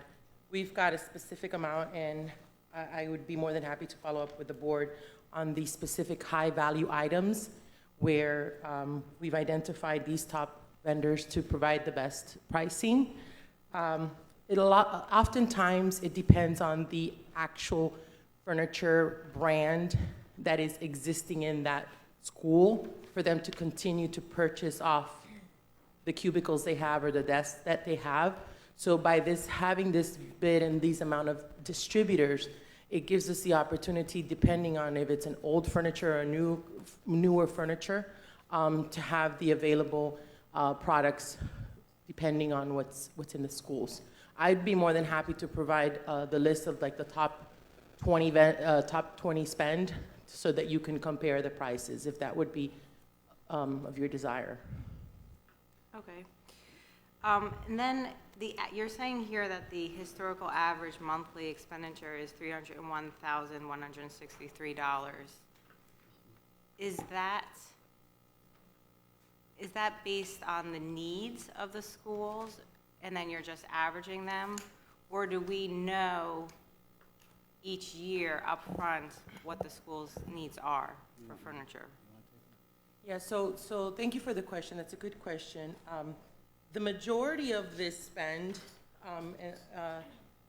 the spend that you see here, the $301,000 monthly spend, is based by vendor. So we can get the information as it relates to by school, but if you look at the executive summary, the majority of the spend comes from the SMART program for the SMART renovations, and it's broken down here. It's through the SMART program, therefore, not necessarily issued by the school per se, but more so for the renovation program. And there was a follow-up, I believe. Mind if I jump in? Yeah, there was a follow-up that talked about the actual schools versus the usage of this. Yeah. So let me jump in just to try to be a little bit more specific. So the way that we calculate the average monthly spend is just basically based on the total spend divided by the number of months that we've executed. And that's usually done on the financial analysis worksheet, which is in the back of the document. Through the vendors. Right. So the monthly spend is calculated just based on the total aggregate spend. What we have done in the recent past is we've actually, based on a request from the board, we've went in and we've identified each school and each department and what that spending is. So we have that information available based on the last time we brought the item forward. But to answer your question specifically, the monthly spend is based on the aggregate. Okay. But with us spending $14 million, about, why would we use 26 different vendors instead of, let's say, 4 vendors where we would get a better discount? So we try to do a hybrid, right? So on the items that are high volume, high usage, high ticket, we establish firm fixed pricing, and we make the vendors that are offering those high volume products, we make them agree to the same pricing. So it provides us a little bit more flexibility on which vendors to use based on the same pricing. For all the other items, it allows us some flexibility in that different vendors carry different items.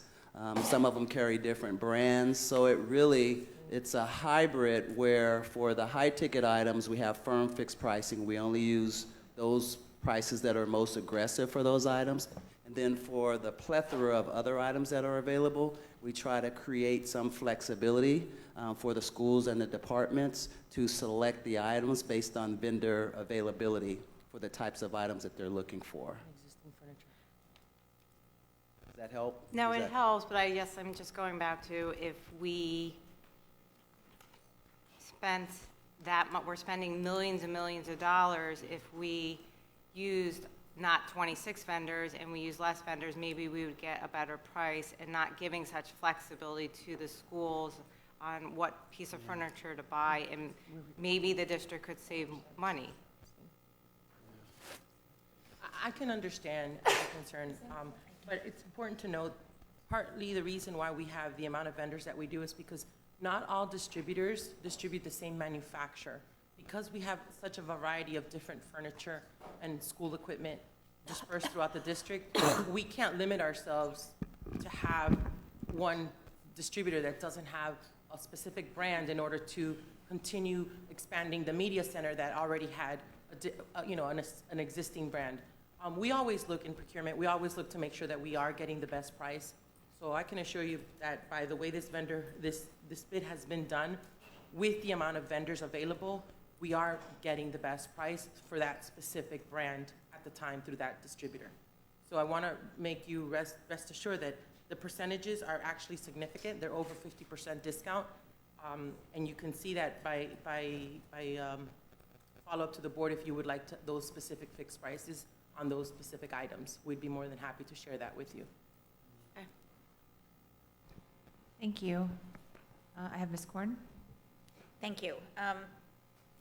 So along the lines of what Ms. Aladef was speaking to, I think maybe a way kind of around of getting that sense of security is, what is the requirement when someone is purchasing that they are using the highest percentage of discount available to them at that time? Meaning, so I understand that you may have three different distributors, but they don't all carry the same brand, but two of them may. So you want to ensure that whichever distributor is provides the greatest percentage discount, there needs to be some type of assurance that that's what's being selected. There is, and thank you for that question. I guess let me clarify. Our ITB calls for, at the time of need, we have to get quotes from the vendors that do provide that brand. So at that time, even when there is a purchase requisition placed in our office, regardless if it's through the budget office, or a capital expenditure, or a school, depending on what it is, they have to attach the quotes. Therefore, we will see that they are choosing the lowest one. Okay. So that gives the flexibility of being able to have multiple vendors who can have different types of furniture, whatever the selections are necessary. But if there are multiple ones that are offering the same product, they have to choose the least expensive. Yes, and at times I've also seen, I'm talking about at the very, level of the purchasing, where a vendor has been less expensive, but their lead time has been longer, and based on the needs of the school, we've given the okay to use the next vendor in line because of the fact that they needed the furniture, expedited, et cetera. So that at the level of the purchase requisition and PO, we do monitor that. Okay. And so there's actually a benefit to the district by having more vendors, because then you have the opportunity to have more bids given to you at that time. Yeah. Okay. Which I read it the same way. I mean, when I first saw it, it seemed like we'd be more competitive if we had fewer to choose from. But in this case, they're competing with more, and therefore having the reduced rate each time, because a bid has to be taken each time. My one question, just in all the backup, which, by the way, thank you for providing all the backup so we can see the documentation that they've all been asked the questions regarding the renewal. Because my first thought when I saw this was, why didn't we go out for a new bid with this kind of dollar amount? But the very last one, the Universal Seating Company, a couple of them made note of the fact that it would be whatever the discount is at the time of the request. Totally makes sense. But this one says the percentage of increase is 2% on same items due to Chinese tariffs and the recent effects. They aren't doing what everyone else is doing, so why are we renewing them? Sorry, this is the very last page on the backup, the Universal Seating Company. This is for Universal Seating. Again, this was a similar situation to what Ms. Levinson brought up last time. And if you look at the form, it basically says if we were to renew, we would hold prices consistent. If this bid is not renewed and we were to go out to market, they would make an adjustment of 2% due to the Chinese tariffs, et cetera. So this would be in the case of if we didn't renew this and we went back out to market, they would take a pricing increase. Got it, okay. And also, I just want to highlight, because I understand this has been a bid that's being renewed. This is the final renewal. I have to state for the record, the requested action, it states first renewal, but it's actually the second renewal. So I needed to read that into the record. Okay. Mr. Moquin? Do we need to make an amendment? Yeah, I think we just need a friendly amendment by the board to modify the requested action to reflect that this is the second renewal and not the first. Okay, I think Ms. Brinkworth still has comments. So I do, before we yes. make any amendments. Thank you. Oh, Ms. Levinson? Yes, I just wanted to make a comment for Mr. Woods, Ms. Coker, and Mr. Runcie. When you all look at what Ms. Korn brought up about the spending authority, I don't want to lose that accountability of the unused portion, however. So if there is a way to show both, then that's the way I'd like to see it, because I want to be able to track what you're doing here as well with the unused portion. Thank you, and that's what we wanted to have a dialogue with, just to make sure. Yes, thank you. Thank you, Ms. Levinson. And just really quickly, thank you to staff for the time yesterday to answer questions. One of the things, Mr. Runcie, that I brought up in the conversation is obviously we have the variable of school choice enhancement projects that have not yet been voted on, and then we have the new additions that will be coming online in whatever order, at whatever time. And I just wanted to make sure that those have been calculated within what the anticipated spend or the forecasted spend is. So I just wanted to double check with regard to the additions, because I did get from staff that the variable of the school enhancement projects was included because it was using the spend over the last period of time that we've been doing them. But there's no way, obviously, for staff to know what schools are going to choose, right? If they're going to choose playgrounds, if they're going to choose equipment for their media center, whatever it might be. So, but those new additions are the things that I think we do have a better handle on, and whether or not any of those are going to be coming online during this contract period, and whether or not those have been considered as part of the spend. And my understanding is from conversations with Heary specifically and facilities that these were incorporated into those numbers, because the usage for this specific bid is mostly on smart renovations. It is for smart. And we have been restricted, if not limited, to use at a district level. Therefore, we're not necessarily buying furniture. It's mostly for the renovations. Right. So we worked in collaboration with them, and this is how we came up with the number. Right, but just in the project, in the SMART program overall, the additions are kind of an anomaly. So that's where I just want to make sure that those have been considered as whether or not they're going to land during this contract year. Yeah. So it's not something you have to answer right now, okay. Yeah. but it's something to consider, especially because I'm not sure about the timing, but in the future, there might be significantly more spend based on additions that might come online. So thank you. We'll go back. We believe that it's embedded in the numbers, but we will go back and work with Heary and Mr. Girardi to kind of do a gut check or a crossfoot to make sure that if we were to break this out kind of project by project, that we have enough spend authority here to accommodate that uptick. Okay, thank you. Any additional comments? I know, I believe Ms. Corn was going to make a friendly amendment. Yes, the friendly amendment is that this is actually the second rather than the first. Okay, it has been moved by Ms. Corn that the requested action read approve the second renewal. It has been seconded by Ms. Bartleman. Audience input on the amendment. On the amendment only, please, Mr. Barish. Thank you. Roland B. Barish, if this works, then I concur with the amendment. Thank you. Any comment from my colleagues?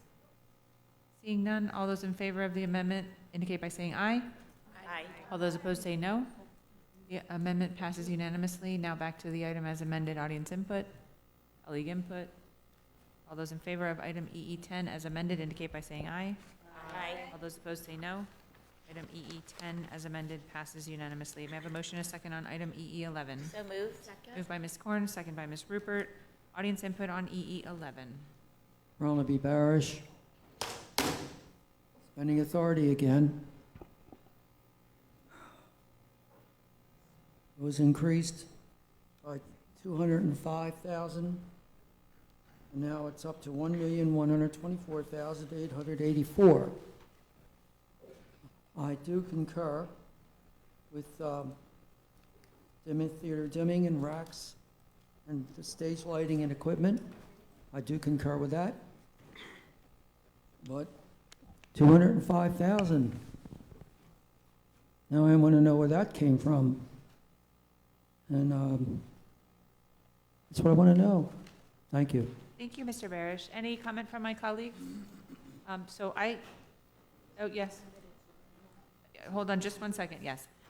So this is a renewal, and so it's spending authority for a renewal for the new year going forward.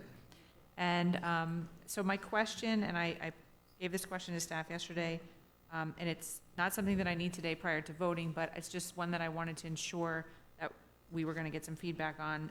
How do we select the schools for updates? Is there, because I noticed that you have in here, Mr. Bays, the dollars if we need to do updates at 2 schools. Is there like a rotation like we do painting and other things that we do renovations of the systems, or is it a request that comes from the school? How does that work? Sadly, Sam Bays, that's not the sadly part. Sam Bays, Director of Physical Plant Operations. Very happy to be him. The issue, Mrs. Brinkworth, is one of work order request. So when we have a system failing, some of our systems are quite antiquated, and we would have to do an update just to repair them since parts would not be necessarily available. Okay, and then just again, the forecasted spend includes requests that Applied Learning has made, and then any requests that have been made through school choice enhancement to this point. Is that correct? I don't want to speak for Okay. Susie's department, but yes, ma'am, that's my understanding. Okay, we'll let Mr. Lukauer come and make sure that we have the right information. Good afternoon, Joseph Lukauer, Department of Applied Learning. I'm filling in for Susie Cantrick. Yes, the request from Applied Learning is based upon the SMART bond. It's what we have, the remaining spend that we have. We were allocated approximately $1.3 million. We spent approximately $900,000 of that, and all this does for us is to ensure that we can finish the project with this new contract. Okay, and thank you. And then outside of that, there could possibly be school choice enhancement projects that haven't been voted on yet. So have there been, I guess the question I should ask is, have there been some in the past, and has that been calculated into the monthly average spend so that it's already there? I'm sorry, I don't have knowledge of the school Yeah, choice. I don't think I was Yeah. asking you. Okay. Thank you, though. To my knowledge, we haven't had any school choice enhancement go into this arena. Okay. That's, okay. I'm going to reserve comment. So that answers my questions. Any additional questions from my colleagues? Seeing none, all those in favor of EE 11 indicate by saying aye. Aye. All those opposed say no. Item EE 11 passes unanimously. May I have a motion and a second on EE 12, please? So moved. Moved by Ms. Horn, second by Ms. Bartleman. Audience input on EE 12.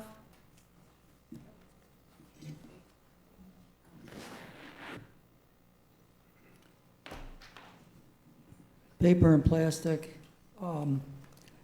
As a former cafeteria worker, I understand that it's very important to have paper and plastic, because we used a lot of it. But the problem with that is that it, 1,425,000, and it's down, that's how much they want. And I would say, if it's possible, to see if they can get that reduced a little bit, try other vendors or whatever, see if they can reduce it a little bit. At least they can try. If they can't, well then, that's the way that is. But I think that, it's important. I understand that paper and plastic is important for cafeteria, because I used to be one. Thank you. Thank you, Mr. Barish. Ms. Bartleman? Yes, Mary's not here, but I know that she's been working to reduce, and this is more of an environmental piece that I'm speaking to, getting rid of the plastic straws, which this bid does, which is awesome. And I wanted to make sure, does that include, there was discussion about the styrofoam cups as well. I see paper cups, I wanted to make sure that we were eliminating the styrofoam. Yep, so it's my understanding that we are in the process, there's still some styrofoam cups that are in inventory, but Okay. we're working to work down that inventory, and then they will be replaced with paper cups. Okay, so I just want to applaud Mary Mulder and our district for being environmentally friendly, getting rid of the plastic straws, getting rid of the styrofoam cups, and I think the takeout boxes for the teachers, are we getting rid of those styrofoam ones, or I saw paper here. So I wanted to make sure that that was the change as well. I'm not 100% sure about the Okay. takeout, what are you calling them, the Like takeout? the boxes, there's like where they pack it up. To go, Yeah, to go, it's okay. I'm But not 100% Okay. sure. I know Mary is making an effort to be plastic-free, but I can't speak to that. I can follow up with you. No, it's okay. I just wanted to take an opportunity to highlight what was going on and how great we're doing as a district trying not to contribute to, plastic pollution. So thank you. Thank you, Ms. Bartleman. Any additional comment from my colleagues? Seeing none, all those in favor of item EE12 indicate by saying aye. All those opposed say no. Item EE12 passes unanimously. Thank you to staff. May I have a motion and a second on item FF1, please? Moved by Ms. Korn, second by Ms. Rupert. Audience input on FF1. Ronald B. Barish. Mental health is very important.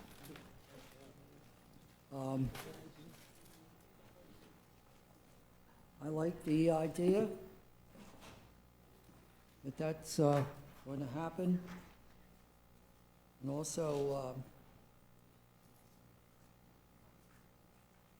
I'm glad the Senate Bill 7030 and funding his support, which is good.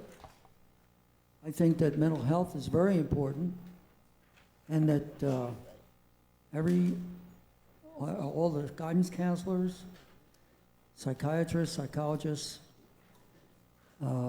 should get involved with all that this coming school season, so we can have the children have the children evaluated if possible, making sure everything is good, making sure everything will stay completely good and correct. That's how I feel about mental health, and I hope that that happens. I want to see a lot of guidance counselors get involved. I want to see psychologists get involved, and I want to see those people get involved, and maybe even RNs, even though it's not their field, but they can get involved also. And that's how I feel. Mental health is very, very, very important in the schools. It should stay that way. We have to do something for the children to make sure that they get a proper education, and that's what I wanted you to hear. Please, thank you very much, and I know I'm pretty sure this will pass, but I just had to tell you how I felt. Thank you, Mr. Barish. Hello, Terry Lopez-Preuss, and I am the Vice President of the Broward Teachers Union and a taxpayer, and I'm very grateful for this mental health awareness initiative and the monies that will be going towards it. Just wanting to make sure, because I've been reading it, that it goes to employing people and not outsourcing, not only for this one, but for anything else. And with the incidents of this week, knowing that our people are hurting in this country and that violence is being used to express what is needed to express from some of these individuals, that we remember that mental health is important. I was having a conversation outside about the counselors and the fact that they're not always able to counsel, that they're testing and doing these things. It's important that we look at this, and I want to thank each and every one of you who spoke up about the budget and not having the counseling dollars. So I'm hoping that this is part of what's going to happen to fill that void. But this is a void that we cannot overlook, and I shudder to think if there are incidents where people, Chair Brinkworth said that she would like to see mental health being looked at all levels, not just the children, but the adults also. I shudder to think what would happen when it is looked at that our counselors are actually being dragged off repeatedly for lunch duty, hall duty, testing. And I've said 3 years ago or more that if test companies want us to test so much, or the state wants us to test so much, they should come with proctor dollars so that we can have test administrators that come with those tests. Not that we need to utilize our people, our counselors, when kids need to be heard. Our kids need to be heard. Hopefully, this will help them be heard. Thank you. Thank you. Hi, Anna Marie Pierpont, City of Hollywood resident. And I know that state mandates come unfunded and that we have a responsibility to make sure that we are providing the mental health assistance necessary in our classrooms. I was a classroom teacher for 25 years and I provided that without training every day. And it's a maternal, instinctual, something that great teachers just do. So I want us to get not too deep in the weeds with trying to buy products or buy program or buy something that meets these needs, and allow our counselors, allow our professionals to do what they inherently have been trained to do, know to do, and in their heart of hearts have within their capacities. And that we don't always have to buy a program or buy something. And I appreciate that this supports hiring people, because kids need people and they need adults. They need to be loved. They need to know that they are safe and secure and have a safe place. I know I had the conversation just yesterday about how we all woke up this Sunday morning and felt like our world was damaged, and that has a lot to do with having damaged small people not getting the help they need earlier. So I appreciate hiring more people to try and combat this wave of ridiculousness that's going on in our universe. Thank you. Thank you. Any additional public input?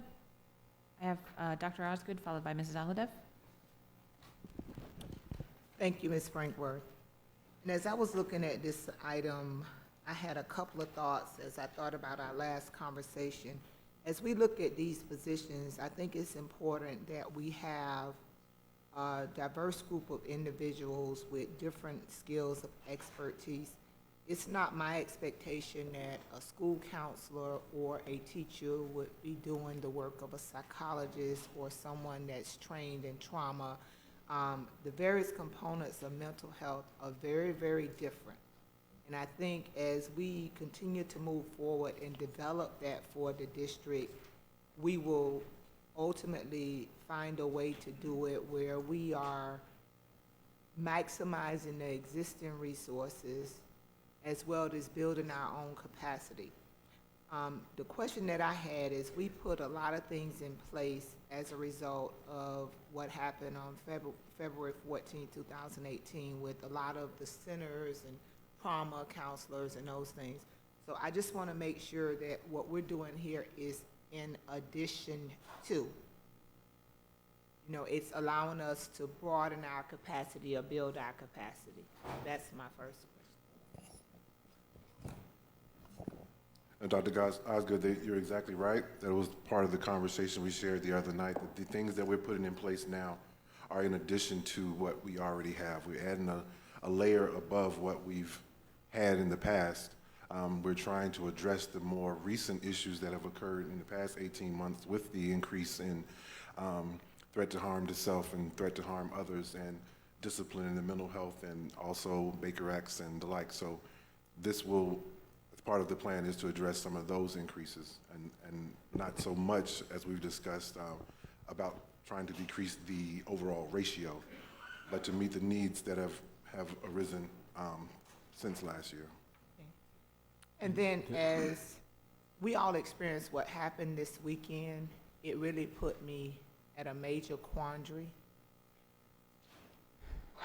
And because I'm not sure, or I don't know, and maybe this is research that is being done now, but I don't know that we've defined racism and bigotry and hatred as a mental health issue. Although it's a very interesting concept, and maybe that we will have some definitive or some empirical evidence that would then allow us to systematically come up with a solution. I just want to say that on the record, because as we see these incidents that are happening that are targeting specific groups of people from a very racist perspective, where people's lives are being taken because they represent a certain group, I just see a difference between evil and mental illness. So as we look to meet the needs of our students in our schools and provide them and our staffs and even ourselves with the adequate mental health services that we need, I just want to make sure that we're not relating them to evil, which I feel that evil is something totally different. But it does put me at a quandary, and I've looked for research, and I'm trying to just understand better, because I just don't see how someone could just take people's lives in any capacity, but especially not targeting them because of them representing a certain group. And as we, continue to look at these things and we put these in place, certainly February 14, 2018 brightened our horizon, and it made it more of a priority for us. But I think the mental illness is, something that we have failed as America to treat. Over the years, we've minimized it. And I can say it blatantly, being a person that's in recovery, how, people with substance abuse issues continue to be criminalized instead of it being treated as a disease for them to get the appropriate help they need on multiple levels.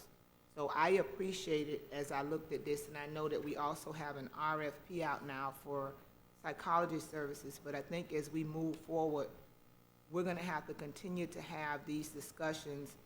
And I don't know if you guys are already doing it. I would like to be, included if you are, because I know I'm a part of the Broward Behavioral Health Board in my other job, and I know that there are many things that are going on out in the community, but I'm not sure that we are collaborating on how we're meeting the needs of students and families. If we have a group, a community group that's working with a family, maybe a better relationship with that community group would allow us to use our resources perhaps to help a different family or extend those services, or vice versa. So we'll definitely do that, and that's part of our plan, is to increase our relationship with our community partners and the community resources. We're not going to be able to do this work alone. And in terms of getting the staff, we are definitely going to have to outsource or staff. There's no, we've tried this before in last year's plan, trying to identify staff to fill the needs. We're going to have to get some support from those who are in those agencies who can help us. Yeah, and certainly if we can also reach out and involve Commissioner Nan Rich, she chairs that board, and this is something that's very, very dear to her heart. And I just know from being on the Broward Behavioral Health Board, there is a lot of resources, and one of the things that's often brought up has been,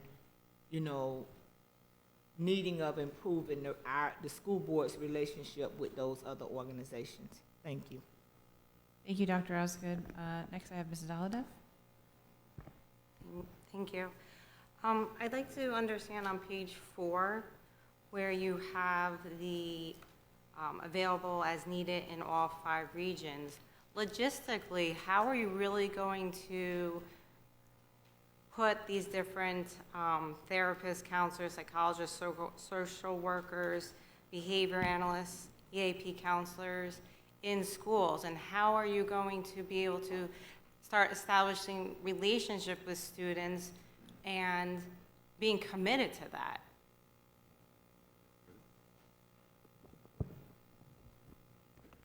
Laurel Thompson, Director of Student Services. Thank you, Ms. Halliday, for your question. And just to emphasize, like Dr. Hickman said before, that this is going to be a layer on top of what we already have in services.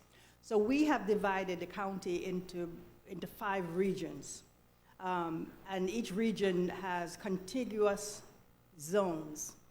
So for example, up in the north part of the county, we have a cluster of schools that we call Region 1, and then we have Region 2, 3, 4, and 5, such that The staff then, that this plan will support, will be given specific support to the region. So the configuration, except for the school psychologist, will be by regions, and such that every region will have 2 of each.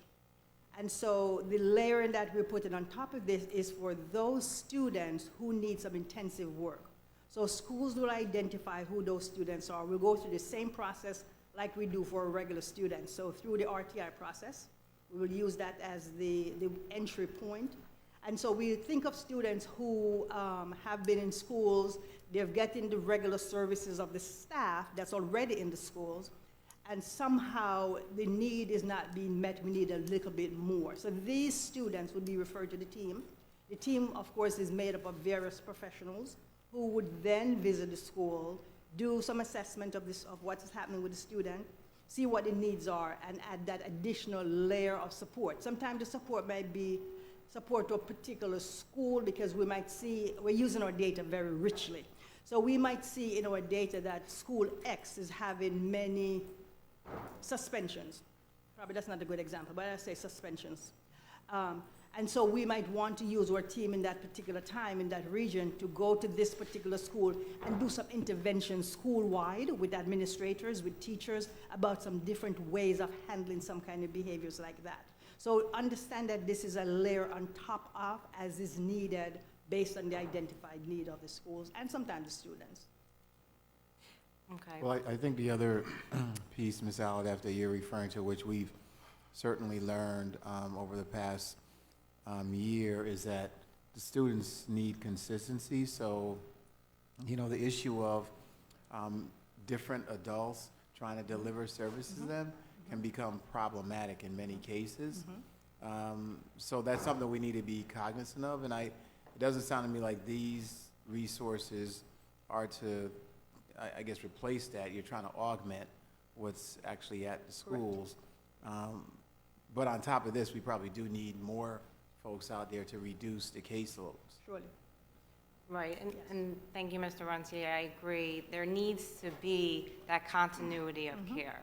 Yes. So these teams, if you're putting them out in regions, then I would hope that those teams are consistent within the regions. There would be. Okay, so they establish the relationships with the administration, with the teachers, and with the students. Yes. And I think the consistency will be, and the emphasis is really having those contiguous zones so that the same people working with families who might have children in the elementary school, the high school, so you still have that pool right there. Okay. Thank you. Thank you, Mrs. Alladef. I have Ms. Bartleman, followed by Ms. Levinson. Okay, so I'm going to pick up on where we are, because that was one of my comments, because that was the biggest lesson learned from what happened after February 14th, was different people coming in. So I'm happy to hear that, and I'm happy to hear Mr. Runcie recognize the importance of that. I am concerned, though, about how these teams are going to be effectively used. I get what you're saying, but you're going to have a lot of fires to put out. You know, 1 in 4 kids need trauma-informed care, and how they're going to be able to get to each student each week. So maybe I know we're having a workshop, but it can't be like we're going to come in, put out the fire, and you have the relationship with the kid, and then you back off, and that's kind of what I'm afraid of is going to happen, because how are they going to meet the needs of everyone, and you need that one-on-one. So I would like more information at another board meeting, because it could go either way, quite honestly. I mean, I could see how this could work against us as well with the teams, if not implemented with fidelity. Okay. My second question is, I have heard concerns about outsourcing. And I know that we don't have enough psychologists. So tell me about the outsourcing. And school counselors, you're not outsourcing them, but you're going to outsource who? Social workers? No. Just this, who are you outsourcing then? School psychologists. We currently have an RFP out for a proposal to outsource our school psychologists. Okay. There's a shortage across the country. We've lost some school psychologists to some of our neighbors. Although we do have a program, we're trying to grow our own with our internship programs. We still can't have a difficult time identifying them. There are a number of agencies. We already have agencies who are, or outsourced, or agencies who are already providing occupational therapy physical therapy and speech speech. therapy, I And know. they also have school psychologists. We just haven't accessed that in the past. Haven't done it. Okay. But we realized from last year, we were able to put that into the mental health allocation plan last year, but weren't able to get the staff. And so, And are you going to follow up with a cost analysis? Because is it better to outsource or to, like, if the outsourcing costs us more than hiring the permanent people in the end, is it better for us to reevaluate and compare what Palm Beach is doing successfully in stealing our school psychologists and replicate that salary model? but what we will do is make sure we do compare that. We won't make a decision just based on the amount, but that definitely plays a part in it. Okay, so I just want to make sure that we're going to do that a year from now and look at it. I'm also concerned, we still only have one psychiatrist to service all of the kids in Broward County in that contract. So, and those are for children in the centers or that have very high matrices. So what are we doing about that situation? Because we have an increased number of Baker Acts, we have more children that there's a, least, maybe they're in the more restrictive environment. How are you going about that, trying to get that service? You know, that's been the problem that we've had, for the past Forever. 4 years I that know. And so we continue to do the RFP, we continue to put it out for bid. In the event that something does happen to the one that we do have, we're able to reach into the community and access that. So we'd have to do some contracting out with another, but it's difficult to get another person. I know, but I was thinking, we only go out for the RFP once, and then you hire the same person, clearly, because she's the only one who bids now. Why aren't you continuously sending out, recruiting, I guess? You recruit that one time a year when you have the RFP, but has there been an active person going out, maybe going to the Broward Behavioral Health Coalition and reaching out to the agencies on a continuous basis? That's a really good question, and what we'll do is look into that. I don't have an answer for that right now. I do just know from the process that we follow the process, it just doesn't stop. We still have the needs that we need to meet, so. Okay, and then are you also thinking about contracting out social workers? No. Okay, those are some of the concerns. It wasn't so much, those are the people are very concerned about. Okay. No. All right, and then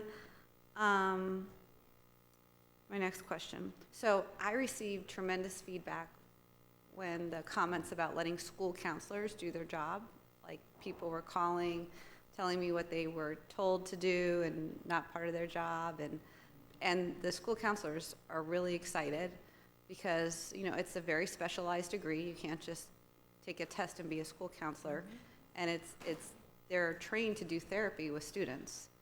So I am really hoping that we'll continue on ensuring school's about to open up, that they are the ones on the front lines with their doors open for kids to come in, and they really have the opportunity to know their students. And again, this is set in stone, correct? Because this is the allocation from the state, but we're still going to have the discussion on the 27th about the bond. Not the bond, I'm sorry, the referendum. Okay, all right, thank you, guys. Thank you, Ms. Bartleman. Ms. Levinson? Yes, just a couple of quick comments. I'm looking forward on the 27th to seeing the integration of the state dollars with the budget. So you plan on giving us a total mental health picture, correct? Correct. We'll give you the total picture. Okay, thank you. And then the second comment, based on what you were just saying about psychologists, is I want to commend you for growing our own. I think that's something very much worth investing in. And then, as Dr. Osgood mentioned, the Broward Behavioral Health Coalition. There are many agencies out there that we should be reaching out to in terms of getting more psychologists. They're willing and they're able and they want to partner with us. Thank you, Ms. Levinson. Ms. Korn? Thank you. I have the hiccups, so if I happen to pause, sorry. So from the perspective of having enough practitioners, the reality is there is a shortage. And whether or not we want to outsource, that is what this field does. This field typically is in private practice. And so we can't change that because we may want them to be in-house. We have to work with them. They are a field of professionals, and therefore we have to work under the reality of how they're willing to engage with us. So with that said, and I say that with my own sister being a psychologist. I mean, I know that is where they are in private practice. They're more than happy to be engaged with our schools. They don't do it under the auspices of our direction. They do it under the auspices of their practices and how they can assist and help our children and our employees. So what I'm very interested in, I feel like we keep having a conversation about hiring, and we haven't had that comprehensive conversation about overall mental health, and there's been some great things that you all have brought into the district. So I'm not saying that in the sense that we don't have any direction and we're not doing anything. I think we're doing a lot of things. I almost feel like we're doing so many things, it's hard to really understand how are we in an overall plan, what does mental health look like in Broward County? That's what I would like to see, because then it's much easier to be able to say, yes, these allocations are the most pivotal. The reality is every one of these positions could use this many people and more. But the question is always, where is it most critical that we have them? Where do they have the most the best efficiency with their implementation? And where do we need to have flexibility? It's not always a matter of being assigned to the one school or assigned based on a number of students. Some schools are going to need more resources, more people than in others. And then the real key for me, and I've said this over and over, is identifying the students up front. It's finding the kids when they aren't being identified by their teachers or their coaches or an administrator. Being proactive, finding something that allows us to do that. And it's not necessarily always having the people. Obviously, more people will have more touches on the kids, right, to be able to help identify. But if there are opportunities where we can look at the bigger picture of who the child is and do some identification, that is, I think, where we're going to have an opportunity to have an impact earlier and potentially to be able to help these students not get to more extreme and critical points in their lives from a mental health perspective. Thank you. Thank you, Ms. Korn. Any additional comment from my colleagues? Seeing none, all those in favor of item FF1 indicate by saying aye. Aye. All those opposed say no. Item FF1 passes unanimously. May I have a motion and a second on item II1? So moved. Moved by Ms. Korn, second by Ms. Rupert. Audience input on II1. Barnaby Parish. II1 is security, emergency, and safety. I would definitely concur with this a lot. This is so important for safety and security and emergency preparations for every school in Broward County, Florida.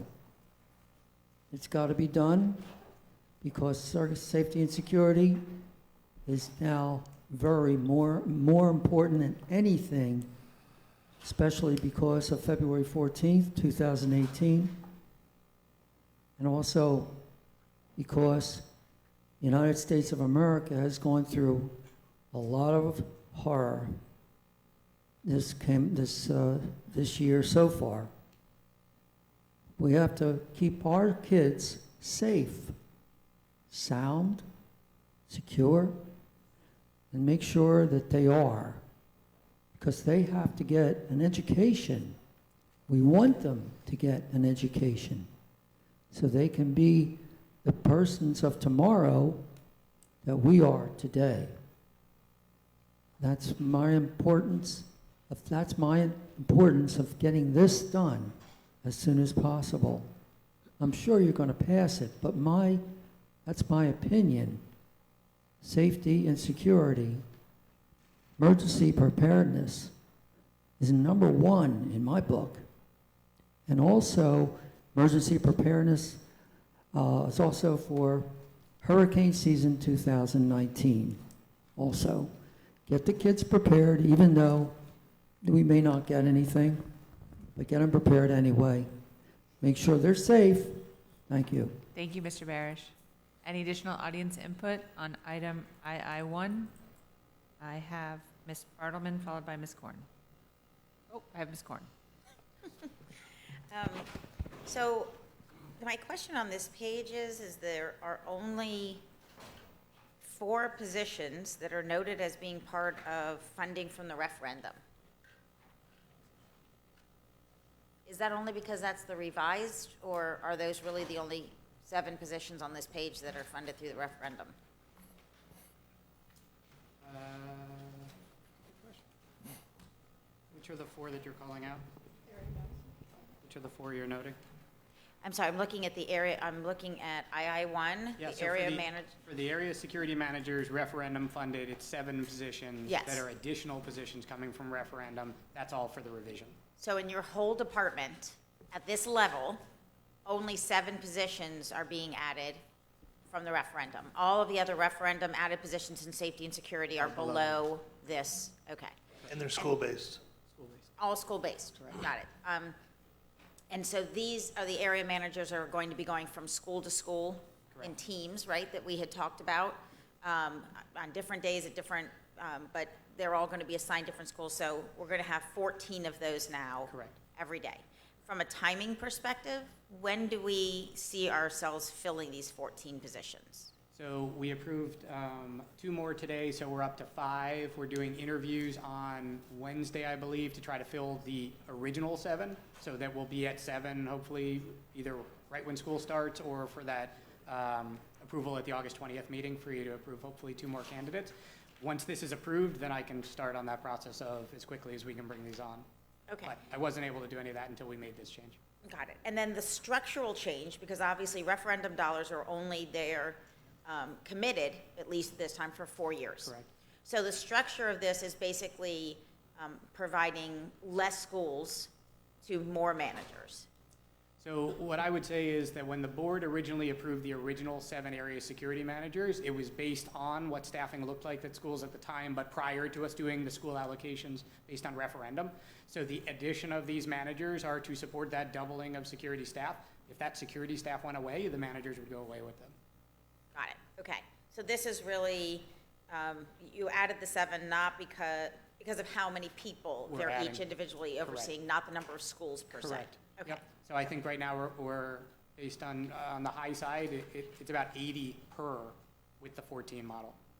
Got it. 80 Okay. people that they're managing. But the implementation will be school site based, meaning I'm if sorry, say there's, again? meaning the intent is to spread them out per schools though. No, the intent for these folks is, okay, so we have campus monitors, security specialists, and guardians that are present at each school. These are the folks who are going to be focusing on the fidelity of implementation of Yes. those staff. So they'll be stopping into schools on a rotation to check on the staff, meet with principals, meet with the security staff. For some schools, what will also come for the next board meeting is a campus security manager position. For the larger schools that have staff over a certain number, we'll have 43 of those across the district. Those folks will work directly with these area security managers as well for that same. Okay, so I didn't ask my question appropriately. Let me rephrase it. The managers are not going to overlap schools, meaning one manager may have everyone at that school. You're not going to have 3 different managers because they Correct. happen to have staff. Correct. So that manager is going to be associated with that It's a school. region, right? Okay, Yes, they have perfect. a zone That's what I assigned was to them, asking. yes. Okay, And with a thank you. backup. Thank So you. there'll be like a primary and a secondary for each region. Perfect. Thank you, Ms. Korn. Ms. Bartleman? Item II1? No? Okay. Well, I put the check mark in the wrong place. All right, anyone else on II1? All those in favor of item II1 indicate by saying aye. Aye. All those opposed say no. Item II1 passes unanimously. May I have a, Ms. Bartleman, are you okay if I take the JJs in a bulk, or do you have comments? Yeah, I have, well, my question's kind of the same for all of them, so that's fine. You can do it in bulk. Does somebody else want to do it separately? I'm fine with the bulk, I just have. Okay, that's fine. So may I have a motion and a second on items JJ 1, 2, 3, 4, and 6? So moved. Moved by Ms. Korn, second by Ms. Rupert.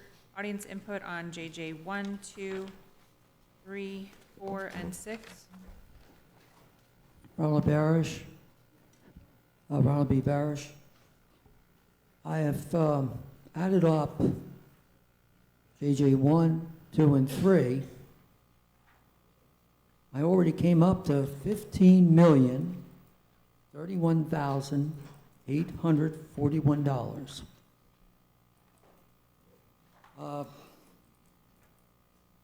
Projects like this, be sure that that's how much it is. Make sure that it's not over the amount, and make sure that that's quite a bit of money to me. That's a lot of money to me. And when I added it up to those three, that was just the three. Now, I didn't even add up number 4. And that's another 297,000. And you said 5? Well, anyway, that's number 4. We're on. But anyway, that's what's going on. I want to know, make sure that that is the amount it's going to be. Just 1, 2, and 3 is 15 million. That's a lot of money. I hope that you come to some sort of conclusion about that. I didn't even add up number 5 yet. Thank you. Thank you, Mr. Barish. Any additional audience input? Seeing none. Any of my colleagues have any input on JJ 1, 2, 3, 4, or 6? Yes, Ms. Bartleman. Okay, so these are, Mr. Barish is right. These are a lot more money than they're supposed to be originally. But also some of them only have a couple of bidders. And I know you put a statement in there that you think it's fair because those are the market value, that's the market value of the job. But are we really getting the best price? Because when you have a project with only 2 bidders, I mean, that's what I'm concerned, is there doesn't appear to be a lot of competition or incentive to, bid lower to get the job when people aren't bidding in bulk. So can you explain what's going on with that? Frank Girardi, Executive Director, Capital Program. I'll start off with some of my comments, and then Mr. Jardine could come in with his. But yeah, we're running anywhere from 2. I think one of the other ones we had 6 bidders. We are getting a wide variety of bids, and each project, depending on the project, one project like the one with 6 might be a little bit more enticing for bidders than the other ones. That's a lot of times why we may get less, but we are getting a minimum of 2. We've only had 2 that had 1 bidder. So for the amount that we have put out to bid already, we want multiple bidders on all of them, but that wasn't too bad. So we are getting them between that 2 and as high as, I think we had one that had 7 bidders. Well, and we're getting there in that range. A lot of it depends, and Mr. Jardine could kind of clarify it a little bit more, is depends on the project. Where if a lot of contractors like that type project with what's in the scope of work, you're going to get more bidders. Okay. And I guess to answer your other question before he comes in is with the pricing and everything. We had all 3 projects came in 6% less total on an average than our estimates. So we're still running below the new act. That was one of my questions, so you Yes. checked it off. Okay. Yes, we do all the new estimates now. That's what we compare it to the old, Okay. where we had them. One was only like 18%. It wasn't that high, or 38% over the original budget. So we are getting better prices, and we've been averaging below or equal to our Atkins estimates. Okay. And I'll let Danny chime in some more on your first question. Okay. I don't think there's anything I can add to that. Okay. And then just a specific question. Why did Everglades High come in so much higher?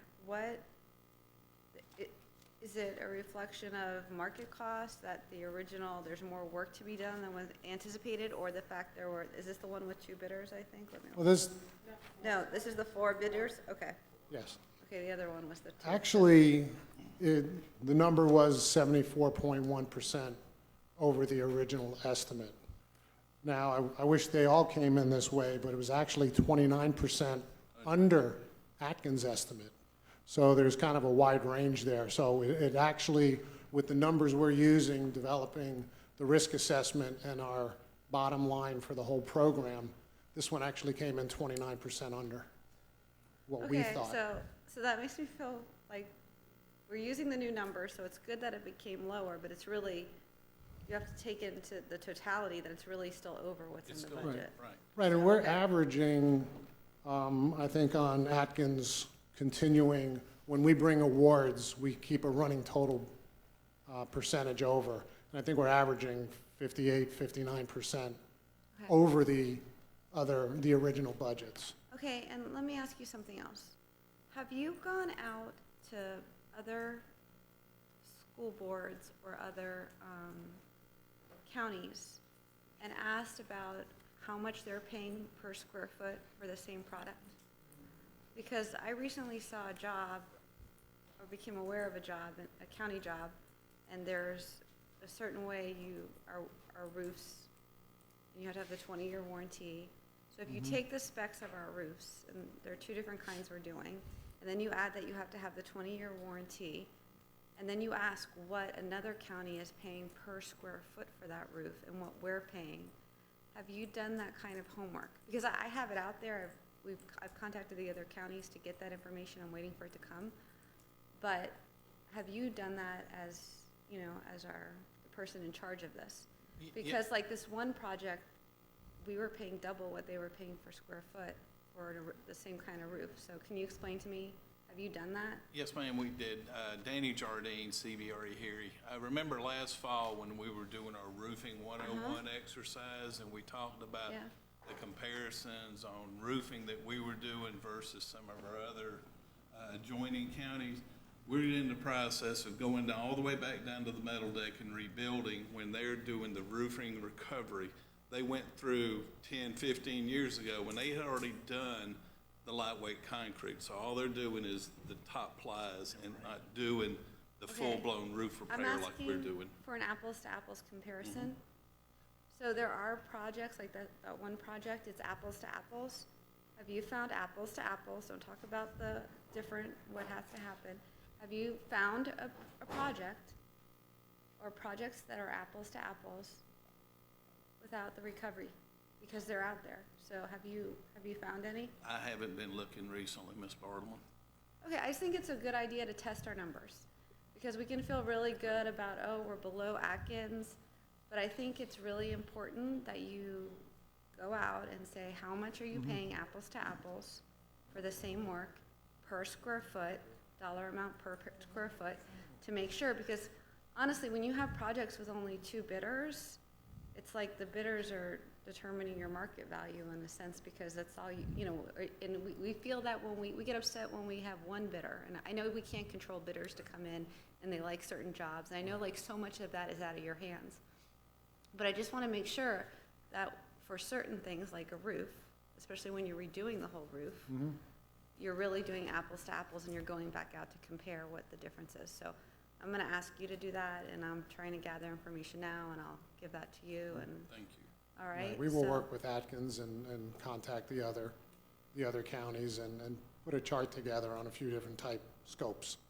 Right. So we're comparing apples to apples. Right. Because thank you. I appreciate that, because when people tell me, like you'll hear someone in the community say, well, you're paying more for this or more for that. I'm like, am I really? I want to find out. So I want you to find out too. So that would help us. And I guess also look at Miami-Dade County, but not the school district, but more the county, and see what they're paying for their roofs that are similar. The one that will be very compatible with pricing, or comparable really, is Dade County. Palm Beach doesn't have the same code we have. Okay, Broward and Dade are in the high velocity area, so our roofs are a little bit different. No, that's no So, problem. but we'll And get with also- Dade County. But not just school district, like they're county projects where they're re-roofing libraries and stuff, like those things as well. No, Miami. Mr. Runcie, do you make a comment? Oh, a roof is a roof. What is, you're telling me there's a different, so if you're doing a roof to code, you're saying that if it's a public building, like a library, it's gonna have a different code than a school? We have, as a school district and SREF, have different codes. Okay, so then we have to go to the school district? Okay, that's fine. That would be the best way to compare it. Okay, so that's fine. All right, then do that then. And Thank you. there's, I think, Monroe, we'll check to see what other counties are in the same wind velocity we are. So it might not be just Dade, we might be able to check with one or two other ones to the south of us, or south of Dade and west of Dade.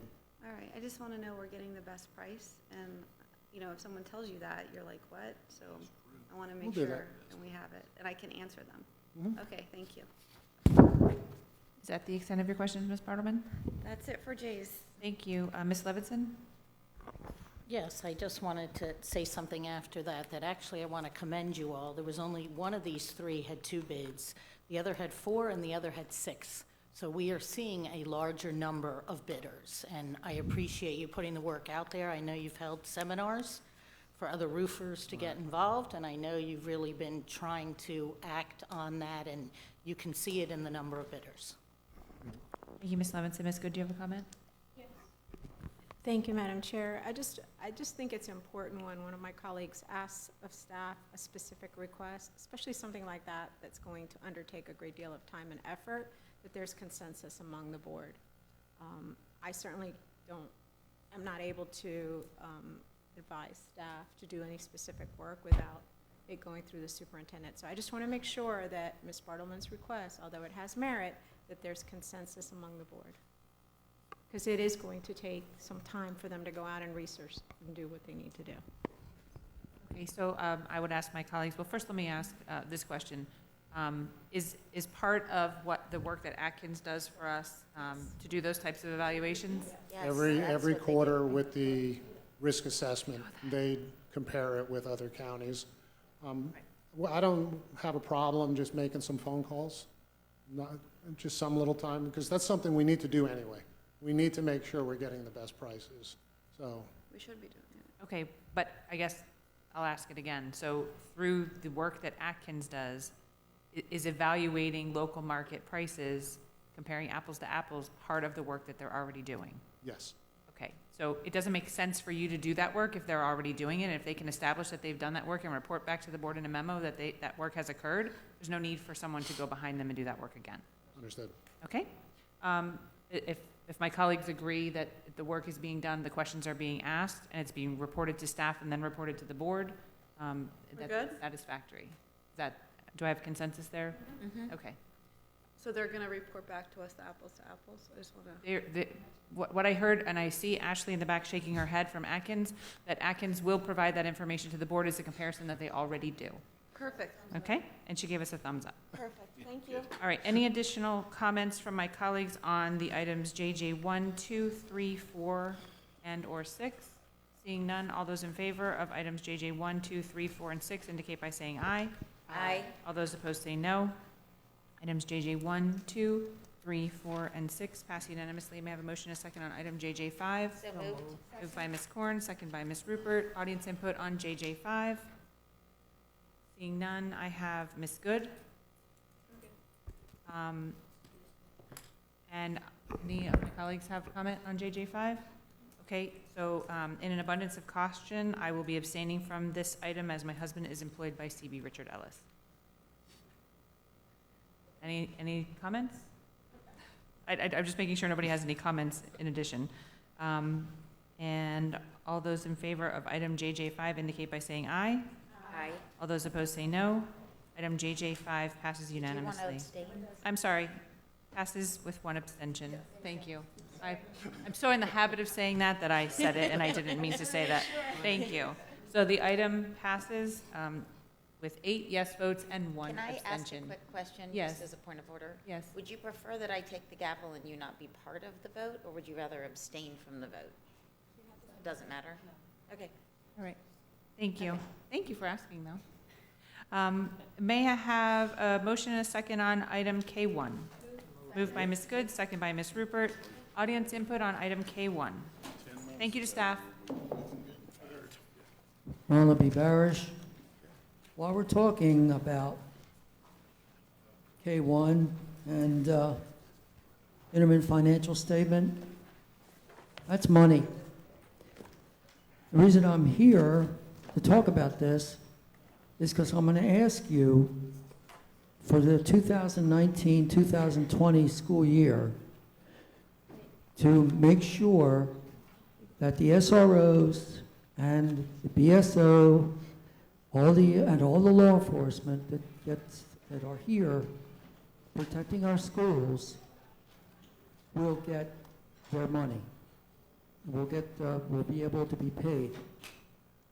Please make sure that is going to happen. We're going to protect our schools and then make sure that they get paid what they're supposed to get paid. I hope you do this because it's very important, and safety and security is number one, again, in my book. Thank you. Thank you, Mr. Barish. Any additional audience input on item K1? Terry Lopez-Price, educator, citizen, vice president of the Broward Teachers Union. As you look over the financial statements, I would just like you to remember there was a question posed by the treasurer of the BTU when the budget was renewed. Where is the line item for teacher increases? There are line items for other increases. We feel that it is disrespectful to not have put it in there, and we ask that you acknowledge that and take care of it. Thank you so much. Thank you, Ms. Boyce. Any additional audience input? Colleague input? Ms. Korn. So the point, and BTU has brought this up multiple times. I'd like to say as one board member that I've expressed, and I've heard my colleagues express over and over, that is paying our teachers and our staff is critically important. It is one of the most important things that we do as school board members.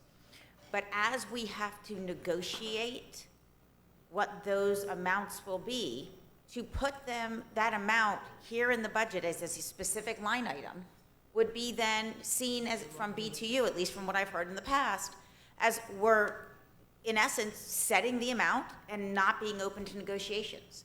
This board has worked diligently to afford every single dollar possible to our staff, to our negotiations, and have always given a priority to our teachers. We will continue to do that.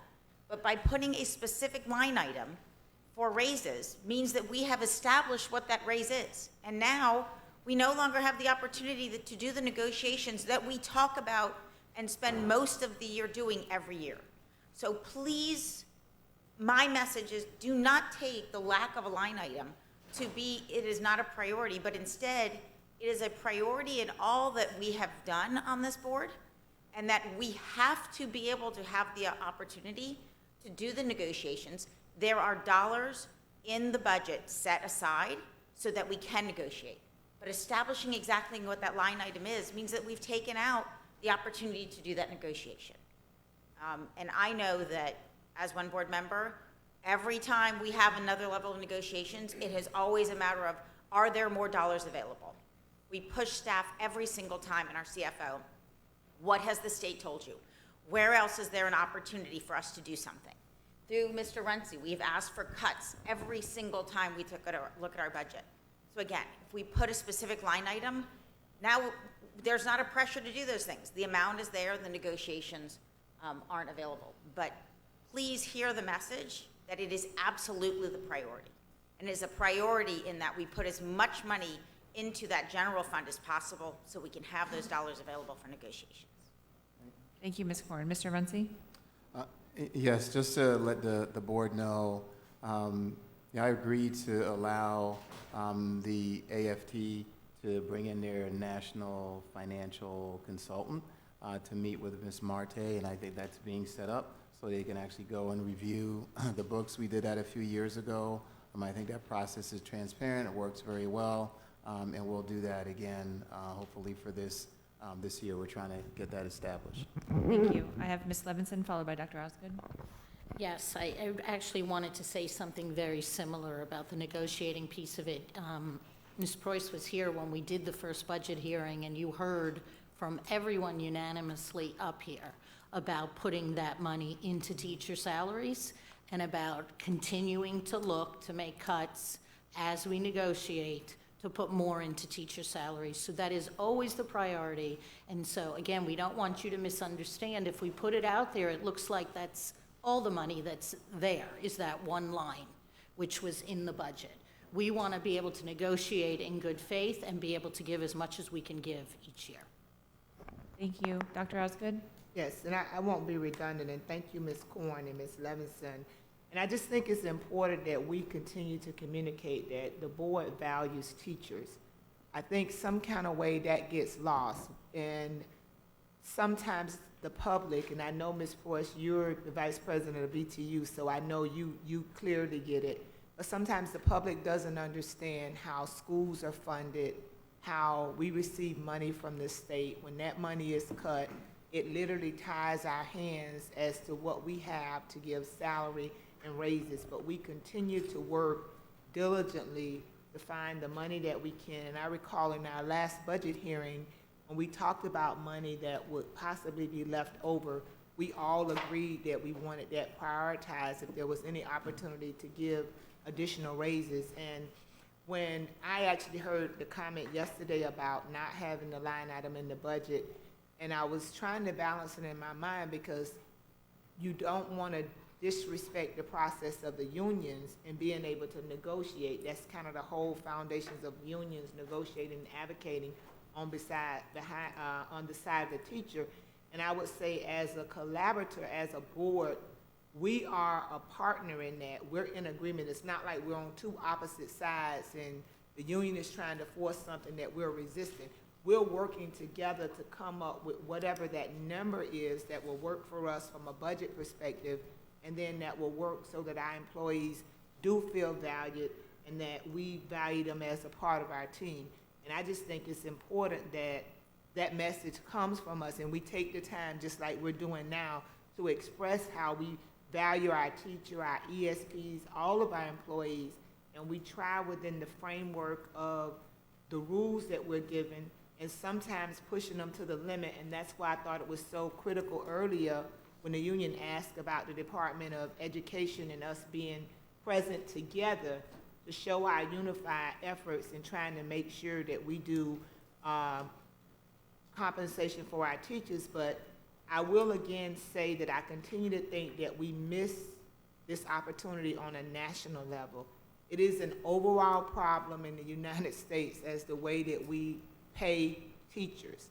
It is on a level higher than us, but we continue to not unify on all levels to make our voice heard in that way in DC. Maybe that's the next March for Our Dimes or March for Our Lives or whatever, that we take it to a larger level to demand from a higher level more money to be allocated. Because when you look at national public policy and budgets now, you look at states, for whatever reason, public education continues to be cut in different places. Money is shifted from one place to the other, and then education that's not public is beginning to increase. So we're decreasing, and education that's not public is increasing.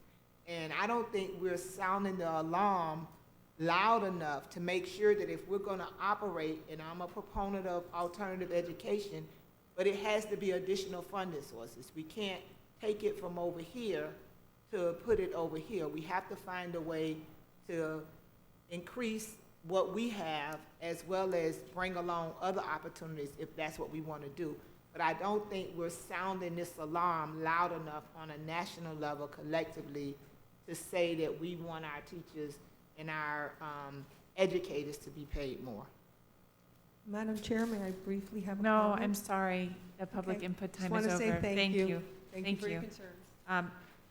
Thank you. And to my colleagues, I concur with your comments and thank you for making them known. And I just want to say that in addition, that we as a board have advocated, if the legislature decides that they want to provide a line item of teacher raises that they want to give to us that's in addition to the funds that they currently give to us, then we certainly are open to that. And then that would, in fact, be a line item within our budget because those dollars would be tied directly to teacher compensation. So thank you for the dialogue. And if there is not any additional comment, all those in favor of item K1 indicate by saying aye. Aye. All those opposed say no. Item K1 passes unanimously. May I have a motion and a second on items LL 1, 2, and 3? Second. Moved by Ms. Rupert, second by Ms. Korn. Audience input on items LL 1, 2, and 3. Colleague input on items LL 1, 2, and 3. All in favor of items LL 1, 2, and 3 indicate by saying aye. Aye. All those opposed say no. Items LL 1, 2, and 3 passed unanimously. At this time, we do have public speakers scheduled for 5 p.m. So before we take a recess, do any of my colleagues have reports or items to bring forth to the superintendent for consideration? Ms. Good? Does it? I'll let her say that. I'm totally happy with the schedule today. So, it's just something informational, really, for my colleagues and also the superintendent. Just wanted you all to know we're doing, the Broward MPO is doing our annual walk to school this year. The date is October 2nd, so please put it on your calendars, and I hope that you all will participate. I know that they'll reach out individually. Mr. Sullivan's office or Mr. Gomez will reach out individually in regard to schools in your districts that may participate. I think what's unique about this year, and actually it's in Ms. Murray's district, there is a Complete Streets initiative. I'm sorry? Sorry, I said it's a school board meeting day. Is it? Well, then maybe I got the date wrong, so let me double check. We'll double check with the date, and I'll get back to all of you. But what I wanted to really share was that part of the initiative this year, along with just Walk to School event, is also the initiative of Complete Streets for walking in our communities and how we can do that in a safer and a more carefree way. So that's going to be part of the Walk to School event this year, and I think they're going to pilot it in Ms. Murray's district. I think it'll be at Perry Educational, Perry K-8. They're going to provide an opportunity for that school to participate, and also it's a school where they don't have marked off crosswalks and things of that nature, so they're going to afford the community and the students an opportunity to, through engineering, go out the day before and actually mark off walkways in colorful colors, just to highlight the importance of crosswalks, the importance of having those types of measures within and near a school. And so if you have the opportunity, certainly participate. I'll get you the exact date. But I did want to mention, Mr. Runcie, that also MPO provides funding for safe walk to school routes. I think this year we only had one school that participated in that opportunity. So I would ask that if you could follow up with staff. It's a pot of dollars that's set aside statewide. And if we have the opportunity to allocate dollars to other schools within our county to ensure that appropriate sidewalks are put in and the students have a safe way to get to school, to and from school, I think it would be important. So I just wanted to share that with my colleagues. So I'll get you the exact information. And also, I know Mr. Sullivan does a great job, and now that he has Mr. Gomez as well, to get you a list of schools within your districts. I know my colleagues, some of you have participated in other years. It's usually very early in the morning at one of your elementary schools, but it is an important part of us ensuring that our students get to school safely, so I hope that you'll be able to participate. That's it. Thank you, Ms. Good. Dr. Osgood? Yes, I would like to have an opportunity, if you guys agree, for us to talk about public relations and marketing, because I see those as two significantly different things. And I think right now we kind of do it together.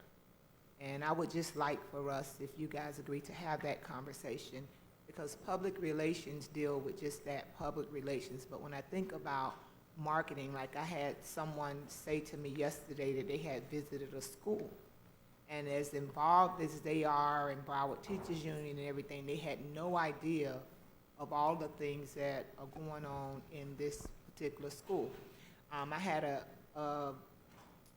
one of my neighbors, whose name I won't call, was looking for a school for his son.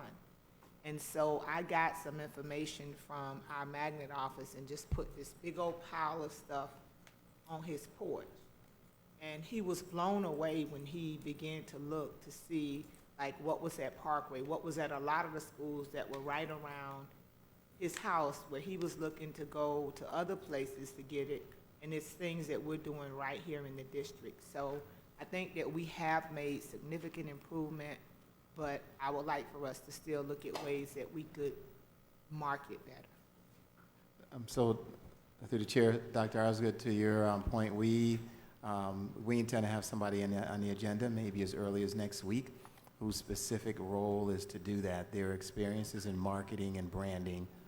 So we're hoping to have somebody on board before the start of the school year. Okay, well, if that's the case, then I don't need to have a workshop. Any additional colleagues that have information that you'd like to share for the good of the group?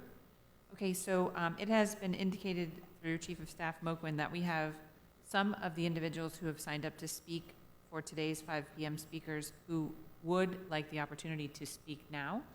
And so we're going to go ahead and afford them that opportunity. And I will, yes, Ms. Korn? I'm sorry, I wanted to comment on Dr. Osgood's statement when you're done with your announcement. Okay, so what I will do is I will call those in the list in the order that they are.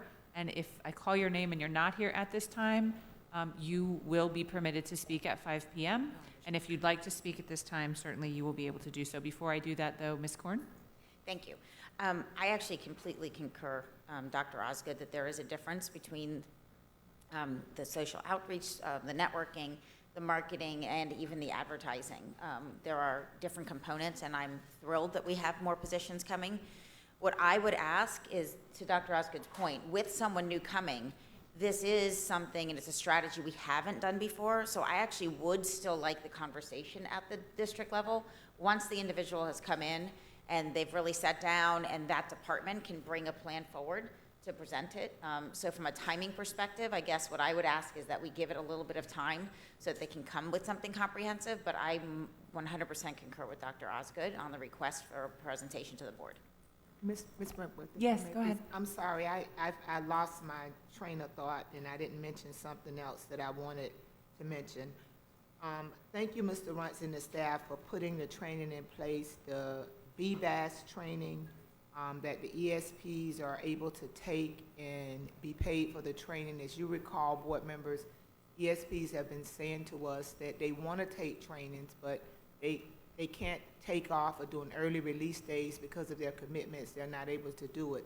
So we have 3 BBAS trainings scheduled for this month of August that we want to encourage our ESPs to take. I think one is at the Sunrise Civic Center, one is at Arthur Ashe, and I'm forgetting the third location, maybe the BTU office, but we want to encourage the ESPs, and they will be paid for the training, to go to this training, because when we look at a lot of what they've been saying and dealing with students and stuff, they want training and they want a higher level of training.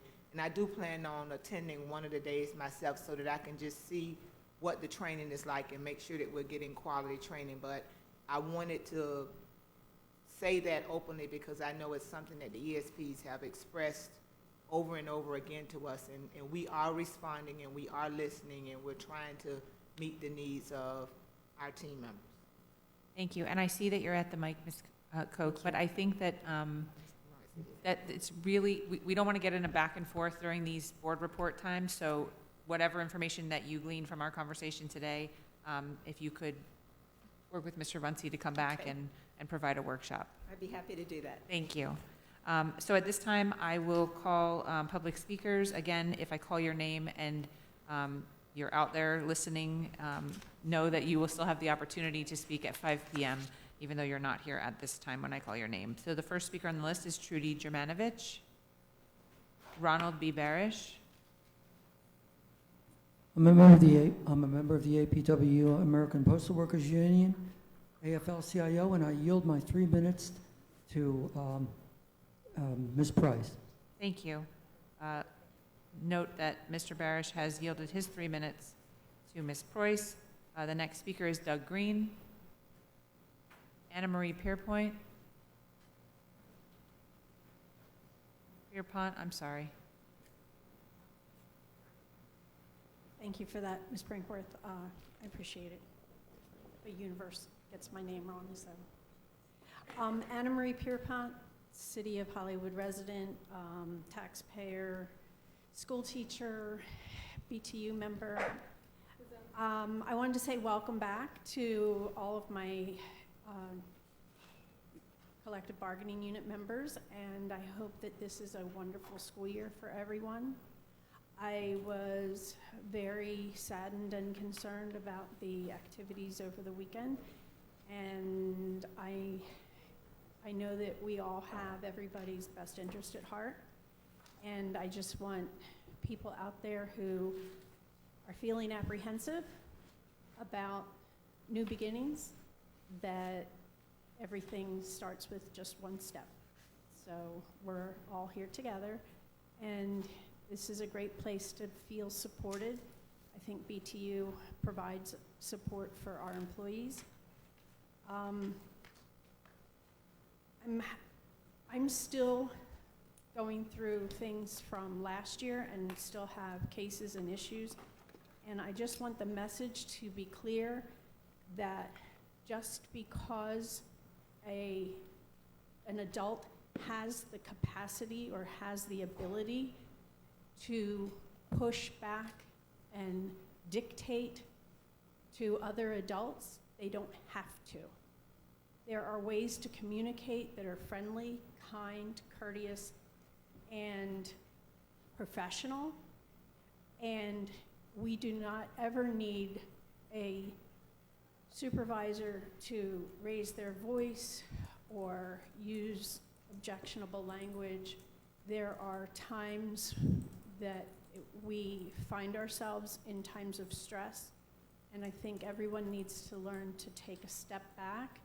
And I was on the phone yesterday with a teacher that I had to say, take a breath. I have to do that with my grandson. Take a breath. And we could all use that advice. Sometimes we just need to take a breath.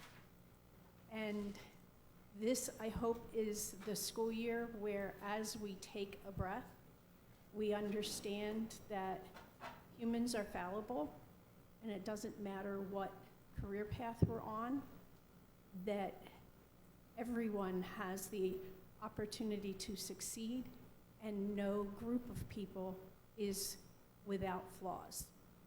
So when I bring to you that there are flaws, I would rather not hear, no, not that those people don't ever have flaws. Because everybody, statistically, we know we have leaders and followers here who just need to take a breath. Thank you. The next speaker is Terry Lopez-Preuss. And just a reminder that she will have 6 minutes, as Mr. Barish has yielded his 3 minutes to her. Hello, Terry Lopez-Preuss, citizen, taxpayer, Broward residents for over 30 years, and the Vice President of the Broward Teachers Union. And I would like to thank Mr. Barish for offering me his time. There are times when we just don't get to finish our thought, and I certainly understand the process that you're going through. I was coming to say thank you when I asked for a little more time for explaining the line item situation and reassuring us that you are emphasizing on putting those dollars where they will reach the people who need to feed their families. So thank you, and also for being willing to work with AFT. That's much appreciated. I believe the lack of understanding was when, during the public hearing, it was asked if there were any questions, and one of the questions that came from the treasurer was about the line item. So perhaps if he would have had the responses, he certainly knows a lot more about budgets than I do, so he would have been able to, relay his concerns at that time. I have gotten a message from a psychologist who works for us, and listening to the comments and wanting to thank me and all of us for being willing to look at the mental health situation. Does have concerns with outsourcing of those things that we need in terms of psychology. The people who go out to the homes, the mental health people, the social workers, et cetera. So, please for you to consider that. One of the things that Mr. Barish wanted me to specifically address was the survey that went out and which has caused a little bit of a brouhaha in some areas about, some of the things that were discussed and the community's reaction to it. So I'd like to say thank you for listening, seeing the survey, and trusting and respecting that when the Broward Teachers Union asks those questions and gets those answers, that it's important and it's valid, so thank you. Some of the concerns, of course, that we have for the safety of other children, because sometimes other children are in the line of, fire, and I don't mean that in terms of what we went through this weekend, although certainly it has happened, but in terms of hitting and aggression and so forth, and certainly our teachers as well. And we don't get into this profession expecting to be hurt. So that is something that really does need to be addressed. And when we have members of the BTU that are told that they are not allowed to call 911, or that this is something that needs to be handled this way or that way, I just want you to understand we do have rights. We don't check our rights at the door. We have rights as citizens. We have constitutional rights, and we don't check them at the door when we walk in to do our jobs. There are certain things that we need to be cognizant of. We work for a bureaucracy, and you have rules and expectations of your employees, but also safety concerns, bullying concerns. I know many years ago I had to report bullying, and it got to the point where it was so ignored that I said, you know what, I'm just gonna call the police department. If I can't be heard, I'm gonna call the police department. And that is a right that we have, and it's an unfortunate thing that we have to even discuss it, but it is something that, we want everybody to be safe. The kids, those who run the schools, the teachers, everyone, so thank you for paying attention to that. I would like to personally thank Mr. Moquin for the respect of, asking if we'd like to speak a little earlier. Those little small things are very important, and it shows respect, and I do appreciate that because we do work with you and spend a lot of time here, so those of us who were scheduled for 5 o'clock, it's just a little thing like that that, makes a difference. And I would like to talk about respect a little bit and kindness. I've had many roles in this community. One of them, obviously, is an educator, a writer, service to our students who are in need, and also in the city redevelopment of downtown Hollywood. My husband and I had the Premier Gallery starting in the late 80s, early 90s for 20 years. I understand what it is to work with the community. I understand what it is to coordinate with the city redevelopment and talk to the city about, please do not go through Arts Park with the street straight through, because Arts Park was developed by Mr. Young, and it used to be called, had a different name. It's called Arts Park because of what myself, my husband, and those artists did in that community 30 years ago, long time ago. But I understand what it is to be an influencer, and I appreciate the opportunity to be one here. And today we had many influencer students who came and spoke. So I just want to say to you, when I stand before you and I tell you that people are being disrespected, it's true. Not only have I read hundreds of books on the subject of professionalism in the workplace and how to be respected, but I've lived it. I'm a lady. I understand respect. I show respect. I behave myself in a very respectful manner, and I expect that to be granted to me. I also want to make it very publicly clear that I just turned 60, so I'm officially a senior citizen. Thank you, thank you. I am in a number of protected classes. I am a female, I am a Hispanic, I am an immigrant, and when I walk into a school, I expect to be respected, and I expect all of our members to have the same. Thank you. Thank you, Ms. Preuss. And then the last speaker I have listed today here is Anna Fusco, who I do not see in the room.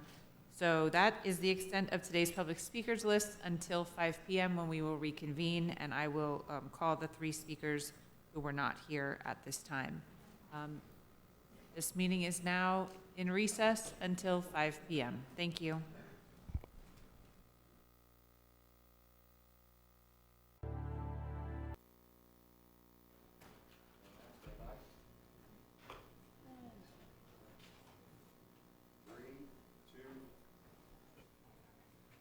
Good afternoon. This school board meeting is now reconvened.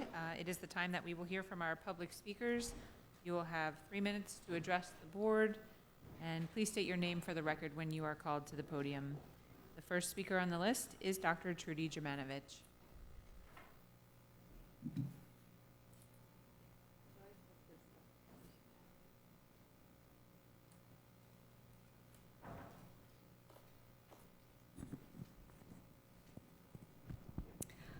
My name is Dr. Trudy Jurmanovich, and I want to thank you for reconvening, for the people that couldn't come earlier, for your 5 p.m. speaker time.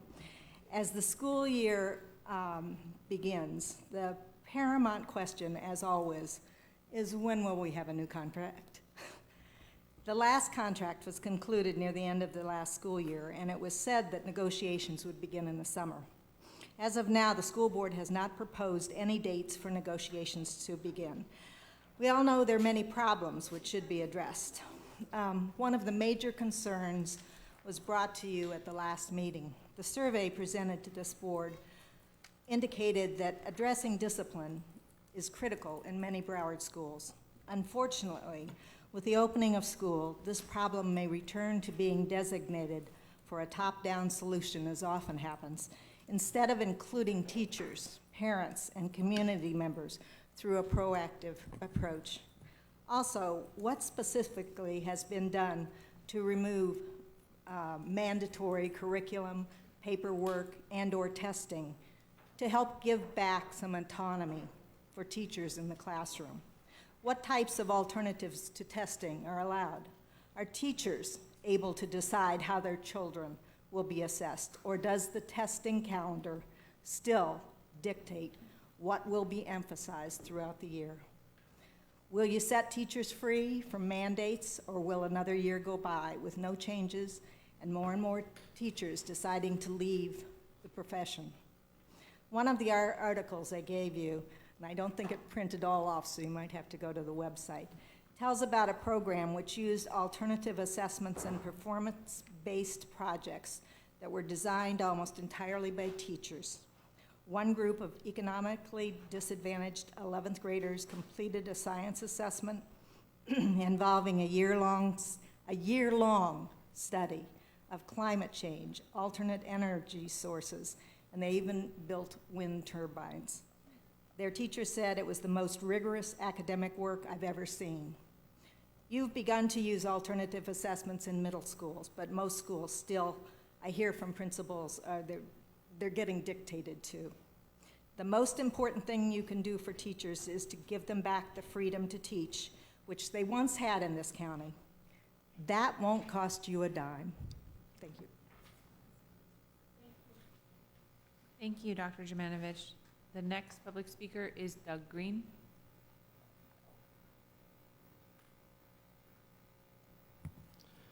Good afternoon. For the record, my name is Douglas Green. I am the husband of a 27-year veteran teacher.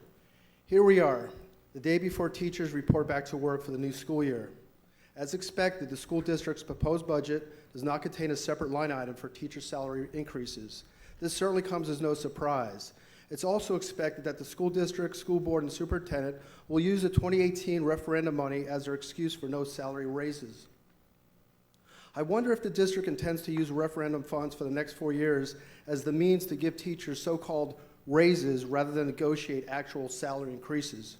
Expecting for this to occur, it will mean teacher compensation will remain flat and that teacher-based salaries will essentially be stagnant until 2023 when the current referendum expires. What happens if a new referendum isn't voter approved in 2023? I guess it really won't matter since most of you will no longer be here in 2023. You'll be able to kick the can down the road and let others deal with the teacher salary needs that you continue to neglect. I spent Sunday morning at my wife's school, helping her move to another classroom. I read many motivational posters that she uses to encourage her students. The poster that stood out the most to me was the one that directly applied to my wife. Those who care teach. For most teachers, this also means those who teach care.